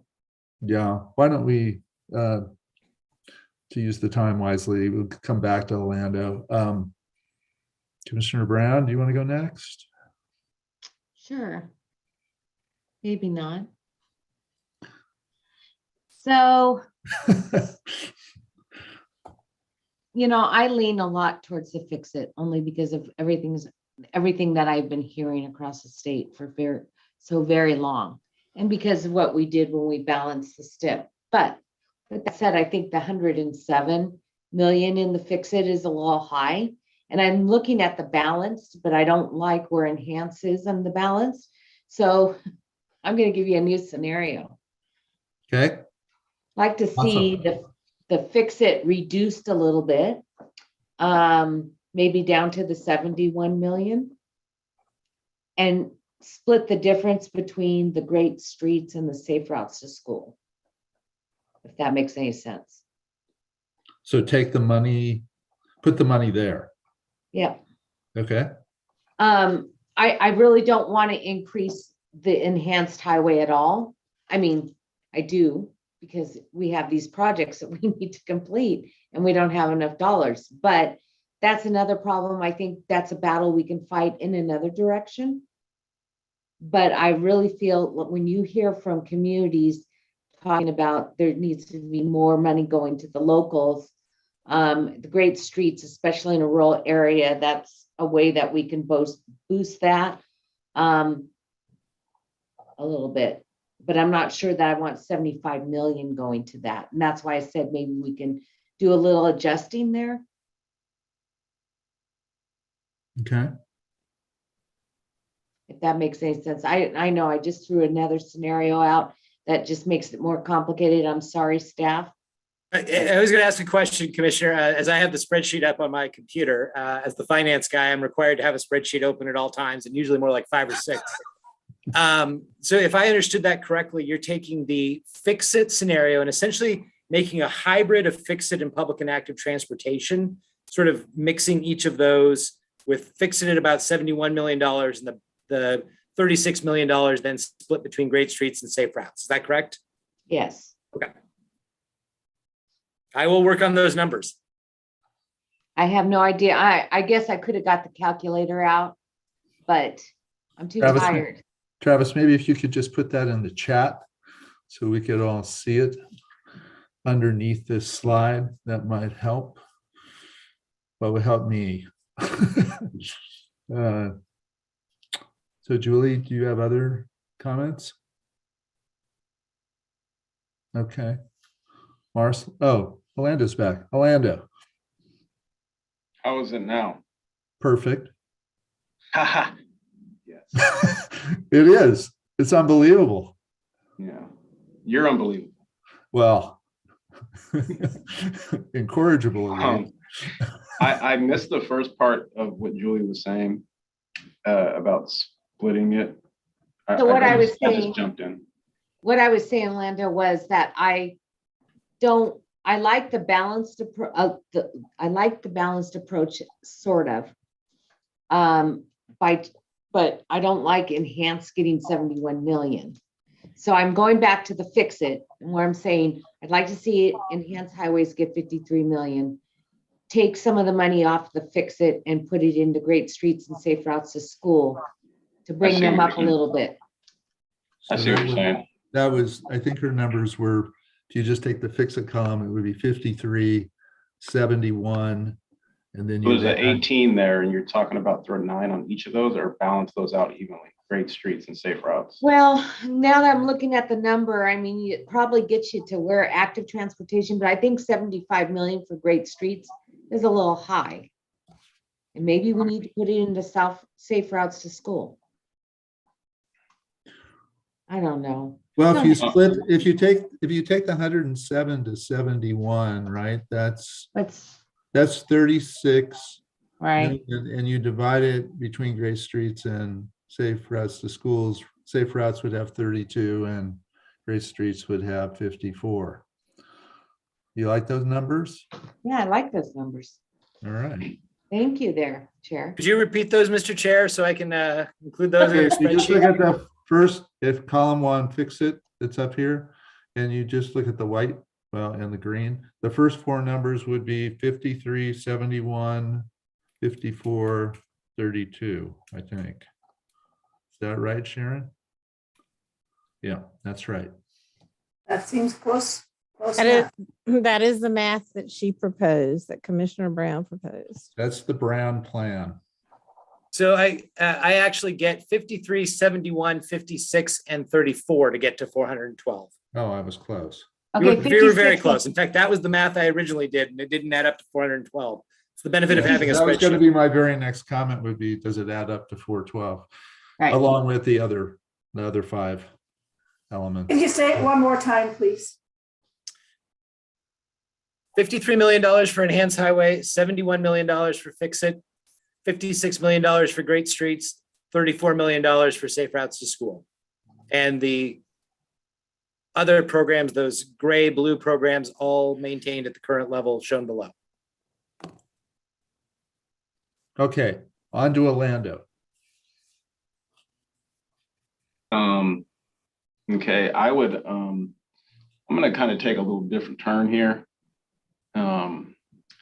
Just because I'm trying to balance out where I feel like the agency is and what they're recommending versus what I've heard from commissioners. And I can't say I've heard a lot from Marceline yet because, she's new, which I'm definitely open to hearing what her thoughts are about this. But and balancing that out with, the community concerns, public testimony, all the efforts that are going into this conversation right now. And I think personally right now, I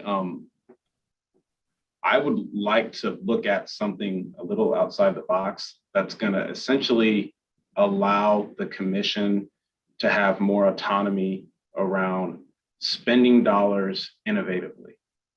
And I'm not referring to highway uses.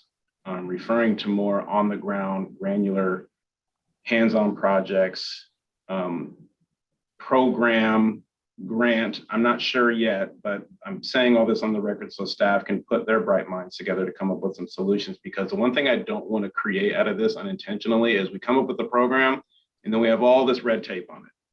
And then it's daunting, and then it's irritating, and then it's bothersome, and then there becomes another reason why people don't want to work with ODA. And it's like, let's figure out the path of least resistance so that we can get dollars onto the ground that can address our gravest concerns right now that exist in our communities. And what's leading me down this path is, we stood up this urban mobility office in the metro region. Now, obviously the metro region is going to have the loudest voice in the room, and I'm from the metro region, but I still am not going to be remiss to know that sometimes the metro region, actually a lot of times, acts like a spoiled brat. And so with that being the reality, there are certain concerns that are real and authentic, and you do want to hear them, as well as make investments for the future, and be a 21st century leader in transportation. I think Oregon, we should want to be that. And I really do believe that there's an opportunity for us to do something with an existing group body, urban mobility office, that allows them more flexibility to do more innovative projects on the ground in communities as it relates to active transportation, public transportation, other alternative modes and concepts and ideas that come out from community groups, from local governments, from businesses, whatever it may be, that we can deploy resources quickly that can be a catalyst to other investments. And when you think about all the other grant programs and funding mechanisms that exist in the metro region, because you have the county, you have a regional government, you have municipal governments, you have a lot of businesses, and you have a lot of innovation that's hitting the ground these days. Climate innovations, for that matter, as it relates to transportation, I really do think we should probably start thinking outside the box. And so finding a way for me personally to look at that whole paradigm of how we can deploy resources easier into the hands of the community by allowing our urban mobility office to be more free and flexible by working with those groups, and allowing the commission to operate more freely around how it spends and deploys those resources. And it doesn't have to be a permanent thing. I just think we have to get something going, and we build off of that, and we learn from that. And the best place I think to start is the economic engine of the state, which is the Portland metro region. Because I believe if we can be the catalyst to something like that, then I believe it can leverage a lot of other investments that will address the concerns that the community is raising, which is heavily predicated around social and environmental injustices as it pertains to the transportation system.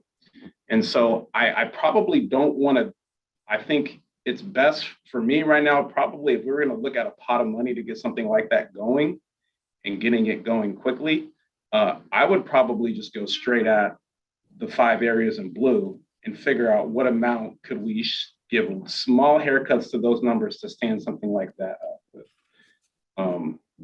And I'm gonna stop right there because I don't want to just keep rambling on about this, but I think, and I'm hoping everybody is hearing where I'm going with this, because there are the things that the agency has to do around maintaining its current assets and its system to keep mobility moving and commerce moving.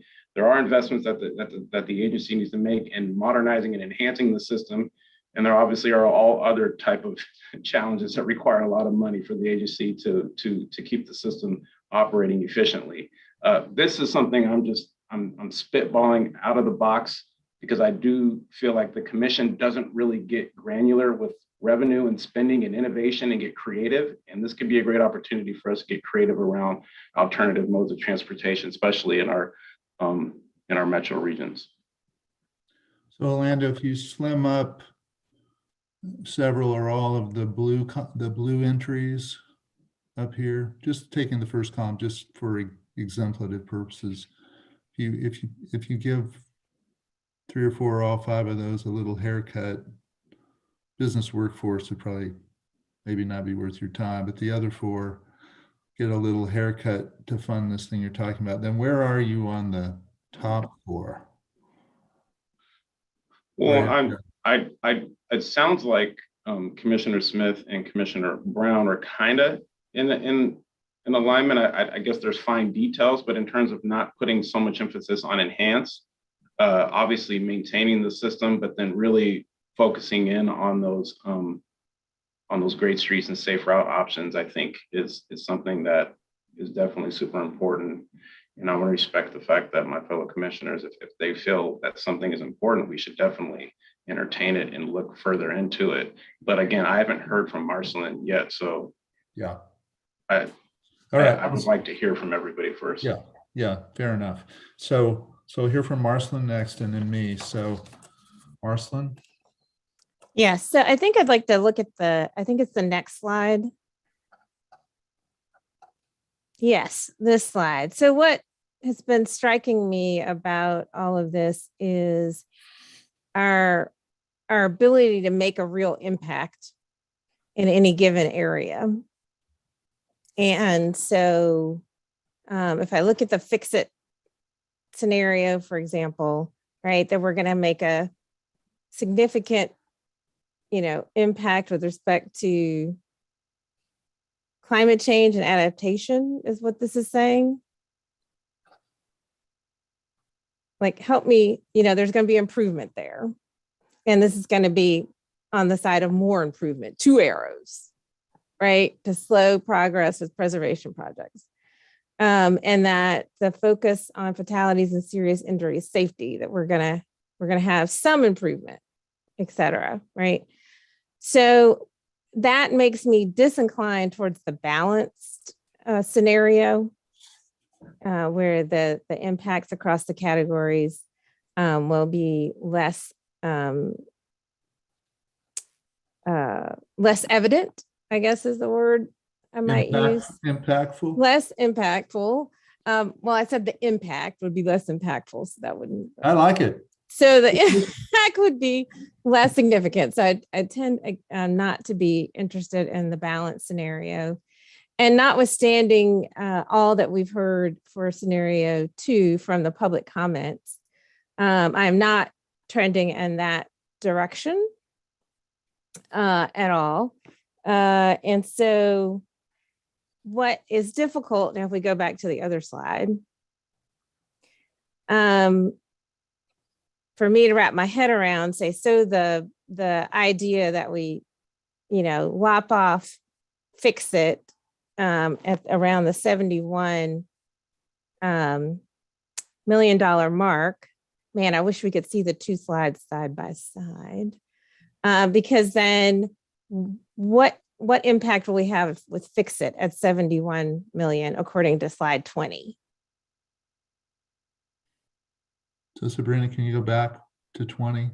Thank you. Right. So we're going to have some improvement in this area, but not significant or more improvement. So doing that throws me back to the balance scenario with respect to fix it. And then to go to 56 for great streets. I mean, I think you can follow where I'm going with this. Is that I'm concerned about trying to do everything again with this pot of money. And so making more difficult decisions and hoping that we live to see another day.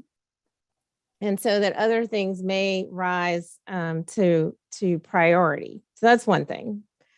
So I'm trending towards the fix it scenario as it is, there could be some minor adjustments within that, but not to the tune of bringing it down to 71 million, for example, for the fix-it part of it.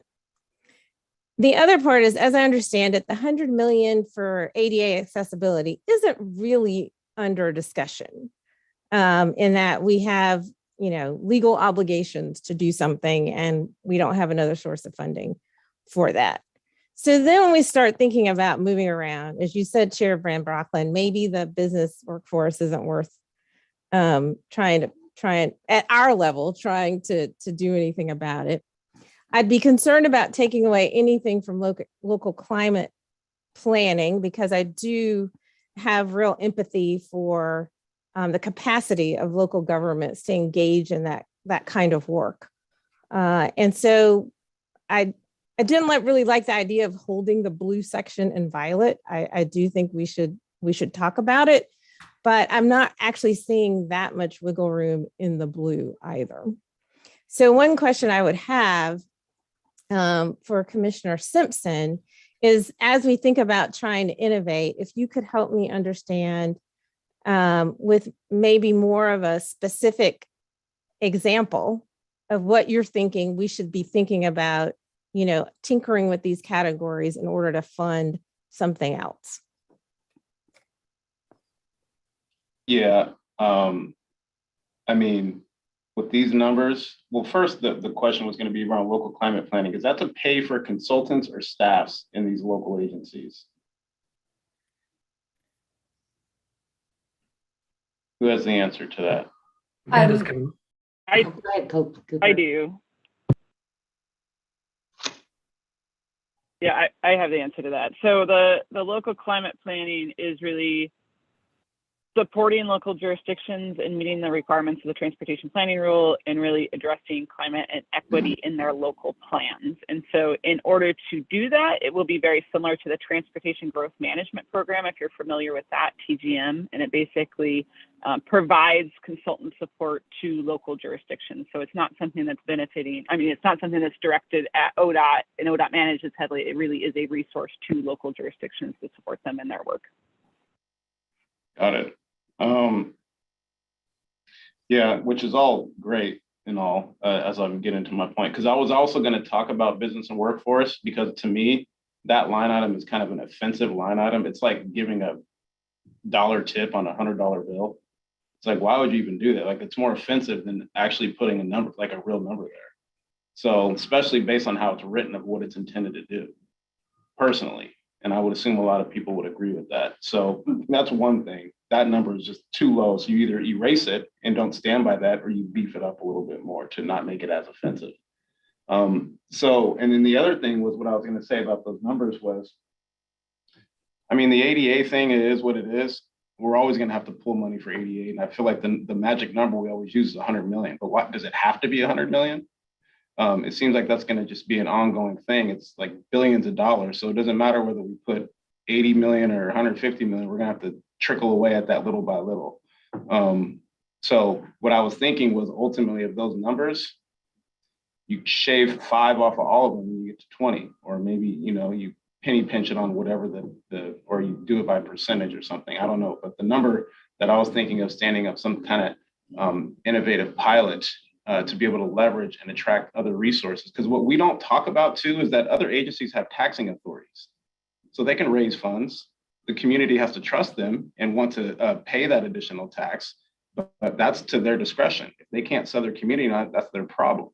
But as it relates to what we're doing, we're saying we're going to catalyze a market opportunity, right? So this is going to be the ROI. If we create a pot of fund around innovation and non-highway uses of transportation to address, climate and social challenges in our most complex communities or complex situations, well, hopefully that 20 million, because the others would want to participate, I would hope, private and public sectors, will probably lead to, let's just say, 100 million of real investment. And so now we're actually playing seed funder to something bigger and more transformative that doesn't have all the red tape and is kind of siloed into these lanes. So that was the whole intent behind my thinking. But I'm not really, it doesn't really matter one way to me how it comes. I just think we need to come up with something to do something more creative and trigger a new market opportunity for us to get into cleaner forms of transportation and alternative forms of transportation that can address our climate and social challenges. So Marcelin, I think that was responding to you, and I want to make sure that you're not done. I mean, I want to make sure that I'm not cutting you short on what comments you wanted to make. So Take it away, Chair. no. I mean, do you have other things you want to say? No, I'm fine. That was sufficient for these purposes. Okay. So here's so I think we're all struggling with the same set of challenges here. I really agree with what Marcelin said about impactfulness and spreading. That's an issue. That's a function of the amount of funding that gets further constricted by the blue boxes. That I'm not really argumentative about the blue boxes. I'm just saying they take half the money. So that leads me to, is there any place else to find money? And the place I go to is the discretionary grants.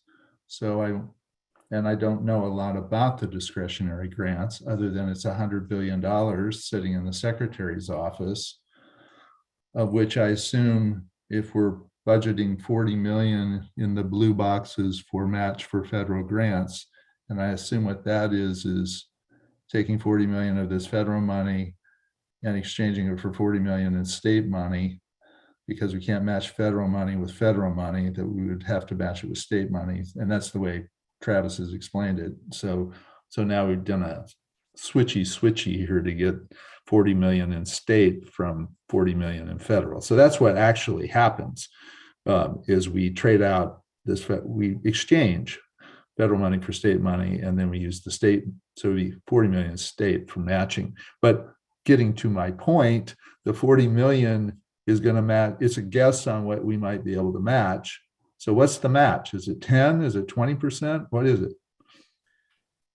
Chair Van Brocklen, the match on most federal grants is a minimum of 20% of the total project cost. However, in many programs, if you come with a minimum match, you're much less likely to be successful than if you come with, 30% or 40%. So Okay. we have stated that at an 80-20 ratio, $40 million in state funding would allow us to leverage up to $160 million in federal funding for projects that otherwise we would not be able to compete for because we simply don't have the state cash. So this is a good way to leverage federal funds. My sense is that $40 million is probably a good starting point. We might run out of that, though, within the next couple of years. Then we'd be back to you with an additional ask for doing some additional exchange. But certainly it's really up to the commission, up to your discretion, whether you want to reduce that today or keep it the same or go higher. Really, that's up to you, and we can weigh those consequences. So my real question on this is this, we got this 100 million, and I started looking at some of these categories, and I'm not 100 billion, sorry, 100 billion sitting in the secretary's office. A few of the ones that were identified in some of the materials were, there's 12.5 billion for bridge discretionary. There's 10 billion for national infrastructure project assistance. What is that? Is that highway? The National Infrastructure Project Assistance is a program that they're calling the Mega Projects Program. That is a highway and multimodal program that might be a program that we might go to for the Columbia River Crossing I-5 Bridge, Interstate Bridge Program, as we now call it. And so as a result, that would be a very good candidate for funding for that project. Okay, and then infra and RAISE are my other question. What are they for? Yeah, the RAISE program is for basically community livability, equity type projects, typically multimodal in nature. Very little of that goes out for straight highway projects. We typically apply and look for some of our good, great streets type projects. Complete Streets do very well when going through the RAISE grant, but it can fund just about anything, but they're very small. in the range of about $20 million. I would anticipate that some of our competitive grant match funds could go to some of those raised grants.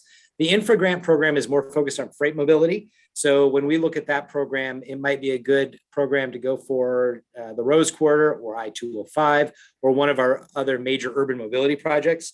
We did get an infra grant for the US 97 Bend North Corridor, for example, as a project that reduces congestion, improves freight mobility. That's the sort of project that they're generally looking for there. So now getting to the punchline, I was trying to look at this comprehensively. What's in the directed money? What's in the 412? And what can we get from grants by leveraging the grant match? So that's really my ultimate question on the grant money to you, Travis, is, so it's a guess, but what's the range? What might we reasonably expect? Or you could say, well, we can't reasonably expect anything because we don't know and it's discretionary. That's a fair answer. But what do you think, based on your experience, we could get in to do what? Because we get these very tight, we have these huge demands and we have a very small amount of money when we're really talking about it. And I appreciate the money, and it's a lot of money, but it's not very much money at the very same time, with given all the needs. So I'm trying to figure out, if you have the directed and you have the flexible and then you have the grant money, what's the total picture here look like? Because if you were going to say to me, well, really 90% of what we could probably get is fix it for highways, then that would influence my view about how much we ought to put into the 412 on fix it. If you said it's really what we're going to be able to get out of that is stuff on climate, then I would be okay. So we can't use it. So then we should load up on the fix it. Yeah. You know what I'm trying to say in a very inarticulate way is like, what's the whole thing look like? You know, when we're all done, did we do it right?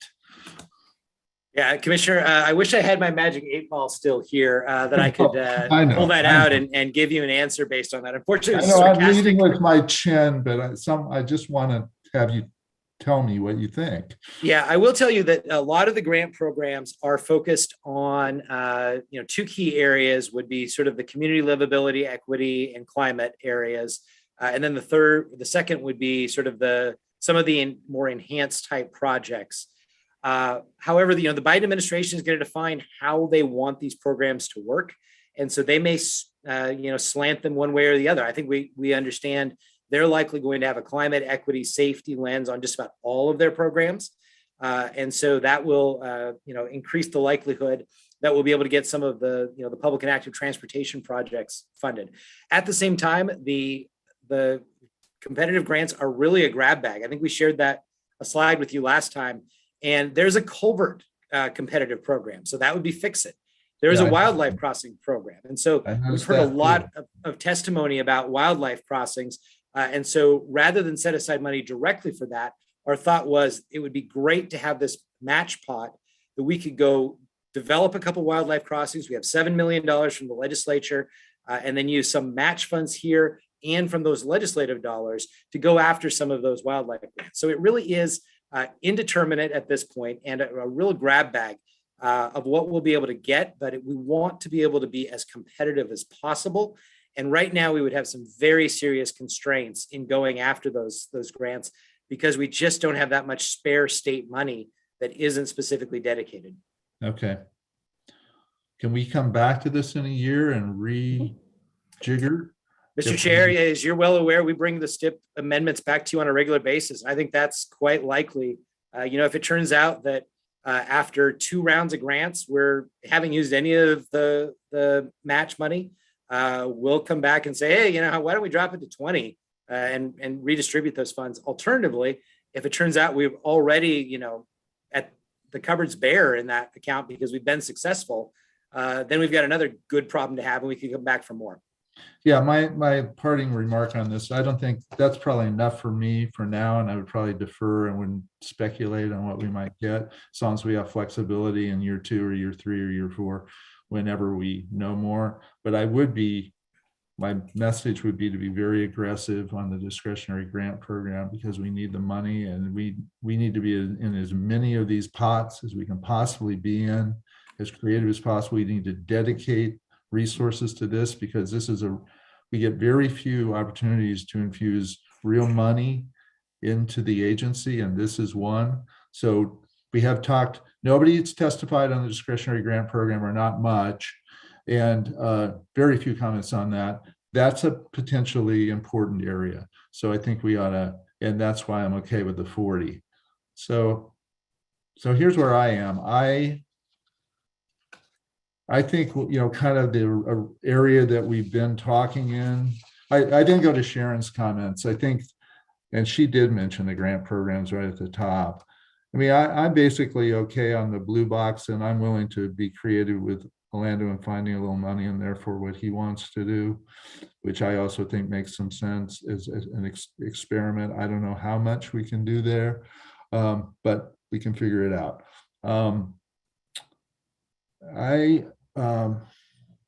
So I agree with a lot of the comments that all of you've made.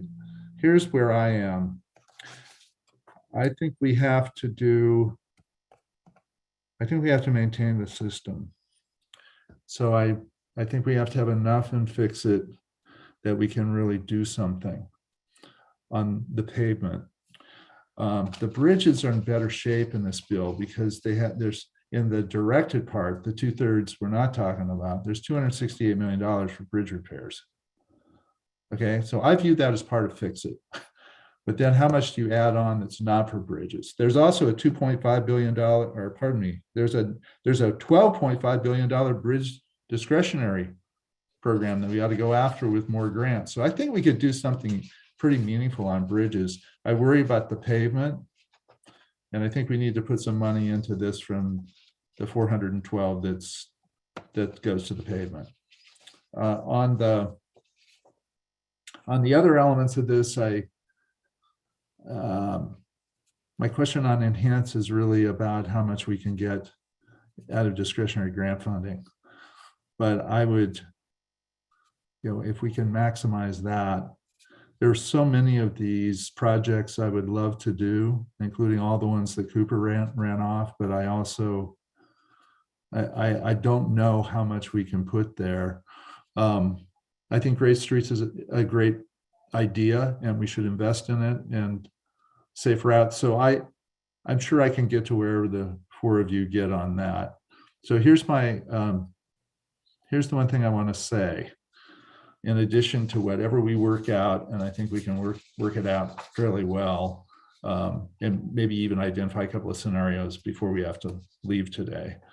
On the EV charging and carbon reduction monies that are directed, this is where I'd like to put down a little bit of a flag. I think we are trying to both maintain and preserve an existing system and prepare for new things at the same time. So not only do we have enormous funding pressure, but we have to transition from today to tomorrow, and specifically in electric vehicles. This is coming. The auto manufacturers are going there. You see it in this bill with EV charging and carbon reduction right in the middle of this bill. That's $134 million just in our portion of it. And Oregon is ready to go there. And I'll just give you one factoid for the day. I was talking to a couple of people at DEQ. Oregon is currently one of the top states in the country in converting. And this is a moment to listen to Oregonians. My understanding is that our conversion rate on going from fossil fuel to electric vehicles is among the very top states in the country and growing rapidly. And I think we need to be in front of that wave. And I think Oregonians, what I've heard is we are currently on a per capita basis and this is an unsubstantiated fact right now, but I from a pretty good source, that I think this is what they were saying to me. We are second behind California on rate of conversion from gas to electric. I think Oregonians are tuned into two things. One is they like the natural environment of the state. This is not a new thing. Oregonians have been that way forever. And they want to do something personal about it. And the thing they can do that's personal to them is they can change what kind of car they drive.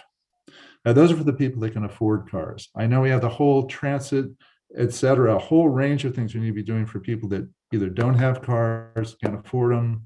We need to continue all of that. But I think we're not moving the mode split that quickly on transit. So we're not reducing congestion and we're not reducing carbon. I think I applaud TriMet, for example, for transitioning to electric buses. It's expensive and it'll take time. But I think there is a chance to see a more dramatic move by people with cars. And I think we need to get behind that. And I think we need to do it in two ways. One, I think we need to invest the 52 in EV charging and maybe some of the carbon reduction money or some state money or something else. I would love to see us in for 100 million on electric charging. And that won't even touch what we're going to need to do. We're going to need to do hundreds of millions in order to cover the state. The other thing I think we need to explore is what we can do to incentivize those transitions. DEQ has a program right now doing that. Maybe we should partner with them, because the sooner we're moving more people who can do it into electric, the sooner we are establishing the first generation of electric cars that will then be the used cars that people who can't afford the new car can buy. And I think you have a tipping point there. I'm not saying everyone's going to own an electric car, but if you go from 5% to 40%, you're going to make a bigger impact on carbon than anything else we can do, because it's coming out of the tailpipes of these internal combustion engine cars and trucks. That's where it's coming. So we need to get people to make another choice, and people that won't ride a bus, won't ride a light rail, won't get into a van pool, won't do any of that stuff. I think they're showing us this already. They're willing to change. Now, whether that flattens out at some percentage, it probably does. But this is, for me, a moment on that directed money, EV charging and carbon reduction, to lean heavily into electric vehicles, both on the charging side and on the incentive side, and move people off these. And if you want to be in a car that, for a variety of reasons, that's a gas car, I'm not saying anything critical about that. I'm just saying we need to change the ratio. Chair. Yeah. Quick point just to add on to that, because this is exactly the point I was trying to make, and my inability to articulate that is what's kind of bringing me back around. Is we also forget about the state of the world that we're in and our future, which is very uncertain. And so if you were to ask me, income disparities are going to go drastically, become even wider, right? Right.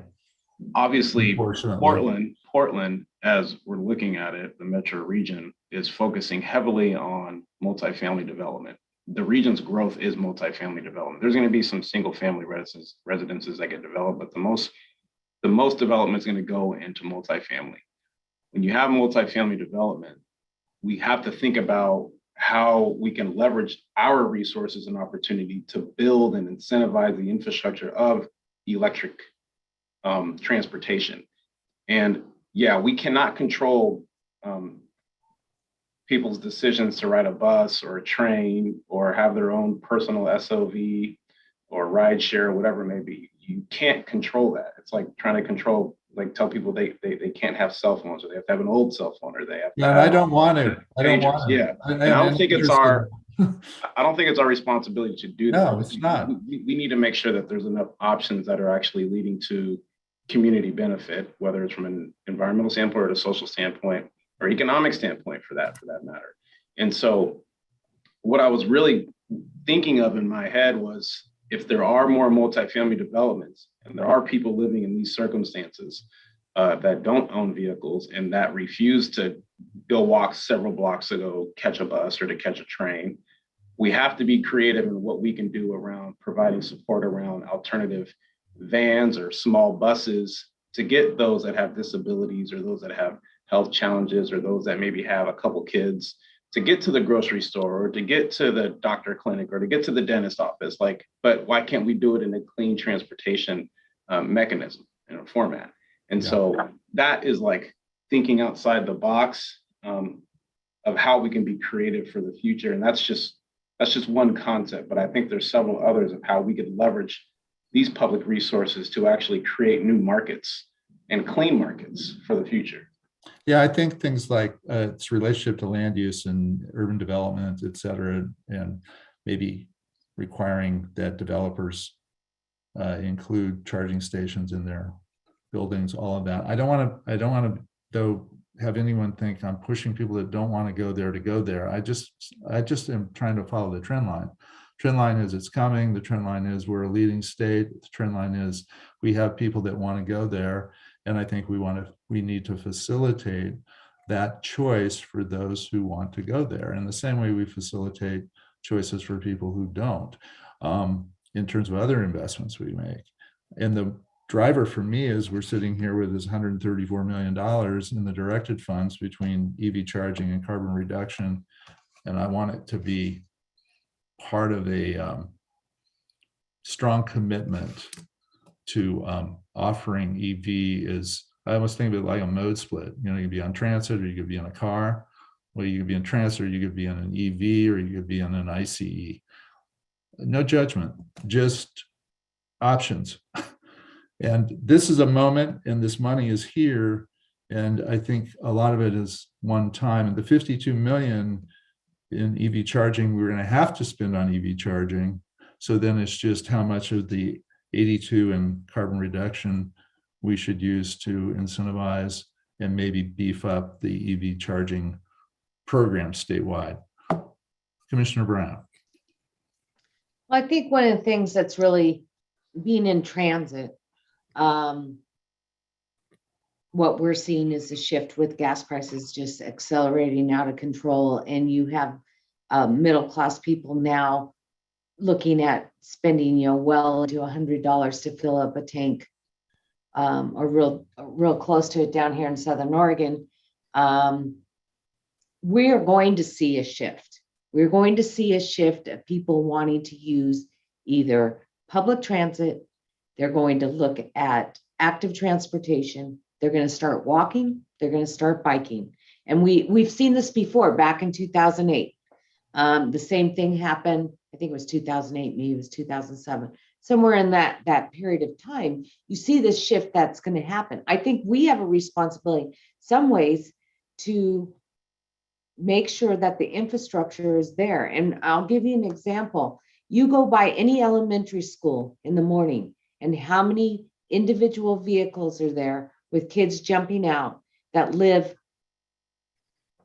within a mile of the school. But because there is no sidewalk improvements, there is nothing there for them, their parents drive them every single day. It's going to get to a point where parents aren't going to even do that. So I think that when we do this investment into safe routes to school, when we put investment into public transportation, active transportation, it is going to move the needle on the greenhouse gas reduction on the other side. And I think there's going to be a natural reduction in carbon. And I don't know how long the gas prices are going to last at this level. But what you find is when they're high like this, and they've never been high like this before, people are going to start making modal choices that are different. And once you've made that choice, you know this, Bob, you start getting used to using the bus or light rail or some other means. and then you never go back. Yeah, I'm a heavy user of mass transit.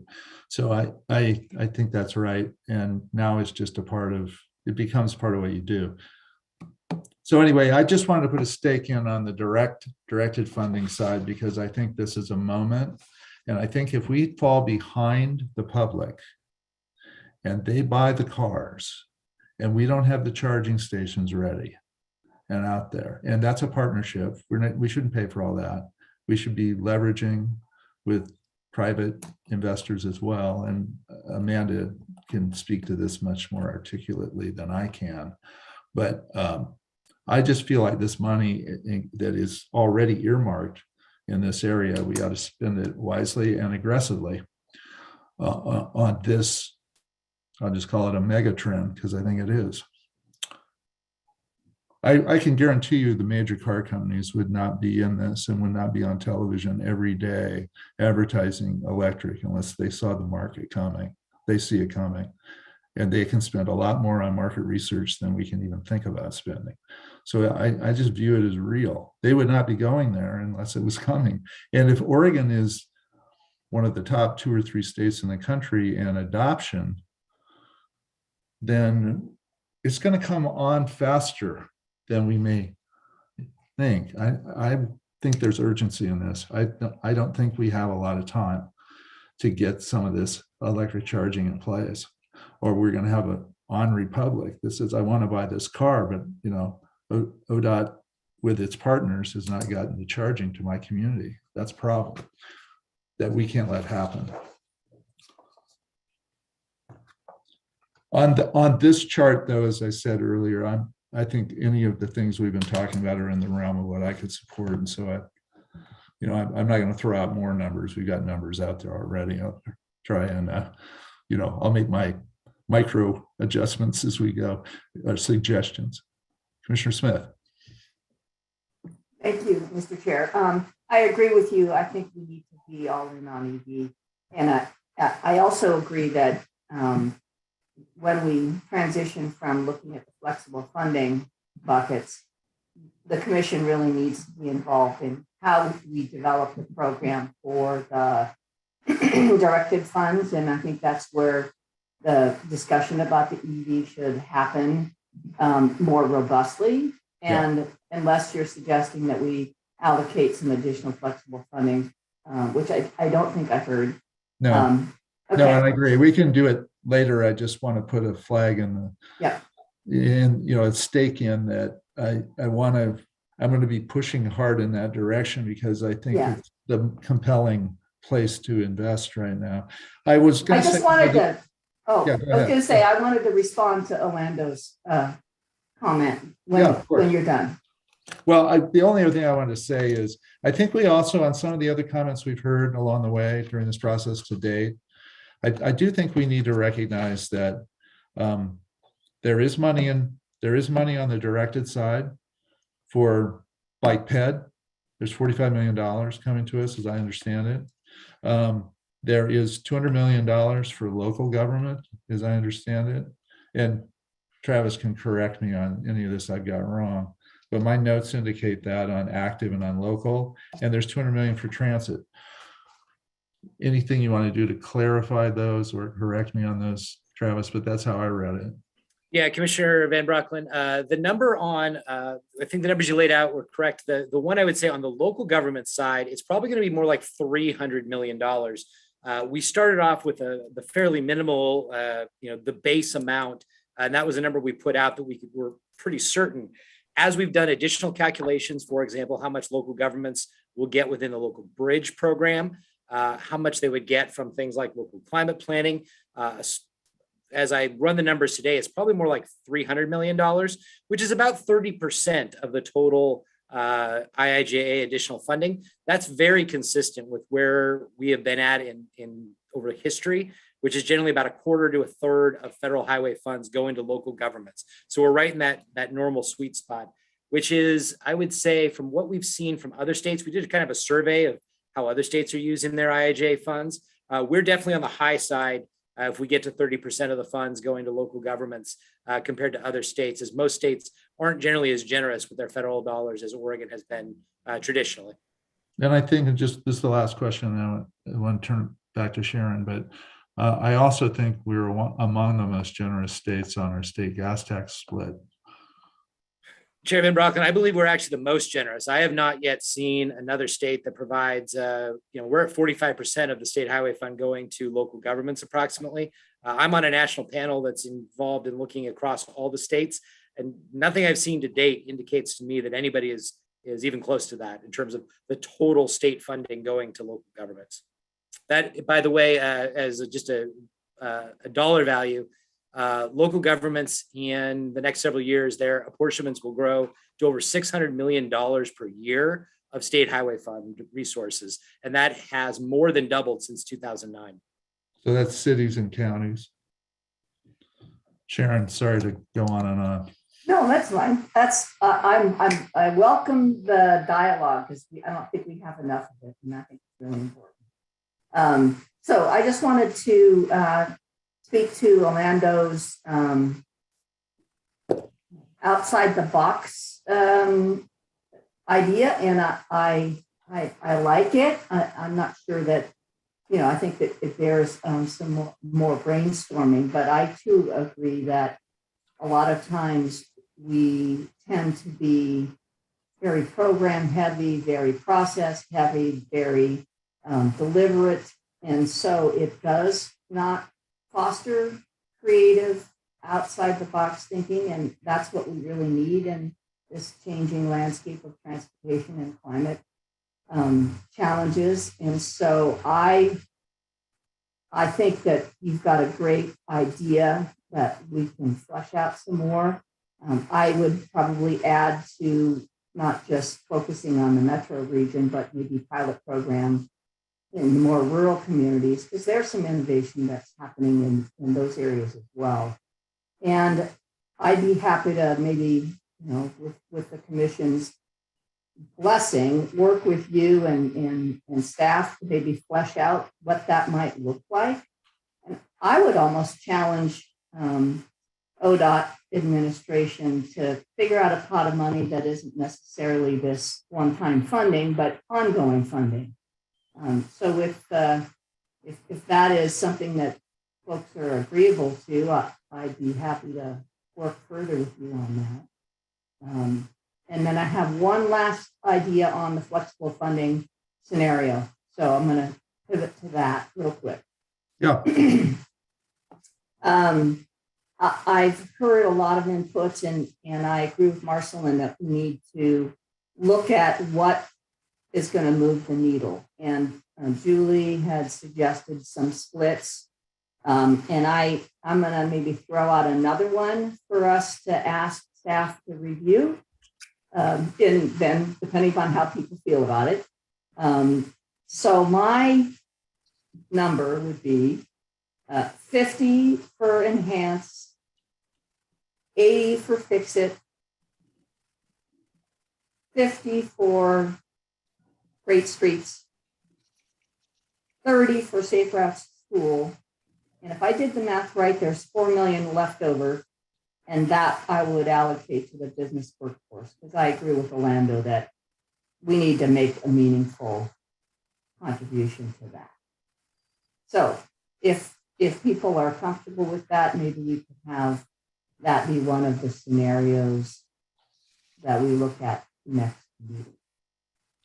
You can flush my scenario. What? I said they can flush my scenario. I think it'd be good to have both so that we could see what it drives and doesn't drive in terms of the analysis about, arrows up, arrows down, no arrows. I think it would be interesting. We'd have the Brown scenario, we'd have the Smith scenario. So it's 50, 80, 50, and what was safe routes? 30? 30. And as the spreadsheet guy can confirm, Commissioner Smith, you did the math correct.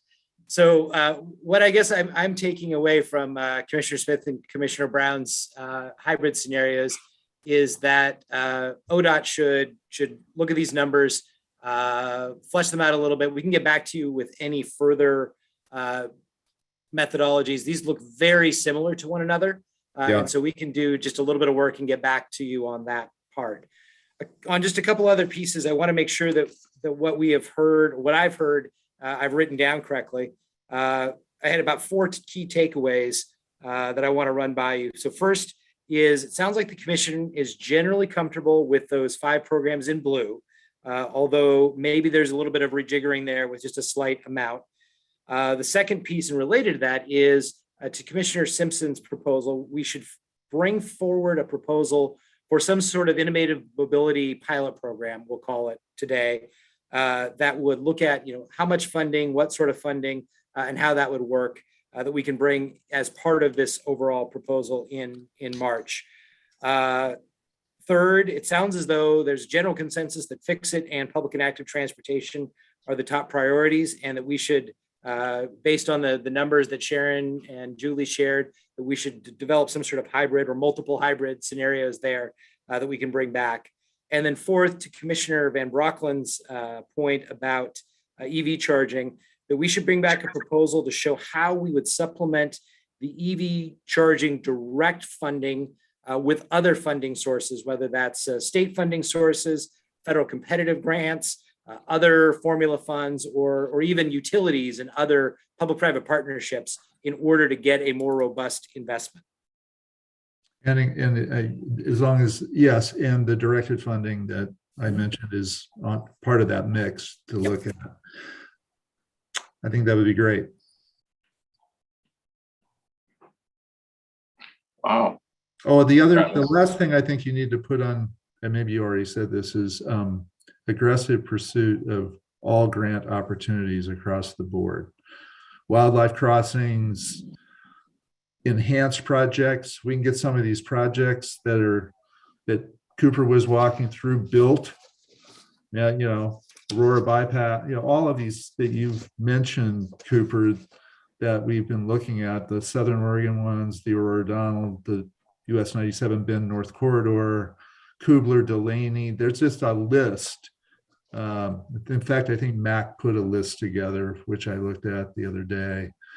We should see, we should turn over every rock to find whatever money is out there from this bill that we can get a hold of through the discretionary grant program. Because the categories are all over the board. So we should be able to get hopefully a size. And one last thing, just for the record, I know Travis, I'm gonna just start calling them dollar bills, is gonna rummage through the treasure chest and figure what colors of money all make sense. But for what I was highlighting, it would be helpful if you could bring back kind of the pros and cons, because I know there's different pools of money, but some of those pools of money come with a lot of hurdles as it pertains to organizations or groups who would be interested in pursuing something like that. And we don't want to create any unintentional barriers or other complications for folks having to deal with other regs and reporting. I mean, not to say that reporting is not going to go along with anything, but you know what I'm alluding to, Travis. That's why I said at the beginning, with the minimal amount of red tape. Excellent. I've got that written down, and we will make that part of the proposal. And the final asterisk I'd like to put on as a reminder is we will revisit this once we know how we did with the grants, or as we learn how we're doing with the grant funding, because it may, if we have some significant success, it may change somewhat how we split up some of the monies we're talking about now down the road, to the degree possible. I know you're trying to program, so did you get from this conversation enough? Chair Van Brockland, I believe we did. I think that the areas that you laid out and that I hope repeated back fairly accurately gave us what we need to be able to come back on March 30th. Certainly would take any further direction, particularly if there's anything you want to take off the table in terms of these scenarios. But I think we're starting to zero in on where you're looking at the investment proposal. If we can get those a little bit ahead of the 30th so that we can have a chance to get our arms around them. So maybe in a couple of weeks, or well, where are we, March 10th, maybe in 10 days, 12 days. The record closes on the 25th. So I'd also like to take advantage of any other written public comment we hear that may be useful off this discussion as people hear this discussion or learn about it, that we make sure we're checking in. But my main point is I want us to have enough lead time to actually be able to understand what we've got here. And if we do need to have you run something else, that we can do it before the 30th. So maybe the week before. You can give them to us. Absolutely, Mr. Chair. In fact, we also have offered to all of you that we could sit down with you one-on-one, answer any further questions before the next meeting. We will do our best to get this nailed down. Luckily, as I noted, I've got a spreadsheet that already has these numbers input. So now it's just a matter of doing some massaging and doing some additional work to try to come up with a comprehensive proposal for you. But we'll try to get that within the next probably week and a half. Sounds great. Okay, is there any other business before the commission?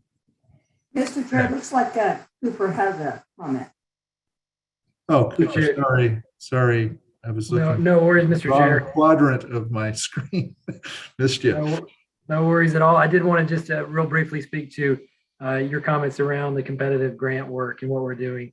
I want to assure the commission we are really leaning pretty aggressively into identifying all the opportunities of the nearly 20 programs that are coming out of IIJA, and we've developed a tool that helps us prioritize the projects and identify which ones are right for which programs. And we're not only looking at it from the lens of the programs that we've historically applied for grant money with, but also programs that, to Travis's comment, we have a culvert program. So we've got to develop culvert projects that really probably wouldn't have been on our grant list in the past. And so we're doing that work to make sure we're taking full advantage of the range of grant opportunities through the bill, and including resourcing up to, I believe it was your point earlier, this is a huge opportunity for us because it is another potentially, if history holds, it could be a doubling of the money that we've already gotten in IIJA, because we typically get about 1.2%. We just don't know how much we can get, but it potentially could be a big new pile of money. It could be 100 million or more, and we can use every dime of it. Yep. And so we were planning on coming back in May and doing a little bit of a deeper dive on our process to the point of that many of these programs are evolving, and we can tell you how we're looking in terms of trending for getting some of these grant monies or being prepared to at least apply for some of these grant funds. Right. And Travis, in your notes on the EV discussion, it's both charging and incentivizing transition to, right? That's the other piece of it for me, is making the infrastructure available to people and then helping people who couldn't pull the trigger because it's basically things like the rebates, those kinds of things. You get the 5,000 or whatever it is, then it becomes affordable, then it becomes a better choice for you. So that program's at DEQ right now. I like that program, and I think we ought to be talking to them about how maybe we can use some of this money to help beef that up. Yeah, certainly, Mr. Chair, we can include that. And I would note that the legislature just expanded the EV incentive program with some additional money in this last legislative session. So I just want to make sure that's in your notes. Thank you. Mm-hmm. All right. Anything else? We good for the day? Somehow miraculously, we're adjourning essentially on time. So appreciate everyone's a lot of good thinking, a lot of good conversation. Excited about Orlando's 23rd century program for Oregon. Yeah, on the question Sharon asked, there's no objection to Sharon and Orlando working together with the staff on this. I think it's a good offer by Sharon. We get a perspective from outside the Portland area. Bend would be a place you'd see innovation like this. So, like Bird is a good example of a company. They're over there that does scooters. So, all right. Thank you, everyone. It was great spending the day with you. Let's do it again sometime. Take care. Bye. Take care.